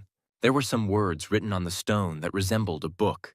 He thought that as soon as he returned, he would immediately teach them simple addition and subtraction, and then in the future he would not have to do all this on his own. The system immediately congratulated our main character on the invention of writing and mathematics, for which it awarded him 10 technology points. Such a large reward surprised him. And then she congratulated him, because the technology had reached the 100-point mark, and this meant the opening of a technology store. The system continued, saying that in the technology store you can exchange technology points for practical tools or heritage plaques. The purchase is not subject to return or exchange. These words brought a smile to the face of our protagonist. The store had a lot of stuff, from medicines, hematite, large pots, and even stoves to mysterious objects. He squealed with delight. He couldn't believe that he could get all this in exchange. He began to look at the store more closely. The delight on his face did not leave. Having decided what he wanted, he shouted that he would exchange it and get it, and then reached his finger into the system window. The system notified that the hero had exchanged 30 technology points for a large iron cauldron. The current number of points was 70. After this notification, the cauldron began to motorize. Looking at it from different angles, our hero couldn't be happier, because it was the best little thing possible. Looking in the direction where no one was, he asked, "Do you really think he spent 30 points on a saucepan?" And then he started waving his finger, saying that it was far from just a saucepan. He bought the boiler not only for cooking and evaporating salt, but because it was made of iron. "If you wear it on your back, it will be armor," our main character continued to say. Laughing, he continued to talk about how if you take it to your forearm, it can make an excellent shield. During various posing of beautiful poses with a saucepan, our main character's security guard came in, and an awkward situation ensued. In a slightly incomprehensible tone, he reported that he heard strange sounds, so he went to check. The king was silent. As he awkwardly left, he told him that he communicated with other gods and spirits, and he, in the same incomprehensible tone, replied that he thought so. After some time, our hero built a small structure for convenient cooking. His breathing was a little ragged as he tried to finish as quickly as possible. After all, it was not at all easy to dig a stove in the ground and then boil water in it. For inventing the stove, the system rewarded our protagonist with 10 technology points. He thought that in the past he was a professor, so he learned a lot of knowledge. He did not expect that he would be able to use it in practice. Looking into the pot with interest, he saw that the water had already boiled, which meant that he could already put it in the cauldron. After all, our main character cooked fish soup with great enthusiasm. Laughing evilly, he attracted attention, and the smell in the circle made everyone lick their lips. For inventing the soup, the system also rewarded our protagonist with 10 technology points. Seeing this, he was happy, because today he was luckier than ever in getting points. Shigu ran up holding something in his hand, shouting that everything worked out. In a small plate, he showed his king salt from their salt works. For this, the system also rewarded our hero with 10 technology points, the total number of which already amounted to 100. Our hero rejoiced, telling him that he had arrived on time.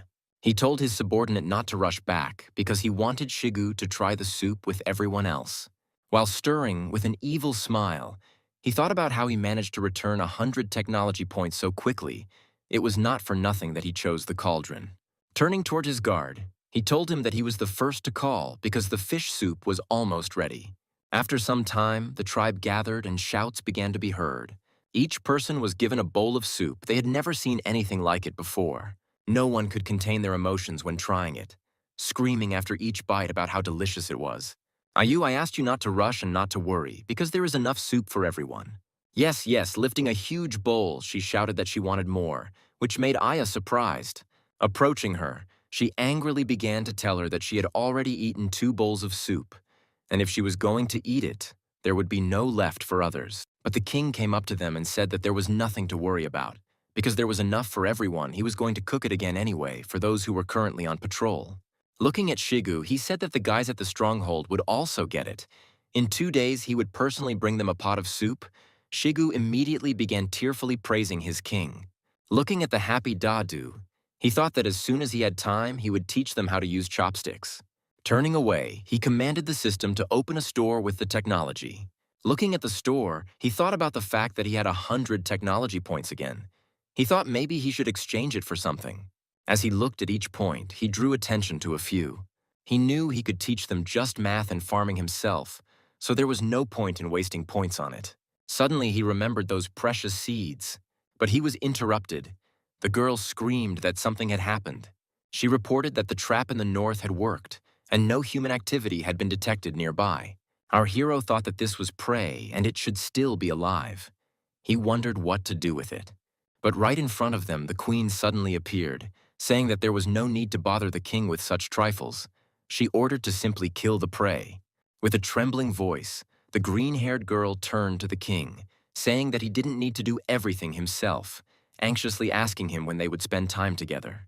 Placing his huge hands on her shoulders, he told her that he would be by her side all his life. But now they needed to arrange their home. This time he was going to buy something new, so he would make new changes. And after all of the above, he passionately kissed his wife. The girl blushed, as did I, the girl from the patrol. They were both embarrassed. He thought about the fact that the prey was still alive. He was wondering if he would be able to tame it. He told the queen that the nettles that Agan had brought were already gone, so more needed to be collected. He thought that the most important thing was to collect the precious millet. This was the primary task. After some time, our heroes were already on their way. The girl led them to the triggered trap. Having climbed the hill, they stopped. The girl glanced in the direction of our hero, and then with an outstretched hand, she indicated that they should go there. There was a hole inside, and the girl pointed at it from a short distance, saying that he was inside. Our main character looked into it and was surprised by what he saw. He couldn't understand what was going on here. The others also began to look into the pit trap in bewilderment. They could not understand why it was so quiet. One of the girls said that just now he was literally howling desperately, but now he's not. Looking at the beast lying on the ground, our heroes assumed that it had no strength left. Heiku asked his king if the hyena had come again to fight with them. Suddenly, Xiong noticed that this hyena was the same as the mother pig. Our hero asked him how he knew this, thinking that there were traces of breastfeeding on her. The boy said that he was very sensitive to milk, causing the girl standing next to him to be surprised. The girl began to stroke her body, and Xiong's words seemed to have an effect on her. Chen-Li thought that this might be the mother of those cubs that they took from her. The king gave the order. They had to lift her, even if it was dangerous. After some time, Shigu and Haiku were able to pull the mother hyena out of the pit. Her body was exhausted. Shigu examined the hyena and told the king that due to its severe weakening, it was not dangerous to them. Our protagonist gave orders to Xiong to save her, feed her, water her, and treat her wounds if necessary.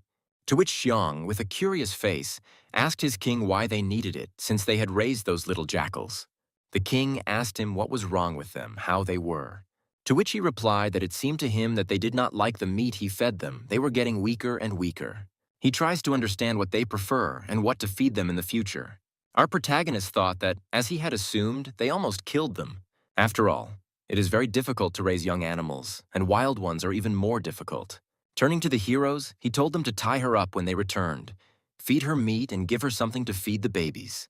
Xiong waved his hand, shouting that his beloved king could rely on him. As he watched his subordinates leave, he thought that he hoped that bringing a wolf into the house would not have any bad consequences. Turning to Afeng, he told her to set the traps. The rest would go with him to the north. The girl with a smile on her face said words of agreement. Some time passed, our heroes went to collect valuable grains. The heroes, sitting on the ground, collected herbs. Our hero looked around carefully, trying to notice other valuable varieties of plants.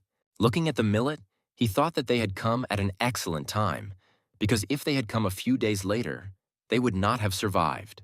Looking at the others, he continued to think. There was still some time before returning. Why not collect some medicinal herbs at the same time? Making their way through the dense forest, our heroes looked around. There was a dead silence all around. Only the moon illuminated the path of our heroes. Suddenly, in the distance ahead, they heard a loud roar, which seemed familiar to our main character. His face changed to fear, because these were the same sounds that were made last time. He shouted to everyone that it was the roar of a man-eating bear and that everyone needed to hide in the bushes. Seeing the incredible speed that raised a column of dust, he shouted at everyone to quickly hide. The loud sounds continued for several more minutes. Our heroes sat in ambush in the bushes, hiding without making a single sound. One of our main character's subordinates asked if he should drop the load, to which he replied that he should wait for now because there was a chance that he would go further and they would continue on their way. Looking at his subordinate, the king asked him why he had lifted his butt. He explained to him that this pose allows one to quickly run out when faced with danger. It is necessary to save oneself. He also asked his boss if this was the bear he fought last time, to which our hero would answer when he saw it. The next annoying question was whether the bear liked nettles, to which the hero answered in the negative.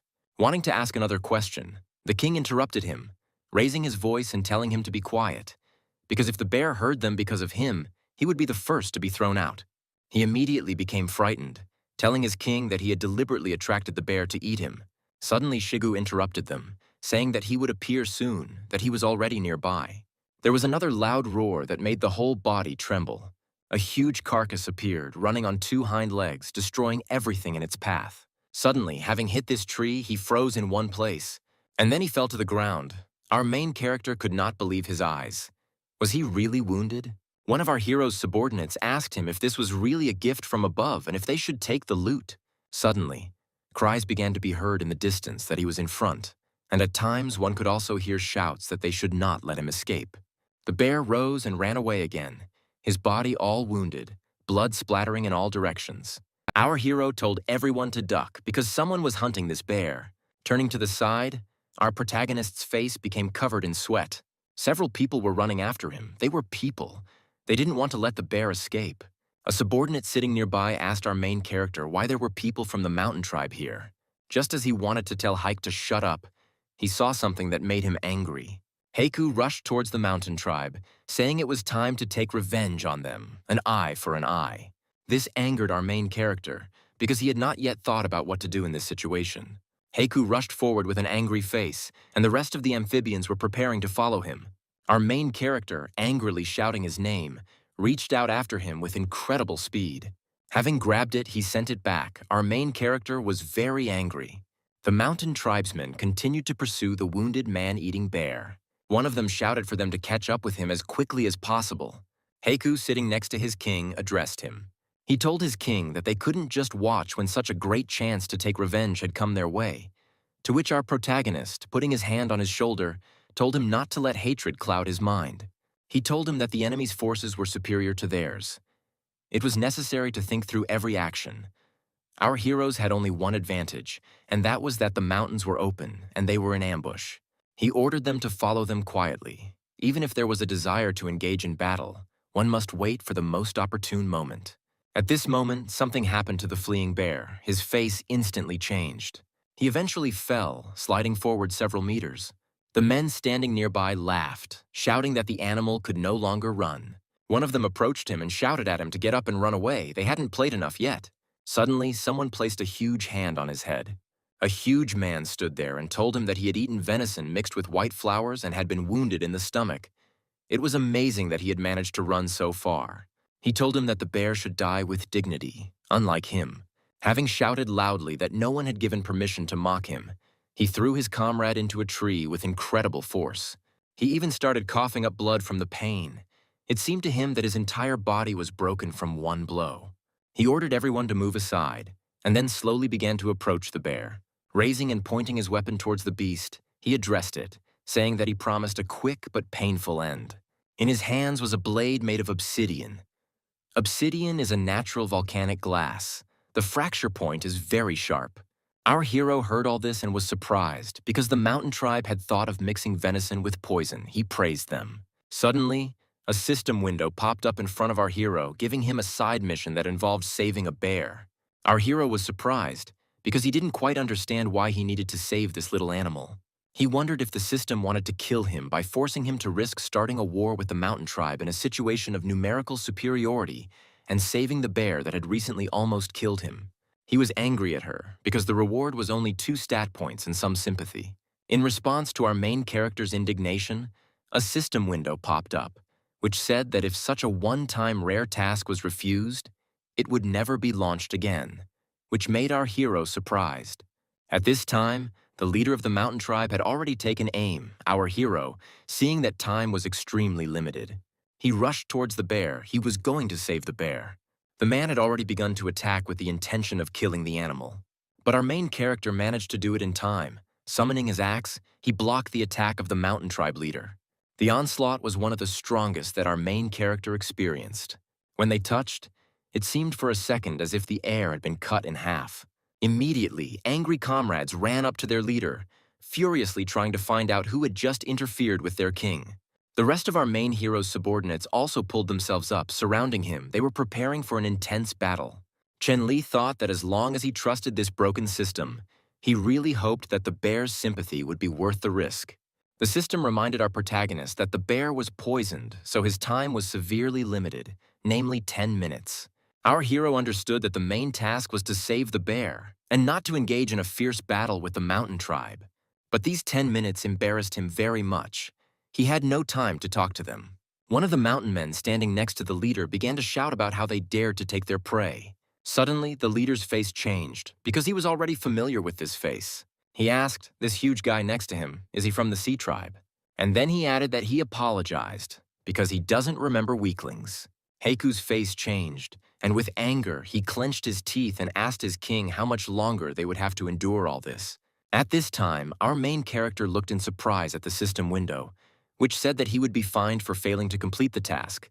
His little friend would shrink in half. Our main character realized what kind of little friend we were talking about, which caused the whole world to break down. After all, his wife would mock him. He even imagined it. Tears began to appear on his face. He screamed that this should not happen. His face resembled a demon. The mountain dwellers even began to exchange glances because of this. Turning to Heike, he said that there were too many opponents. They had to be careful. And then he added that he had only one order, and that was not to die. Our heroes went into battle with the mountain tribe. Loud cries and sounds of battle began to be heard. At this time, our main character covered the monster's body with liquid, thinking that the wound was shallow and therefore not fatal. The system's countdown was already showing 9 minutes. Our main character was breathing heavily. He thought that the next step would be to neutralize the poison, but he didn't know how. But remembering the punishments, tears appeared in his eyes again. There was a fierce battle around him. The inhabitants of the mountain tribe fell next to the hero sitting on the ground. Turning away, he looked, wanting to understand their situation. But when he saw it, it seemed to him that for now they were in an advantageous position. But everyone was wounded.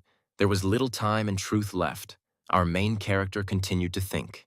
Suddenly, a menacing and loud voice began to be heard, telling them that they were indeed capable.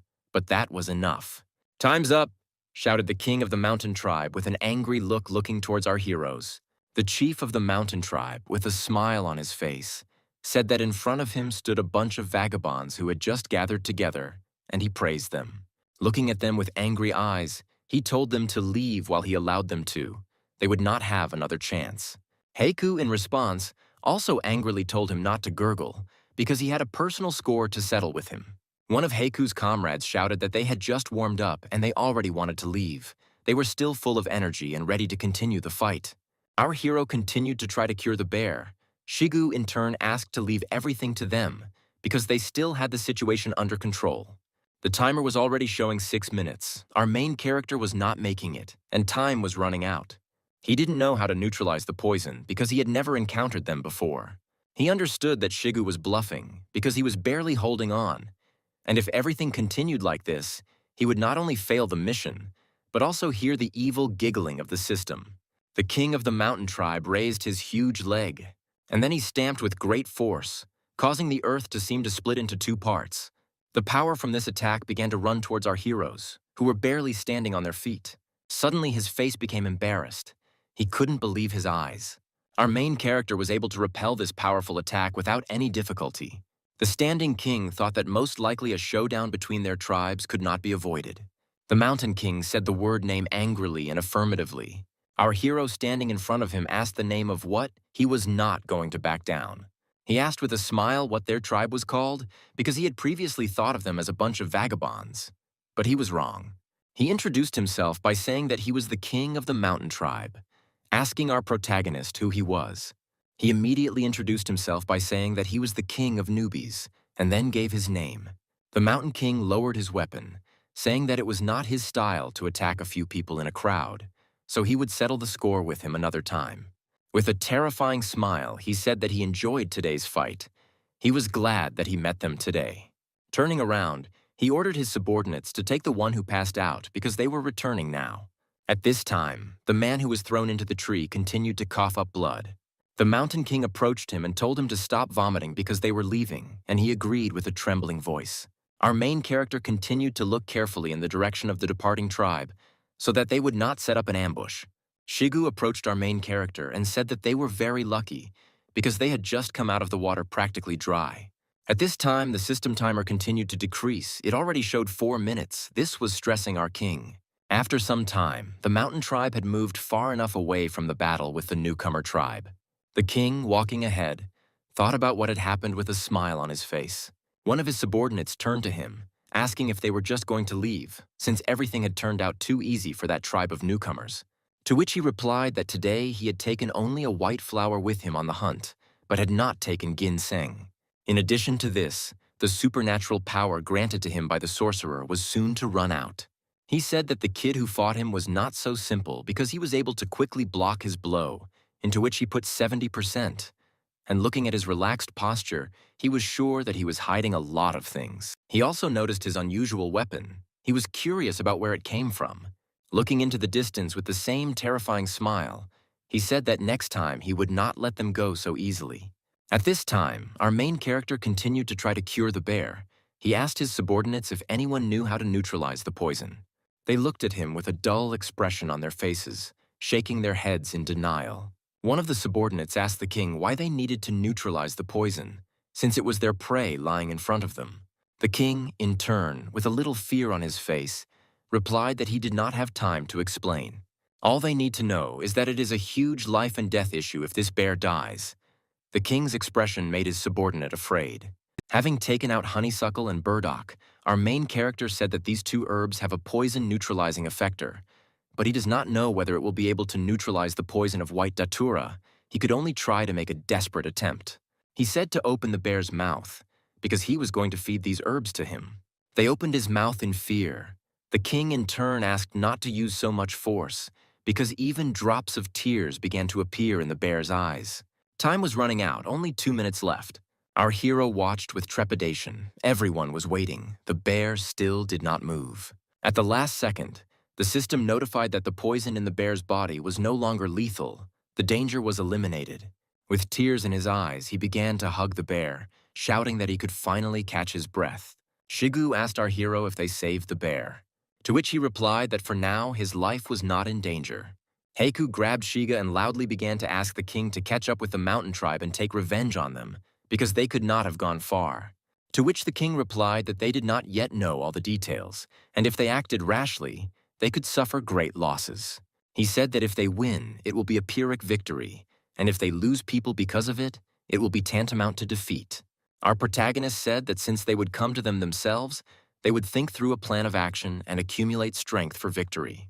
The subordinates began to discuss the king's words among themselves, but not everyone understood these abstruse words. After some time, our hero, putting his hand on the bear, ordered everyone to return to the camp after taking the nettles. He was going to take care of the bear personally. The king ordered Shigu to tell the queen to send reinforcements to the patrols and post sentries as quickly as possible, because they would soon have guests. After some time, Shigu and the others already went to the camp. Our main character, sitting by the fire, leaning on the bear, sat with his eyes closed, resting. Suddenly, he began to hear a huge number of different sounds coming from around him. Opening his eyes, he saw a huge number of sparkling eyes coming from the shadows of the forest. Seeing the animals approaching, he said out loud that he knew they would want to take advantage of such a wonderful opportunity. With a smile on his face, he raised the axe, because today's dinner was practically ready. Dawn was already approaching. The sun was rising, and its rays began to illuminate the forest. One after another, the animals fell to the ground. Loud sounds, screams, and squeaks were heard. Occasionally, our hero would even get scared and twitch from the volume. An hour later, our main character was already eating food fried over a fire, saying out loud how delicious the food was. The bear opened one eye and began to twitch from one side to the other, trying to get up. Turning his head toward the main character, he looked straight into the face without looking away. Our hero became embarrassed. While tearing off a piece of meat, our hero told the bear that we advise him to be honest and not refuse his offer. And later he added that if he didn't like the fried food, the rest of the animals lying nearby were all for him. Gradually, the food ran out and the flame began to die out. Our new hero showed with his whole appearance, holding his stomach, that he was very full. A few seconds later, a system window appeared in front of Chenli's face, congratulating our hero on the successful completion of the mission.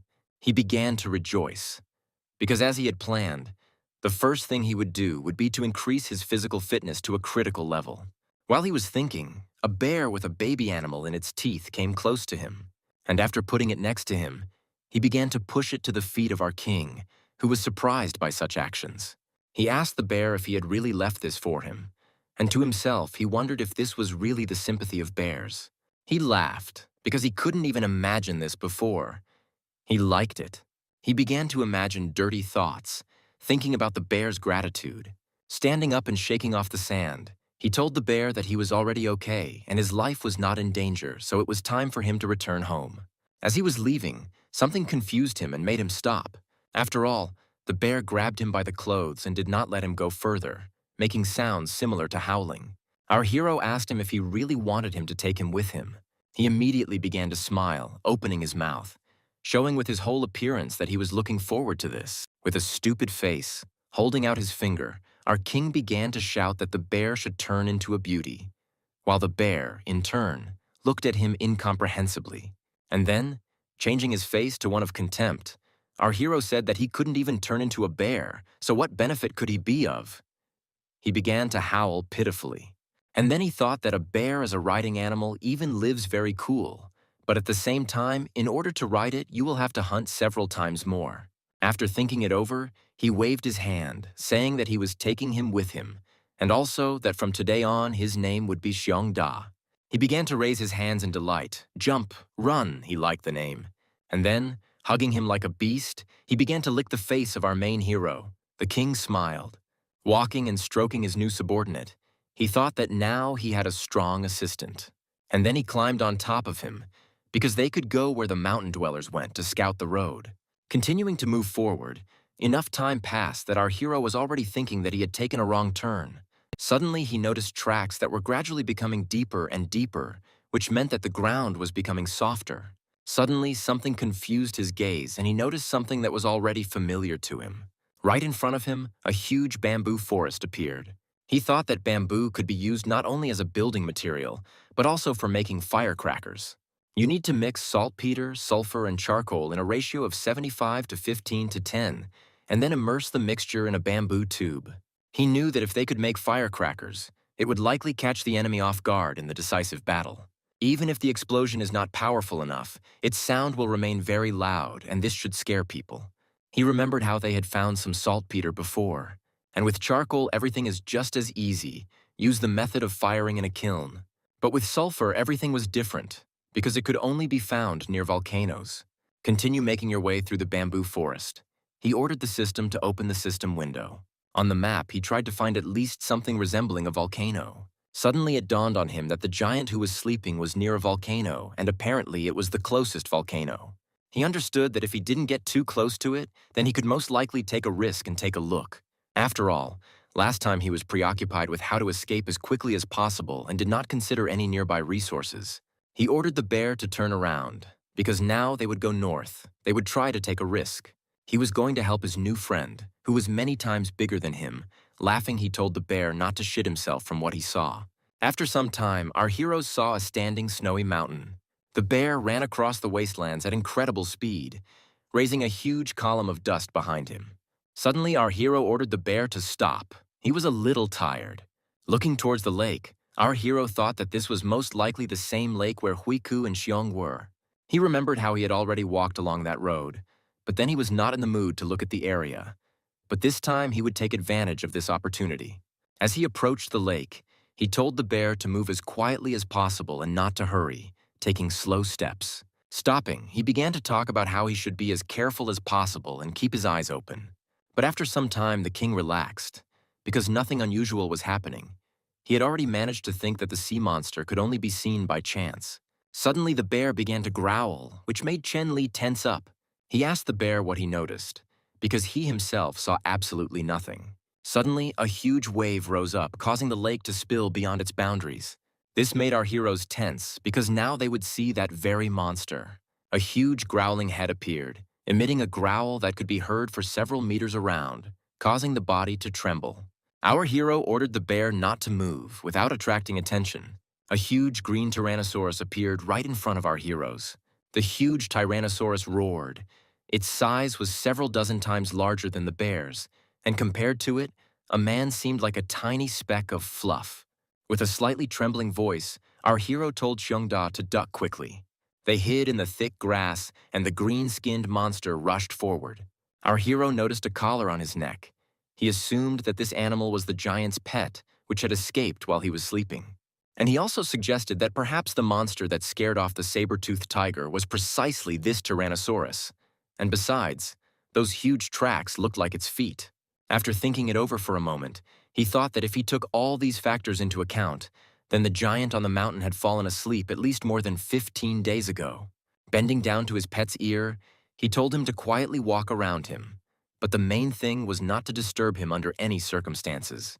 The departing heroes tried not to make unnecessary sounds and movements, while the green-skinned one was watching something in a completely different direction, not even suspecting that our heroes were at his feet.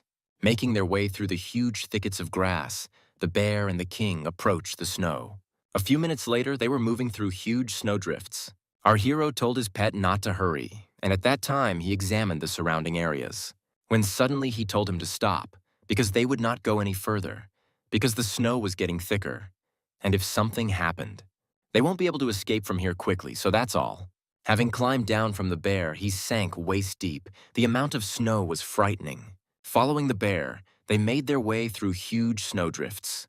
Turning to the bear, the king told him not to worry. He would walk behind him and would under no circumstances leave him here alone. But at the same time asked him to be extremely careful and to keep an eye on his surroundings. The bear noticed something and began to dig through the huge snowdrifts. He picked up some yellow, shiny object and began to examine it. He smelled a strong odor that confused him. He didn't understand what that smell was under the layer of snow. The bear, in turn, continued to dig. As he approached the bear, our hero felt that the smell was getting stronger and it was impossible to make a mistake. He began to help his pet by throwing snow in different directions. Suddenly, his face lit up because he had found what he had been thinking about just recently. He began to joyfully pronounce the name of his new comrade over and over again. And then he shouted to him that they had found sulfur. He was very happy with his find. As he examined her, he realized that there could be no mistake here. After all, with such reserves of sulfur, the production of firecrackers is just around the corner. Enough time passed. Our main character returned to his tribe. Riding a bear, he frightened the rest of his tribe. Xiong, noticing the king, began to shout at the top of his voice that their king had returned. But then everyone started shouting in surprise about the animal on which their king was sitting. Chenli greeted everyone, explaining that from now on this was their new friend, and his name was Xiong Da. Xiong began to admire his king, shouting out loud that he wanted to become as majestic as the king when he grew up. Having dismounted from the bear, the king told him that he would find him a cool mount in the near future. After these words, the little boy began to jump for joy, thanking his great king. Giving the bamboo to Ayu, he told her to dry it because they would still be very useful. The queen of the tribe came close to the bear's face with admiration on her face, asking the king if she could ride him, to which she received a positive answer from her husband. But they were interrupted by cries of alarm coming from the mouth of the amphibian. He, trembling, attracted attention to himself, shouting about some kind of trouble that had happened. Our king approached him, telling him to catch his breath, and then explained the seriousness of the situation. As soon as he could catch his breath, he began to tell that a huge monster had appeared in the sea near the shore, that it was going wild at the moment, and that the waves it was raising were destroying the salt on the beach. These words made our hero tense. He understood that since he had come running here, they clearly could not cope with him. Taking hold of the bear, he told it not to worry, because he would personally go to the beach to assess the whole situation. Our main character set off on a journey riding a bear. The bear covered the distance much faster than if our hero had run on his own. A few minutes later, our heroes arrived at the sea, on the beach, where one of the territories of our tribe was located. Seeing everything with his own eyes, he was surprised because he saw a huge fish, which scattered our king's subordinates in different directions. They screamed in fear and pain. He couldn't believe that it was such a huge fish. He needed to check what kind of monster was in front of him now. In front of him, an ichthyosaur was raging in the water, and it had no intention of letting our heroes go. They couldn't leave this little fish unpunished, otherwise the consequences could be dire. Turning to his pet, he told him that if he could pull him out onto the shore, then victory was in their pocket. The bear growled, as if to say that he understood his task. With a loud cry and roar, our heroes rushed into battle. Xiongda jumped up, flying straight towards the ichthyosaur. He swung his weapon and shouted that victory would be theirs today. The fish raised its tail upward, attacking the attackers. Having touched the bear, he threw the king off his back, but he did not lose his head and rushed to continue attacking the fish. He struck the fish with his axe, and blood splashed in all directions. She began to squeal in pain, and after recovering a little from this, she immediately rushed to attack the attacker, trying to swallow him. Having grabbed him with her mouth, she wanted to close it, but our main character prevented this action, using all his strength. The fish jumped from one side to the other, causing a huge amount of water to splash in different directions. Underwater, our hero realized that he didn't have enough air. The fish tried to drag him into the depths of the sea. It understood that the man would not have enough air for long. Our main character tried with all his might to hold the fish's mouth so that it wouldn't eat him, thinking about how he could get out of this situation. The air was already running out.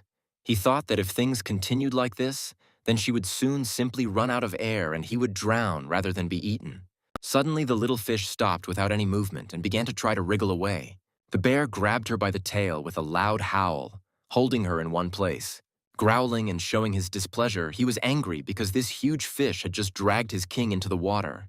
He tried with all his might to pull the wriggling fish out of the water. Our hero understood this. He couldn't give up, because Xiongda was still following their plan, so he also needed to win. She, in turn, began to try even harder to close her mouth. Chenli understood that he would no longer be able to withstand such a huge onslaught. He needed to do something. At this time, from behind the monster, some amphibian girl was swimming right up to him, holding knives in her hands. Our hero noticed some movement out of the corner of his eye, but he couldn't even guess that it was an amphibian. Her body began to be covered in an aura. She was preparing to attack. Our hero tensed up because he felt a thirst for blood. There was a powerful blow. This blow was not dealt to our hero, but to the fish. It seemed that the blow should have cut it in half.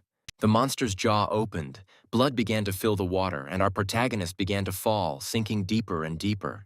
He didn't have enough strength to try to swim, he was running out of air. Closing his eyes, he saw the approaching silhouette of a girl, which was swimming closer and closer. He had never seen her before. He could not believe that this was another enemy who decided to attack them. But the energy completely left his body, his eyes closed. Opening his eyes, he began to cough. He tried with all his might to take in as much air as possible. As soon as he could see his surroundings, he saw his comrades who were glad that their king had woken up. One of them shouted for Alan to come as quickly as possible, but there was no answer. She only glanced towards the king lying on the ground, and after going down, she began to slowly approach him. It seemed that she saw an enemy in him. Sitting down next to him, she looked straight into the smiling face of Chen Li, and the amphibians standing nearby were happy. They said that this girl's name was Alan. She was the best swimmer in the Sea Tribe because it was she who killed that monster and pulled the king to shore. Although they, the people of the Sea Tribe, are not particularly smart, Alan, in comparison with the rest of her tribesmen, is quite stupid, one of the sea people continued to tell. To which Chen Li said not to worry about it. After all, she was his savior. He couldn't be angry with her for such a minor mistake. Picking up her weapon, our protagonist was curious as to where she got the obsidian dagger from. The girl explained that her older brother had taken it from the bad guy, and our hero asked her if she had really left the territory of the mountain tribe. The girl, starting to point her fingers at our hero, asked a fellow tribesman standing nearby who this nasty guy was and whether she could fight him, to which he immediately started waving his arms. Approaching her, he stubbornly began to explain something to her, showing with his whole appearance that this was a very bad idea. After some time, the girl, with a stupid speech and a smile on her face, asked the king if he really was their assistant, to which our hero replied that she was thinking correctly. The girl began to sheepishly tell that on that day, a crowd of bad guys entered their land and she lost consciousness. When she woke up, Brother Fang and the other tribe members were locked in the cave with her. And yesterday, when they were working, her brother quietly told her he was going to take out one of the bad guys and give her his gun. She was supposed to use it to cut the rope and then jump off the cliff into the water. After all, according to her brother, only she could get out of there alive and unharmed. The girl, of course, tried to argue with her older brother, but he did not allow her to do so. During their conversation, a large number of mountain tribe members watched them. And also the elder brother ordered her to find Haishi because he is a lucky guy and most likely survived. Well, and she had to obey all his orders. Looking at the girl with a sad face, he asked her if she understood everything in his words, to which the girl nodded her head up and down. She was sad. One of the mountain tribes started pointing his weapon, shouting and asking what those two were doing there. And the elder brother Alan shouted to her that it was time to act, starting to swing his huge carcass, and then sending him flying. directly hitting one of the mountain men, causing him to pass out. He shouted at her to take the dagger as quickly as possible and run away. Well, she ended her story by saying that when she was returning home, she saw a huge monster that attacked our main character. He told her that they would, of course, return to the camp to see everyone, but before that, they would go to Haishi. Standing up, he shook off the sand, looking closely at the girl. He told her that before they returned, he needed to take with him the axe he dropped and the body of this monster. Some time passed. The girl got an axe from the bottom, and with the help of other amphibians, they pulled the fish onto land. On land, they tied the body to a bear who was able to drag it. Approaching the other heroes, our protagonist called Heisha to him. Shigu began to rejoice, because after a long time he was able to see his king, and Heishu immediately recognized the girl, shouting her name with a smile on his face. He asked our hero why they were together, to which he proudly replied that it was a long story. Alan told the whole story again and also answered all the questions of her leader. He asked her if there were still about 10 members of the tribe, including Fang, still alive. And then immediately switching to our main character, he told him that they should immediately free everyone, but he answered him. Having started to explain why this wouldn't work now, but not having finished my story, something confused them. After all, the lighthouse on the western mountain made its presence known, and our heroes could not understand what had happened there. The main character's face changed, because simple animals are not able to light a lighthouse. Our hero recalled the words of the Mountain King, thinking that when he left, he really spoke of revenge. He couldn't believe that the mountain tribe had descended on them. But this was no time to panic. He had to check everything out for himself. Turning to Shigu, he told him to take them to the coastal fortress while they gathered and strengthened their defenses so that they could not attack them. Looking at Haishi and Alan, he told them to immediately go to the western position and sit in ambush, where the patrol team was supposed to help them. While running away, he shouted at Haishi to act without independence and wait for him near the trap area, and he replied that this time he would keep his emotions in check. Our hero tried to get to his tribe as quickly as possible, his speed increasing with every step. He only thought about making sure nothing bad happened. All our heroes were preparing for battle, and then there was a lull. Chun-Li rushed to the settlement where the fighters were already lined up. Our protagonist called out to his wife, a note of fear in his voice. The girl, confused, began to ask her king about the monster that had recently attacked. Our hero answered that the problem had been fixed. After that, the queen said that she would now go west to check everything. But the king said that if Haishi went crazy, she would not be able to cope with him. Looking towards his comrades, he began to name names, starting with Huangshi, Languchui, Xiaosheng, Ayun. They should have gone with him. And then he said that the rest and Xiongda would remain on the queen. Dada, who ran up, began to ask her king to take her with him since he had never taken her, and this time she was going to follow him even without his consent. He agreed with a smile on his face, saying that so be it, but she would unconditionally follow his commands. She began to rejoice loudly. At this time, Chen-Li ordered Lutang to protect the queen. The sun began to hide behind the horizon, and there was still a pitch-black silence. Our heroes were lying in ambush, hiding in the dense foliage and water. They waited for the attackers to approach, believing that they were in an advantageous position, since they were in ambush. The girl watched from a tree, waiting to give a signal as soon as she spotted the mountain tribe. But the man sitting next to him sensed it first, telling his king that they had arrived. From the darkness of the forest, men from the mountain tribe began to appear one by one with torches. The first to come out was their king, who muttered something with a smile on his face. Suddenly, his face changed to a serious one. He raised his hand, indicating to everyone that they should stop. And then he started talking loudly about everyone coming out.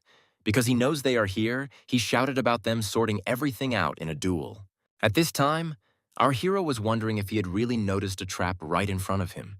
He argued that it was too quiet here because the birds didn't sing, the insects didn't chirp, and the toads didn't croak. And then he added that he didn't like this approach to combat. These words confused our main character quite a bit, making him understand that the only thing left for them to do was to meet the enemy face to face. One by one, our heroes began to appear from the ambushes. Amphibians also appeared from the water, which the Mountain King did not immediately notice. The mountain men began to look around, giggling loudly and waving their torches. Looking around, the Mountain King said with a smile on his face that everything was going as he had planned, because the fight would be equal, since they had an equal number of people. Taking out his weapon, he pointed it towards our king. He challenged him to a duel, It was supposed to be a one-on-one fight. At this time, behind him, the water chief was barely holding back his anger. His breathing was heard by everyone around him. His teeth were scraping loudly as he shouted words of insult towards the Mountain King. And then, with incredible speed, he rushed towards him, saying that in order to fight his king, he first needed to defeat him.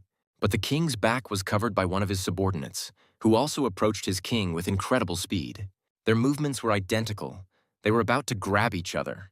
The contact caused a loud ringing sound, which for a second drowned out the surrounding people. And the ground beneath their feet began to crack, and pieces of earth flew into the air from the shockwave. They thought their strength was equal, but neither of them was going to retreat. At this time, the Mountain King stood there smiling, ordering Mutsu to play with the little fish. After these words, he immediately threw Heishi to the side, as if he did not care about anything. The throw sent him flying back several meters, and from the impact of the fall, the huge stone began to crack and a cough was heard.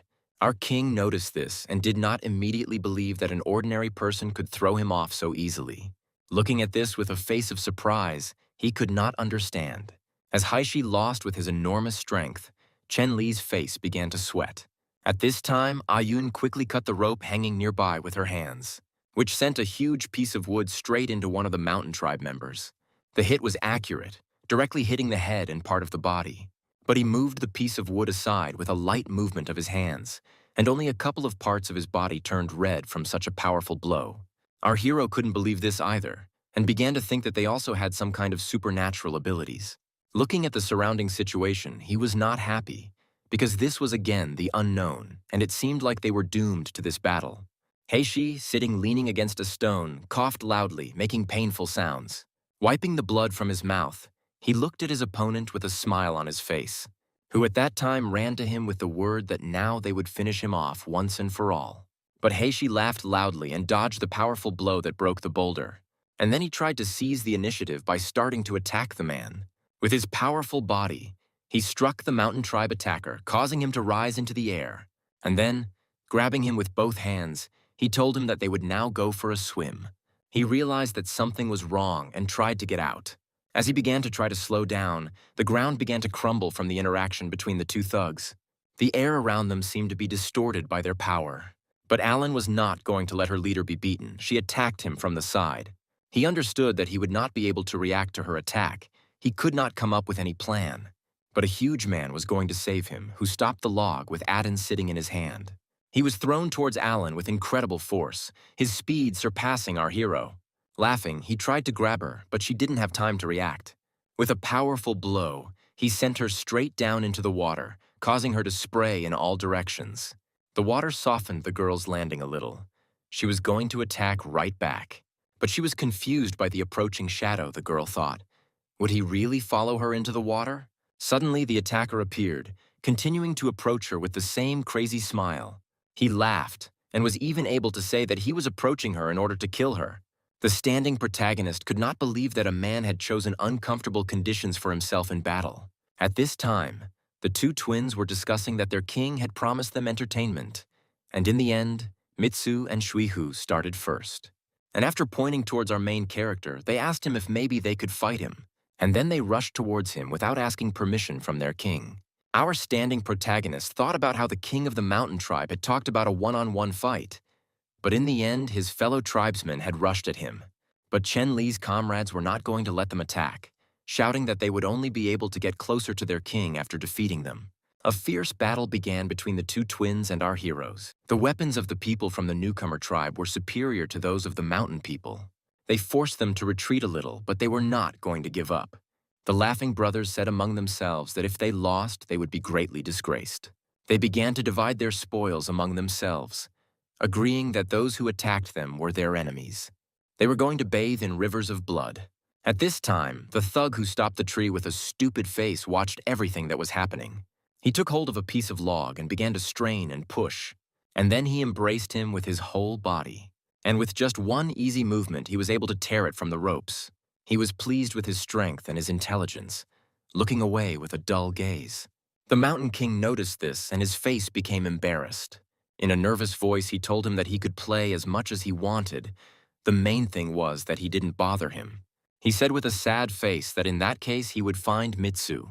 Seeing this huge man with a log on his shoulder approaching Heishu, our hero understood that he would not be able to cope with two opponents from the mountain tribe at once. Summoning the axe, he went to his side. He needed to help him. But right in front of him appeared the king of the mountain tribe, already swinging his sword. Our protagonist barely managed to avoid a direct, powerful attack. The hero understood that the primary task was to help Heishi, and only then the battle with the Mountain King, because the amphibian could not cope on its own. The brute with the black weapon in his hands was angry because our hero ignored him. With a mad face, he began to shout about how upset he was by the fact that our protagonist was looking down on him. He didn't expect such a speed of attacks. He tensed up. They both moved at incredible speed. No one around them could follow their blows. They moved at top speed. The Mad King continued to yell at Chen Li not to be distracted from their fight. He had to show all his true skills. The man with a tense face began to realize that until he dealt with this bastard, nothing would work out. Looking around, he wanted to find someone who would help Heishi. In his thoughts, he asked someone to help the amphibian. At this time, the mountain man had already swung a log in order to deliver an accurate blow to the water one. But he was confused by the fact that the tree had become much heavier than it had been. Turning around, he noticed that the girl had grabbed onto a tree, shouting at him that she wouldn't give up so easily. Yes, yes, she turned to her future opponent with the words that in strength she had never lost to anyone. He told her that she was pretty, asking if she really wanted to play with him. And then he swung. He wanted to deliver a precise and powerful blow. The blow was fast enough. Dada was going to attack back.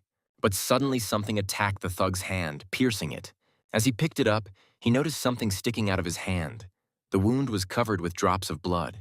Suddenly some kind of attack began to approach him again.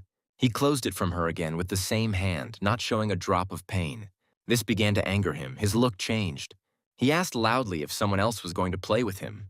He asked his king if he could really play with two at once. His king was definitely not deceiving him.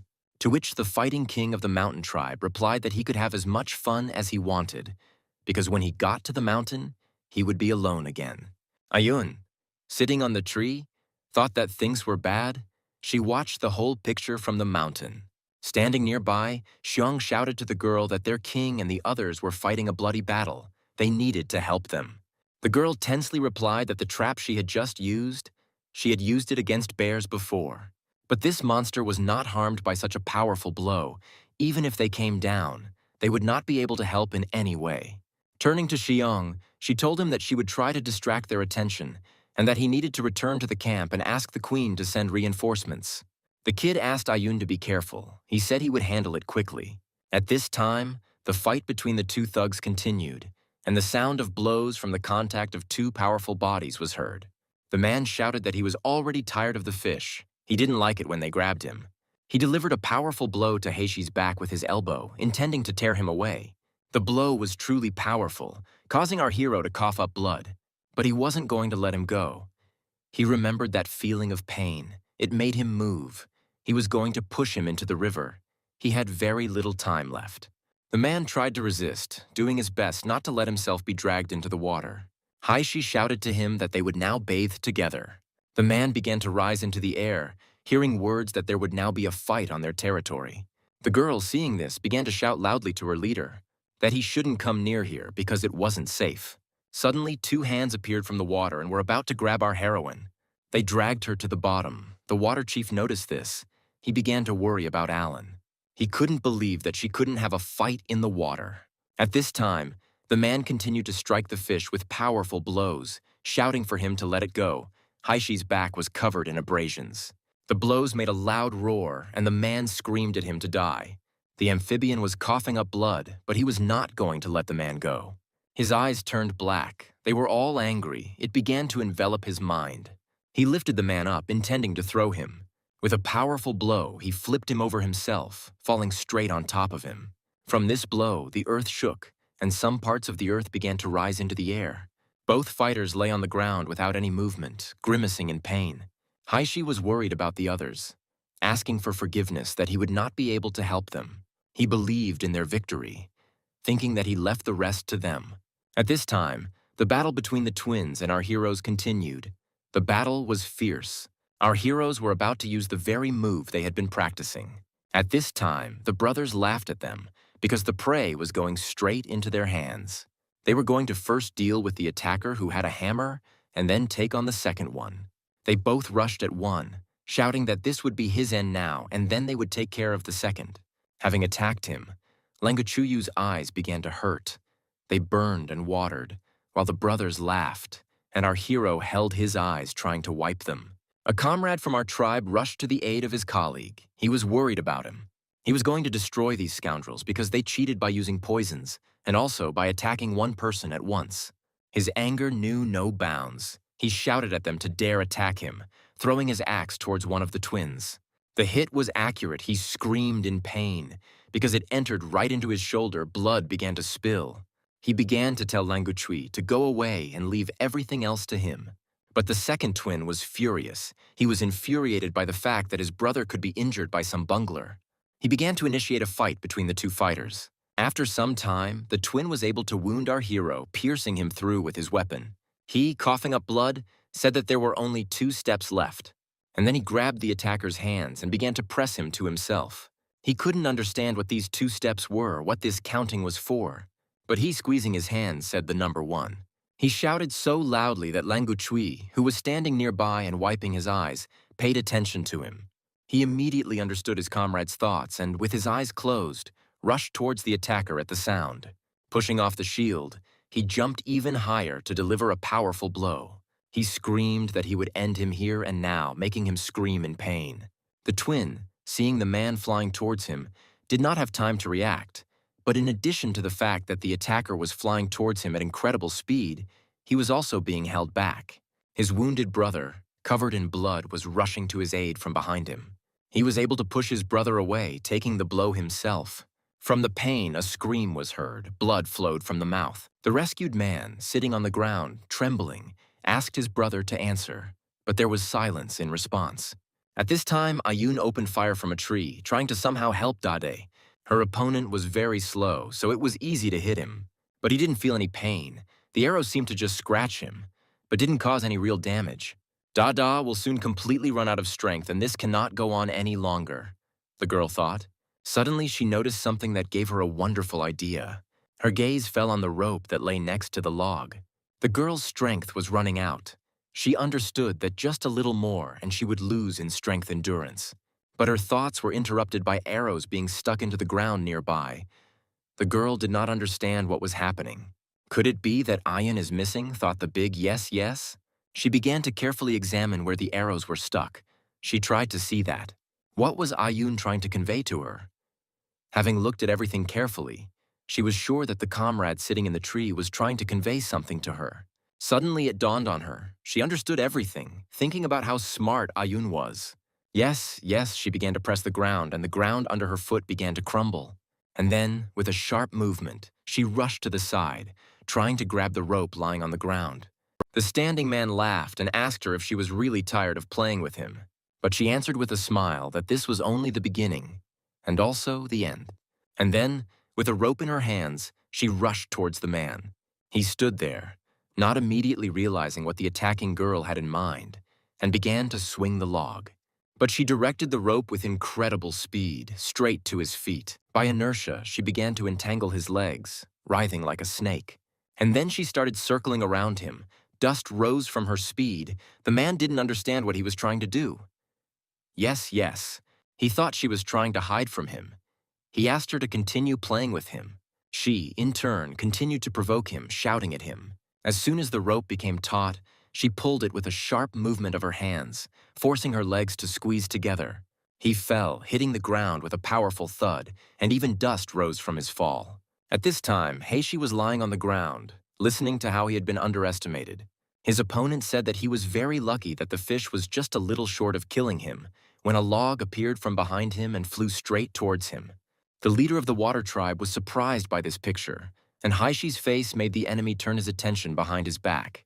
But as soon as he started to turn, a huge piece of wood flew into him. Having made him fall to the ground without any movements, the little fish thought that this time he was much luckier than him.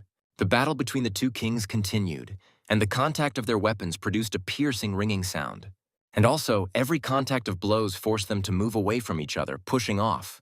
Both of them were already out of breath and starting to get tired, but no one was going to back down. The main character's hand went numb. He was afraid that he would not be able to withstand the next blow and would be exposed to it. Suddenly, a torch fell between the two kings, and then a squeak was heard. A boy ran up to the Mountain King and said that it was time to use it. He knew that his king did not like using it, but he added that it was the order of the witch herself. He held out 4 red flowers towards him, telling him that he would hide in the water when things got tough, and that he could return home unharmed. Smiling, he said that his king himself knew what would happen if he lost this battle.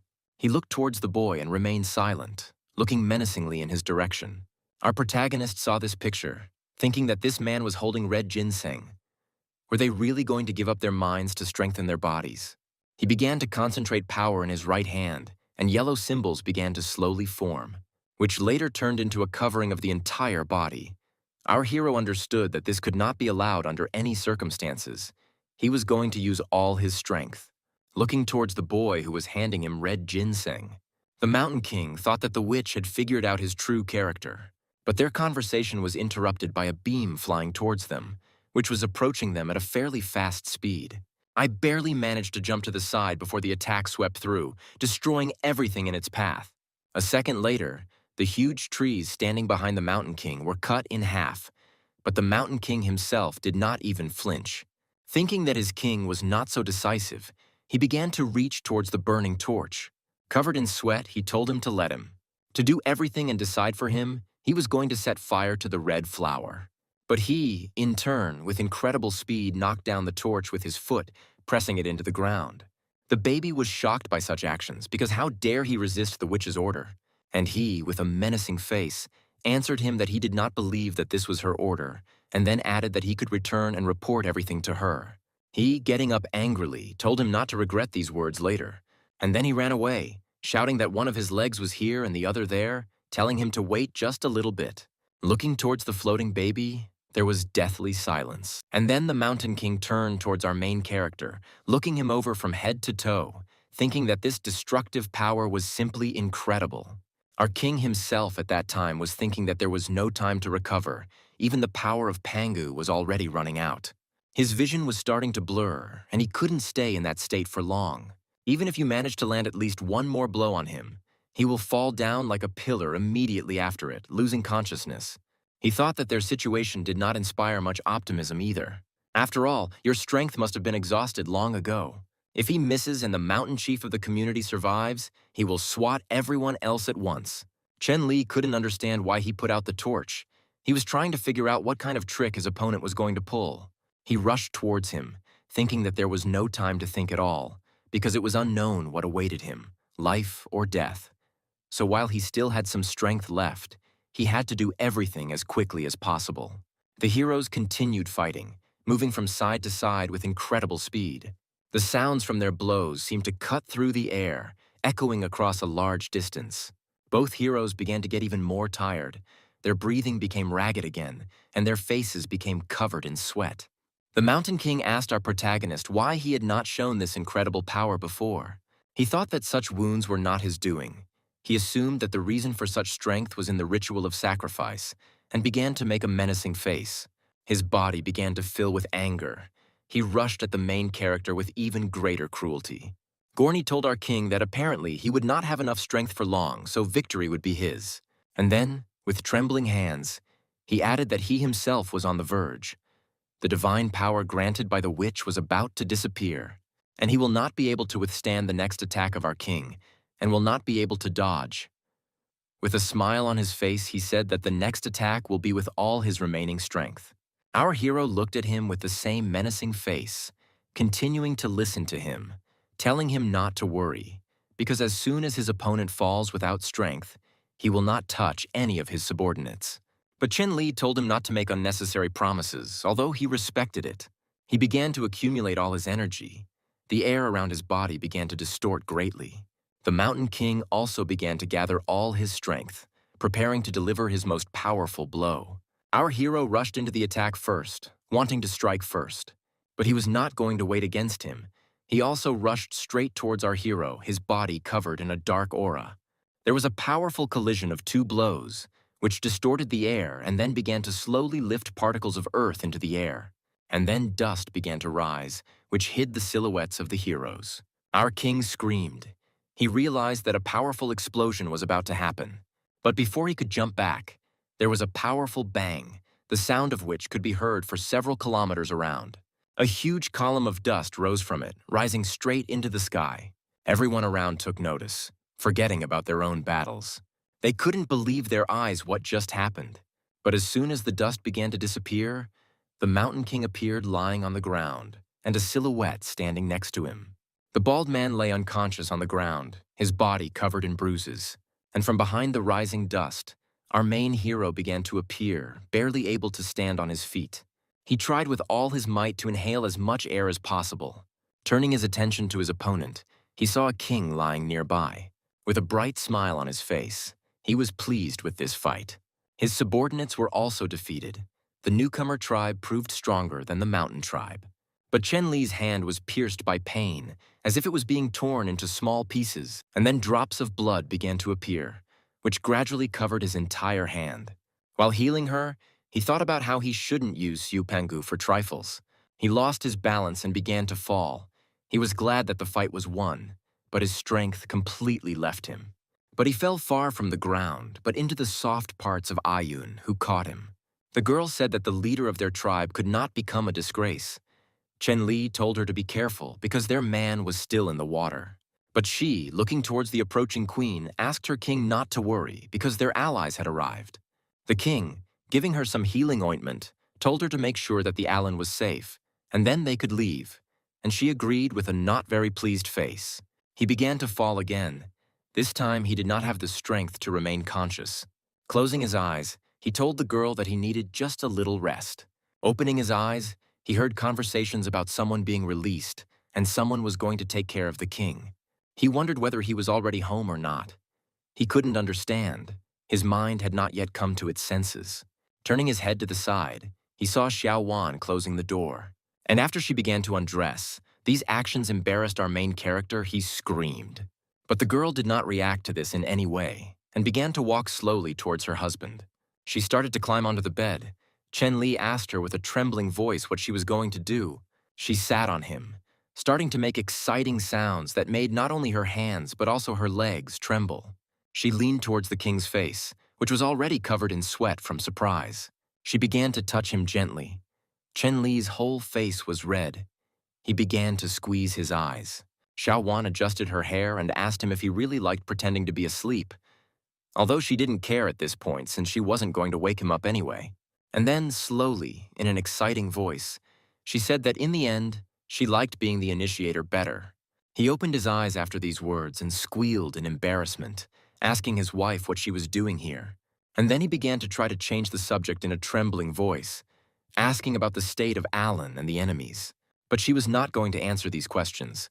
Covering her mouth with her finger, she said that she did not think that now was the right time to ask such questions. She started to pull down your top, which covered her breasts, saying that she was interested in what he was capable of in such a state.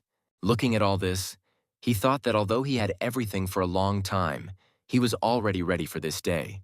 But he imagined everything differently. He imagined how he could do it with two at once, and they couldn't believe how energetic their king was. With tears in his eyes, he thought about how the image of the all-powerful leader had disappeared so quickly. He resigned himself to everything, thinking that he would let her command herself. Suddenly, a system window popped up, issuing a task 7 times that night. Chen Li reread the task several times, not believing that this damn system had issued such a task. And then she added that the leader must be the strongest in many things. 1 time out of 7 must last at least an hour. The punishment in case of failure will be a change of orientation, as well as impotence. Beads of sweat began to run down the hero's face. He thought that he had not yet recovered for such a task. He would die if everything happened 7 times. After all, it was the same as choosing suicide before the final blow to the boss. It was an impossible task. And then, having started whistling, he thought that he should just relax because nothing terrible would happen if he simply ignored her. But the system started to sound a siren, saying that silence was a sign of consent. After this, he immediately shouted for his wife to stop immediately. She leaned towards him and said that gentle pushes only added interest. The hero's face turned even redder.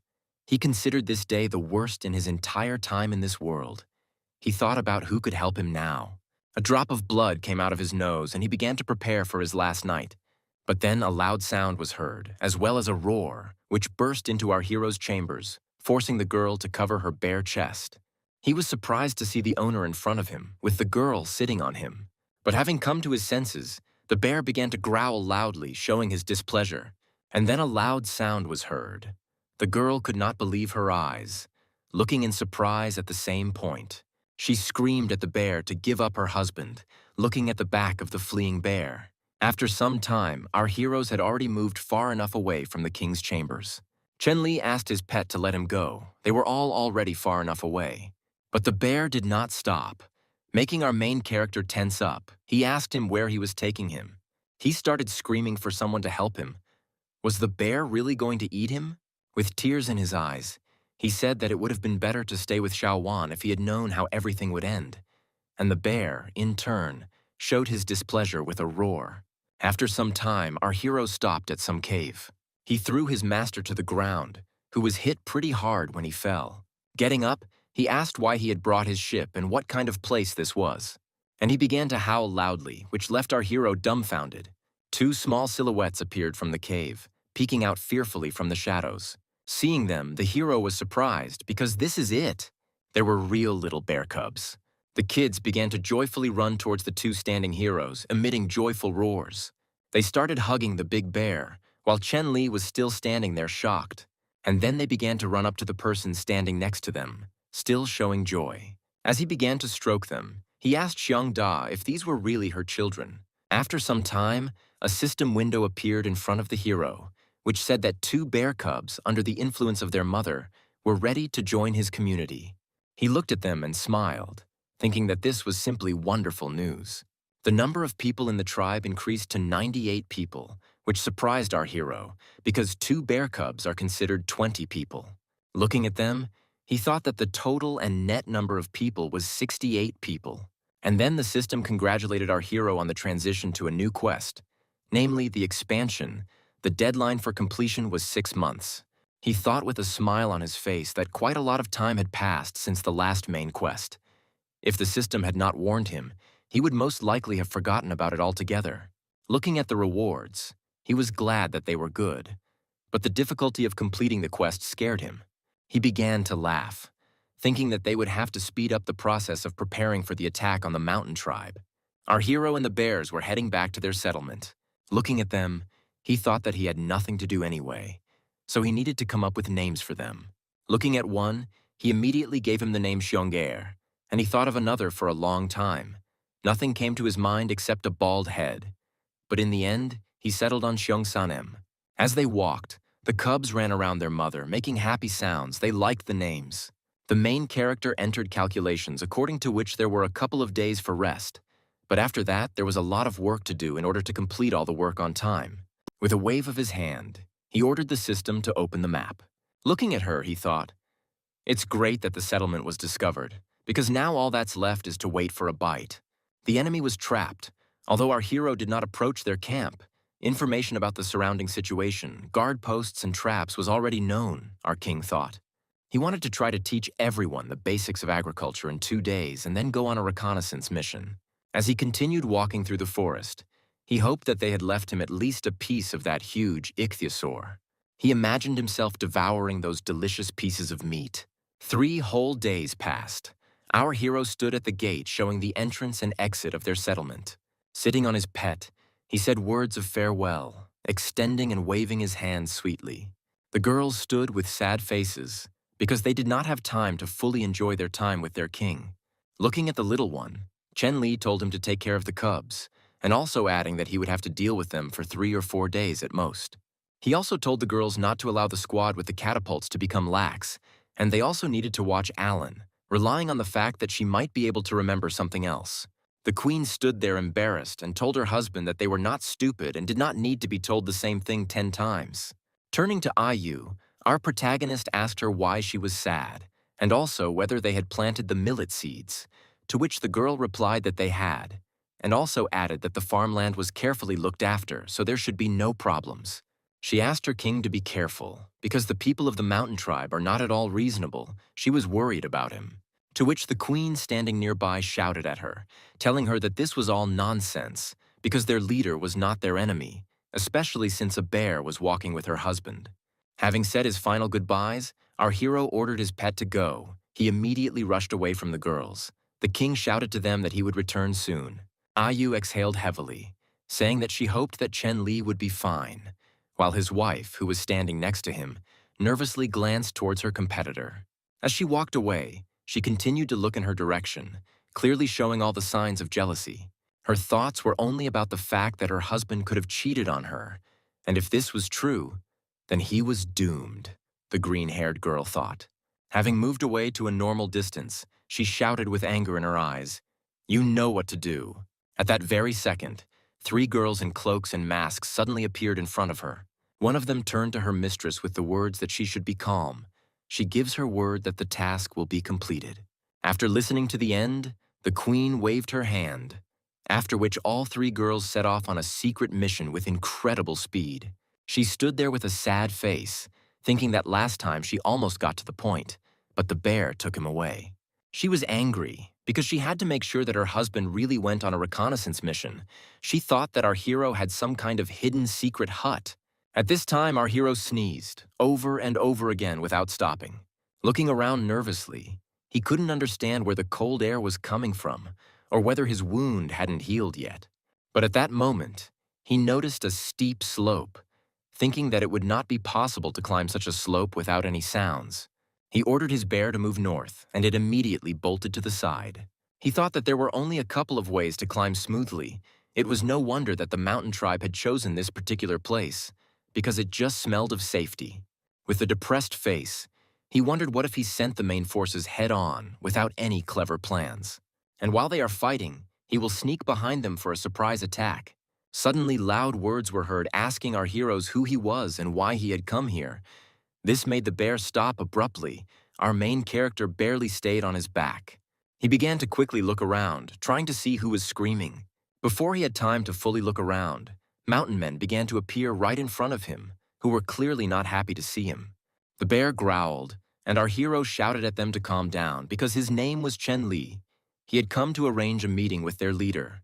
He explained to them that last time he came with war himself, now it was his turn, adding that this was simple politeness on his part. They began to whisper among themselves, continuing to look rudely in his direction. After some time, they shouted at him to go away because their leader would not talk to him, and if he did not go away, he would become their prey. Our main character was stunned by these words, because if he was trying to look like a sweetheart, then the man-eating bear should have clearly scared them. He thought that these savages had no education at all, so he didn't even want to communicate with them. Thoughts began to visit his head to simply kill everyone. Suddenly, he noticed something that made him surprised. He saw 2 men behind them carrying huge sacks of something on their shoulders. He could not believe that they were tribal people, but one of the locals told him about people tied hand and foot. But they were not tied. Looking closer, he noticed Mitsu and the chief of the mountain tribe. Their appearance was pitiful. The mountain king, looking around, also noticed the king, and a drop of cold sweat ran down his cheek. He stopped and began to shout, asking if it was really King Chen Li standing in front of him, and if so, why had he come to see them? Our hero shouted to the bear to rush forward, and she immediately carried out her master's order. The mountain men stood their ground, shouting at the one flying straight at them to stop. But after just a few seconds, they were scattered in different directions. Our hero ran up to the 2, asking what could have happened that they had sunk to such a level, since he had come to ask for another fight. The Mountain King explained that their end had come, because their witch did not give divine power to the losers, and those who lost this power became what they were now. And after a few seconds of silence, he added that now he was no longer the leader of the mountain tribe. It was a new guy, much stronger than the former Mountain King. He appeared from behind the rock. He seemed several times larger than the previous Mountain King. He immediately ordered his subordinates to rush into battle, and they furiously rushed into the attack. Our main character's face was no longer so fearless. After all, right now several dozen harpoons were aimed at him, which would obviously now be thrown with the aim of killing him. He couldn't believe or understand when they were able to master the harpoon, because their progress was too fast. With incredible speed, he began to use his divine axe to deflect the harpoons flying at him. Screams of pain began to ring out around him, which surprised Chen Li. After all, they didn't care about their comrades, two of whom were wounded by a bear and were also under attack by harpoons. These savages completely ignored the presence of their comrades and others. One of the wounded looked towards the former Mountain King, asking him why he was standing there like a pillar when the weapon was right at their feet. He asked him if he really wanted to lie down on the sacrificial table. Reluctantly, he began to pull the harpoon out of the ground, moving slowly. At this time, several savages were already running towards him, looking around. Our hero realized that these savages were coming from all sides. Our king also didn't like the fact that their new leader refused to come down and fight personally. Using the power of Pangu now would have been reckless. Loudly shouting, "The smart one won't go up the mountain," he ordered his pet to move forward. She rushed to the side, trying to avoid being hit by the harpoons as much as possible. Enough time passed. The sun was already setting. Night was coming. Our hero sat on a hill, looking into the distance, examining nature and also thinking about what had happened, making plans. At this time, the bear was fishing behind him in the river flowing next to them. Night fell and the mountain dwellers continued to patrol with torches. Our hero thought that he would not be able to achieve success even now, although it was night. He also understood that all the leaders are just puppets, and some witch hiding behind the scenes is the real leader. He understood that no matter how many leaders he defeated, others would appear, replacing one with another, and eventually someone would defeat our main hero, Chen Li thought. He began to regret that he had not pumped up his intellect before, because right now he lacked it. He needed to find out where the witch was hiding in order to kill her. But all these thoughts were distracted by the loud and angry roar of his bear. Looking in her direction, he couldn't understand what she noticed and what made her so angry. A few seconds later, he saw a huge column of dust rise into the air. It seemed as if something had rushed along the path at an incredibly fast speed, causing dust to rise. And later he was able to see how the huge green monster was screaming, and these were screams of pain and fear. As he ran, he crashed into trees, seeming to be trying to throw something off his back. Seeing this whole scene, Chen Li ordered Zhongda not to make a single noise, otherwise they would be noticed. The green-skinned monster continued to scream in pain, its screams echoing over a large distance around. Looking closely, our hero saw some black silhouettes on his body that were biting him. The beast continued to scream, covered in blood. He finally collapsed in pain, continuing to make sounds for several minutes. Eventually the screams died down, and looking at all this, our hero was afraid to show himself. He tried to make out these creatures that were sitting on him. He was interested in what kind of herd of weirdos this was. Gradually, these creatures began to surround the body of the huge monster. One of them glanced towards the bushes where our main character was sitting. They immediately ducked down so as not to be noticed. But he continued to look towards the bushes. His face was covered in blood. It was running down his body. Our hero thought that they had been noticed. But after some time, they turned around and went in the direction from which the animal had come. Our heroes, seeing these creatures leave, breathed a sigh of relief because they were not noticed. They stood up and walked in the opposite direction, glad that they did not have to fight anyone. And then he turned around. Passing through the river, the hero ordered the bear to stay there. He was going to cross to the other bank to look at everything and return immediately. The depth was sufficient to hide the hero's entire body in it. Having climbed out of the water, he shook himself off, trying to step on the ground as quietly as possible so as not to make any sounds. Hiding behind the trees, he looked around. He was careful. He was wondering how these weirdos managed to drag this monitor lizard so far, and he was also wondering how far their lair was from here. He needed to talk to them in order to find out everything, our hero thought, continuing to hide. Suddenly, from behind his back, he felt a piercing cold breeze, which he felt on his back, but he did not pay attention to it. But it wasn't a breeze. A black silhouette was rushing towards him from behind his back, preparing to attack him. At the last moment, he was able to notice the attacker, but did not have time to dodge. There was a huge column of dust from the impact, as well as a small scream. Our main character squinted his eyes. He couldn't open them right away because of the dust that got into his eyes. He heard some kind of snort that was coming from right above him. Opening his eyes, he saw some girl, or maybe a cat, sitting on him, telling him that he was finally caught. But a second later, both heroes looked at each other in confusion. The girl screamed, asking if he was from the werewolf tribe, her face turning red. Looking at the shocked girl, Chen Li thought that this was an awkward situation. The girl said that werewolves couldn't move as quickly as she did. He answered her that he had no idea what kind of werewolves she was talking about, and he also did not consider himself at all agile. As his gaze suddenly changed over the girl, he noticed, as they sit on a tree, 3 silhouettes, our main character thought. Are these really more enemies? Those, seeing the king's gaze, immediately turned in their direction. This trinity was our queen's secret squad, who kept an eye on the king all the time. The pink-haired werewolf heard this. She felt the approach of danger, due to which she immediately pushed off from our hero's body, flying into the air, and then gracefully landing on the branch of a nearby tree. The werewolf girl started screaming that there was no need to beat or kill anyone for identifying herself. She was angry that they attacked her for no reason. She also added that it would be better for them to cross the river quickly because it was too dangerous here. And then she jumped even higher, starting to move quickly along the tree branches. The girls standing near the king began to ask him about his condition, to which he replied that everything was perfectly fine with him. He was interested in what kind of tribe of werewolves this was. He asked these girls about it. She, covered in sweat, apologized, because she herself had never heard of such a tribe, so she couldn't say anything. Our hero grabbed her chin affectionately. He was interested in what they were doing here and why they were here. The embarrassed girl looked from one side to the other without answering her king. He came close to her, making a face, and she answered him in a trembling voice that it was all because of. But he didn't let her finish. Laughing loudly, he said that he himself knew perfectly well whose handiwork this was. She nodded awkwardly with a wet face. That he understood everything correctly, she was afraid to answer. Looking towards the river, our hero told them that he was very sorry that they were not so resilient underwater. Because the river was big, it would be extremely difficult to swim across. Even Xiongda would not be able to cope. Suddenly, he remembered that the bear, Xiongda, was waiting for him on the other side of the river. Turning to the girls with a smile on his face, he said that they shouldn't stay long. He told them all to come back soon. Some time passed. The beautiful rays of the moon illuminated the forest. Our heroes watched the actions of the mountain dwellers from an ambush. Looking at them, they were furiously discussing something. Our hero said that he had been watching them for a long time, and that this path leading up the mountain was patrolled all night.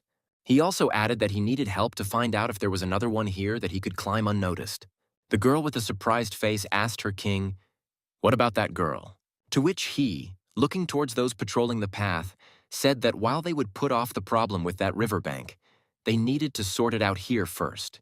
He told her to stay here alone. Hyunda had to hide, and he entrusted the rest to her. He himself was going to go west along the river to look around, and he was going to return tomorrow before sunset. Walking past a huge waterfall, our hero looked around.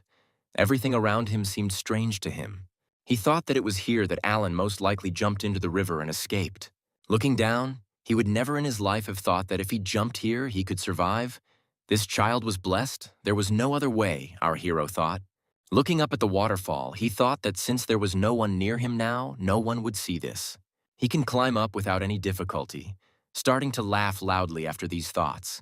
The only fear that haunts him is that there are already enemies waiting to meet him at the top, and there is a strong current below, so jumping was not a good option either. King Chen-Li knew that in both cases he was doomed.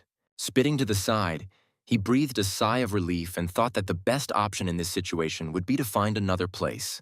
Making his way through the huge bushes, he looked around, searching for at least something. Suddenly, he began to hear footsteps, and a huge roar of rustling leaves arose. In the distance, he saw several black silhouettes. He wondered if they were people. If so, were they on patrol? He tried to see everything, but he couldn't. It was very hard to see. He was about to come closer while they were going down. Our protagonist began to make his way through the foliage. He heard one of them asking if they could really trust what that guy was saying, and he answered him that this was the only chance to trust him with everything that was left to them. He answered them that if they had not been friends since childhood, he would never have helped them. And then he added that he had not been a member of the mountain tribe for a long time, and this time, despite the enormous risks, he would show the way, but that was the maximum. Our main character began to tense up because this manner of communication, delivery, and voice were so familiar. The former mountain dweller walking ahead thought that he was very lucky to have managed to record the location of each of the traps. He started laughing loudly, shouting that he was a genius, and then he added that they were very lucky to have met him. The personal guard and assistant of our main king led a detachment of mountain dwellers behind him, saying that it would be better for them not to scatter, because if some trap worked, he would not be able to save them. Our King Chenli watched all this, listening carefully to every word. He couldn't believe that Lu Teng was from the mountain tribe, and then he began to wonder about the possibility that he had been spying on them from the very beginning.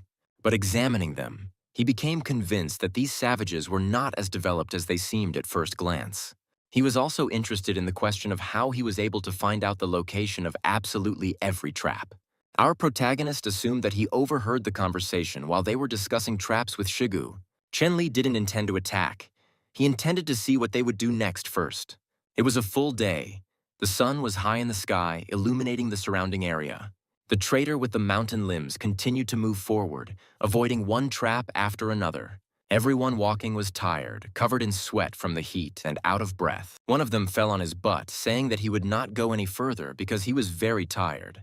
But Lu Teng sternly answered them that all they had to do was climb the mountain, asking them if they really didn't want to kill King Chenli. But one of the mountain men, leaning against a tree, replied that they had covered a distance that would have taken a whole night and day in just half a day. Everyone began to fall, breathing heavily, discussing how it would be much easier with divine power. But now it was gone. The trader, looking at them, apologized, saying that there was no other way. He pointed to the top of the mountain, saying that there would definitely be people on guard there, and that sooner or later the patrol would get to them. And among them, there was a rather huge big guy who stood out and was impossible not to notice.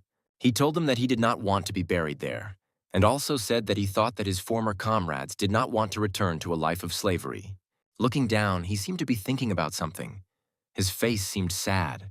He said that further on there would be an area with traps, and after that there would be the end of the path. There was one last step left. The former king of the mountain tribe said that it was originally his idea. Their task is to make every effort to implement it. And then, with a menacing face, he added that whoever wanted could return. When he reached the witch, he was going to ask for them too. The former leader stood up, saying that those who wanted to continue their journey could continue now. The others began to rise after him. No one was going to return. The twins looked at each other. One of them continued to sit, but during the discussions, they decided that they would go after their king.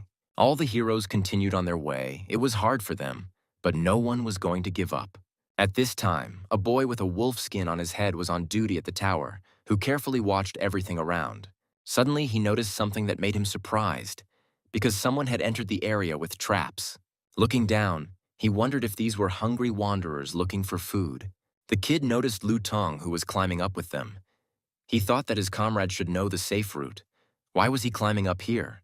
He began calling loudly to his friend, raising his hand and waving them so that he would pay attention to him as soon as possible. And then he added that none of them should take another step. They stopped. The kid continued to shout that this area was unsafe. They needed to go back the same way they came here. The twins were the first to get nervous because they had been noticed and the enemy was on high ground. Mitsu told the former king that it was not too late to retreat. There was a hint of fear in his voice. Lu Teng looked up at the mountains, thinking about why this idiot was the sentry today. After all, if there had been someone else, he wouldn't have tried to save. The traitor continued to think. And then he added that he would immediately call the patrol to arrest them. Turning around and running to the side, he thought that now all he could do was count on a trap. He needed to activate at least one, by absolutely any means necessary. And his request was fulfilled. He caught the taut rope with his foot, breaking it. Immediately, the ground began to collapse under the feet of our heroes, forming a huge circle. The ground broke. Loud screams began to be heard, as well as the rumble of the earth. A few seconds later, the screams died down, and at the bottom of the trap were sharpened spears, their points pointing upwards. The traitor, looking around, thought that it would be enough to leave only one witness. His leader would surely find a way to appeal to the mountain tribe. His body was pierced. He hoped that the patrol would come to them faster. Looking up, he said, "Faster." His body relaxed. As he closed it, everything started to blur before his eyes. But he noticed one very familiar silhouette with long, brightly colored hair. After all, it was his leader who looked down on him. Closing his eyes, he thought that he was glad that it was the king who noticed this picture. Some time passed, the trap was dismantled, and the nephews were taken out of it. They laid them near a tree in the shade, and our hero was going to heal them. His wife stood next to him, watching her husband's unique ability. She asked him if it was really necessary to tie up these savages because it was not safe, to which he replied that he was not going to cure them completely. Even if they woke up, they wouldn't have the strength to attack because they were badly wounded. The girl added that these people could serve her king. She was serious. Drawing her weapon, she looked towards the traitor, asking her husband to allow her to deal with the traitor.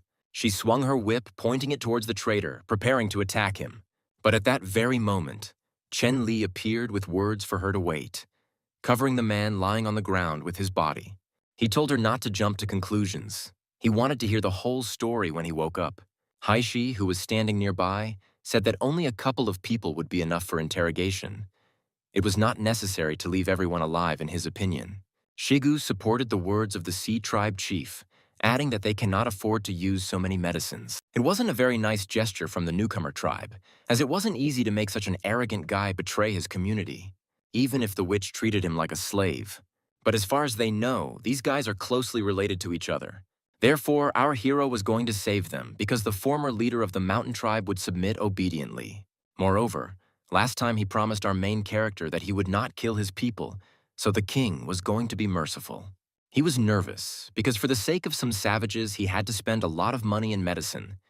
If he didn't hear at least a thank you, this would be the end. Looking at the unconscious Lu Ten, he ordered that he be carried into the house, and when he came to, the king asked that he be called. Ayu leaned over to the mountain chieftain, examining him carefully, and then she turned towards our main character and said that she thought he had woken up. Some time passed. Our hero stood opposite the former mountain king, who was sitting on the ground. Our hero asked him if he wanted to say that no one had ever actually seen the witch, since all the information was transmitted through the little girl. He replied that it was so, adding that even the most important sacrifices were performed by her. He told how she claimed to be the witch's messenger and that only she was immune to the curse. Our hero thought he had misheard and asked again if he really meant a curse. He explained that according to the girl, the witch's body was shrouded in a curse, and anyone who approached her would immediately die a painful death. They saw the divine power in action with their own eyes, so no one dared or decided to doubt her words. There was not even any guard at the entrance to the cave, the former king continued to tell. Our hero told him that if everything he said was to be believed, then they had a chance to carry out an attack operation, adding that it was not so easy to deal with the newly minted leader of the mountain tribe. The mountain king asked our hero if he was really that worried about the collapse. Explaining that this was the name of the current king, he said that no one could compare with his power, especially after he received divine power, but it still relied on the ritual of sacrifice, during which it was necessary to light a fire. Therefore, it is not carried out on a rainy or windy day, and no one may receive divine power. On such days, the leader and the entire clan are most weakened, the bald man said. Our king spoke of their tribe's many vulnerabilities, asking why others still did not know about them. He explained that on rainy days, it is very difficult to move along mountain paths. Even people who know the area do not go beyond the territory. Chen Li added to the mountain man's reasoning with his suggestion that, in addition, strong winds are always accompanied by heavy rain, so it takes a very long time to hide vulnerable areas. He exhaled heavily, raising his head up and then sharply bending over towards the man sitting on the ground. He said that others definitely could not know about this information. Then he smiled, still exhaling heavily, and extended his hand to the former mountain chief. He stood up and listened as his interlocutor told him with a smile on his face that they were now traitors to the mountain tribe. Our king said that now they would definitely not be able to accept them back, so he offered to join them. At that moment he looked at him, his gaze showing confidence, and then with a quick but light blow he pushed our king's hand aside. He said that no matter who asks him, under what circumstances, he never gives out information. He leaned against a tree, breathing heavily. Our hero looked at him silently, listening to him say that he doesn't know who the newbie king really is, but when he asks, he wants to tell as much as possible. These words confused our hero. He did not quite understand what he meant. So with a smile on his face and a raised finger showing class, he said that this is love. He grabbed him and shouted, asking Chen Li if he was tired of living, to which our hero laughingly answered him that it was all just a joke. The mountain man thanked our king for interrogating him without prying ears, but he could not accept the offer. Chen Li said with a smile on his face that he couldn't force him to do it. And later he added that as soon as the others get back on their feet, they can leave at any time. Still with the same smile on his face, He told his new comrade about his hope that the next time they met, they would no longer be enemies. And then, laughing loudly, he asked if he really loved him that much. He, just like last time, grabbed him and shouted at him that he would kill him. 5 whole days passed. The whole tribe was preparing for battle. Lunte brought the coal to the king, handing it over. In front of our hero lay coal, sulfur, saltpeter, and bamboo stalks. He needed more charcoal. Ayu asked our main character if he had really forgiven the traitor, and he replied that the only thing he could not forgive was how he had pretended to be a traitor in order to find out information. Ayu tried to object to her king's words, but he argued his trust by saying that in the past, this man had risked his life to save him. He remembered that moment and also thought that primitive people would not have enough brains for such tricks. Ayu also added that according to the latest information, the leader of the mountain tribe left the camp this morning. Food, weapons, water were ready. She said that the departing former mountain members would definitely wander for several days. He, holding something in his hands and twirling it, said that they had given them everything they could, and now everything depends on them. Our hero thought that the poisons, food, firecrackers, weapons, armor, and shields were already ready.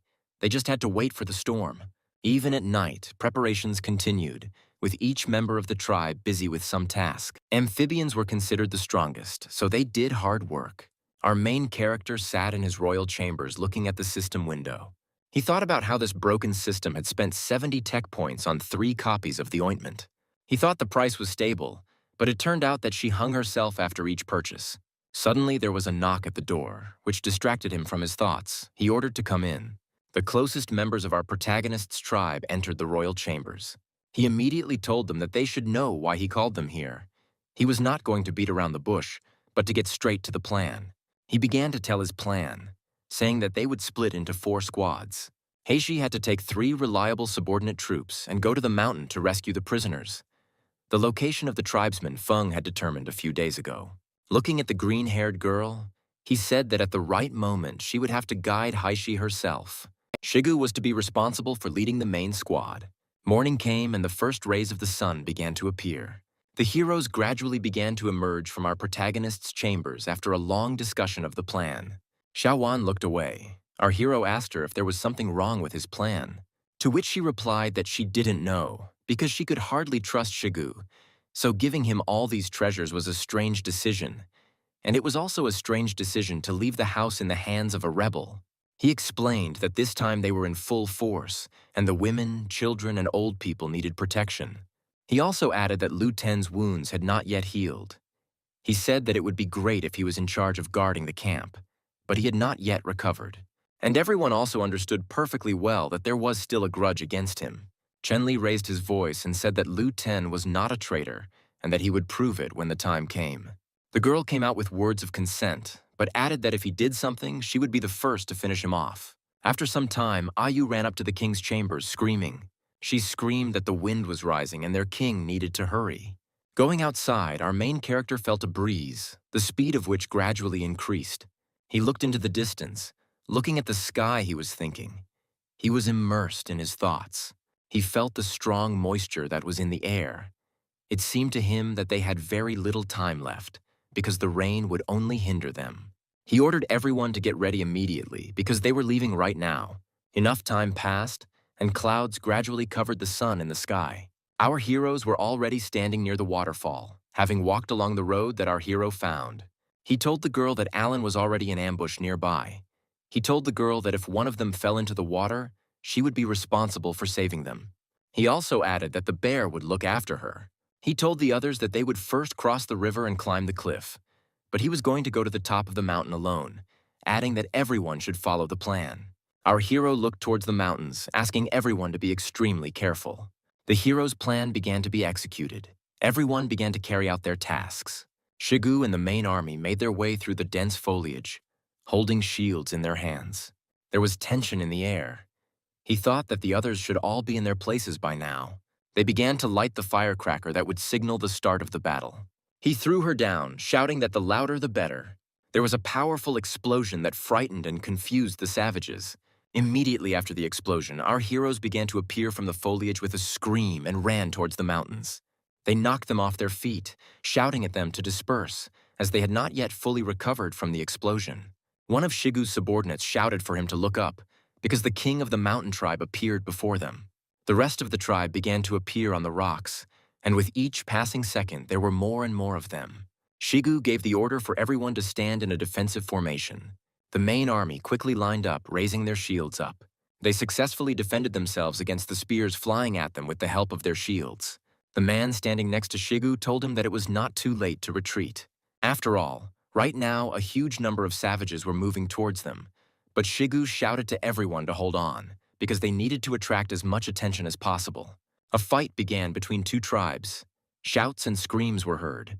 A man approached the Mountain King and asked him if they needed reinforcements, but he replied that they did not.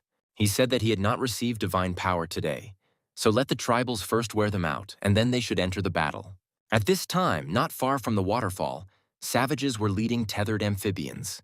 Heishi, standing and watching all this, was angry, thinking that it was time for this bastard to cover the debt with his blood.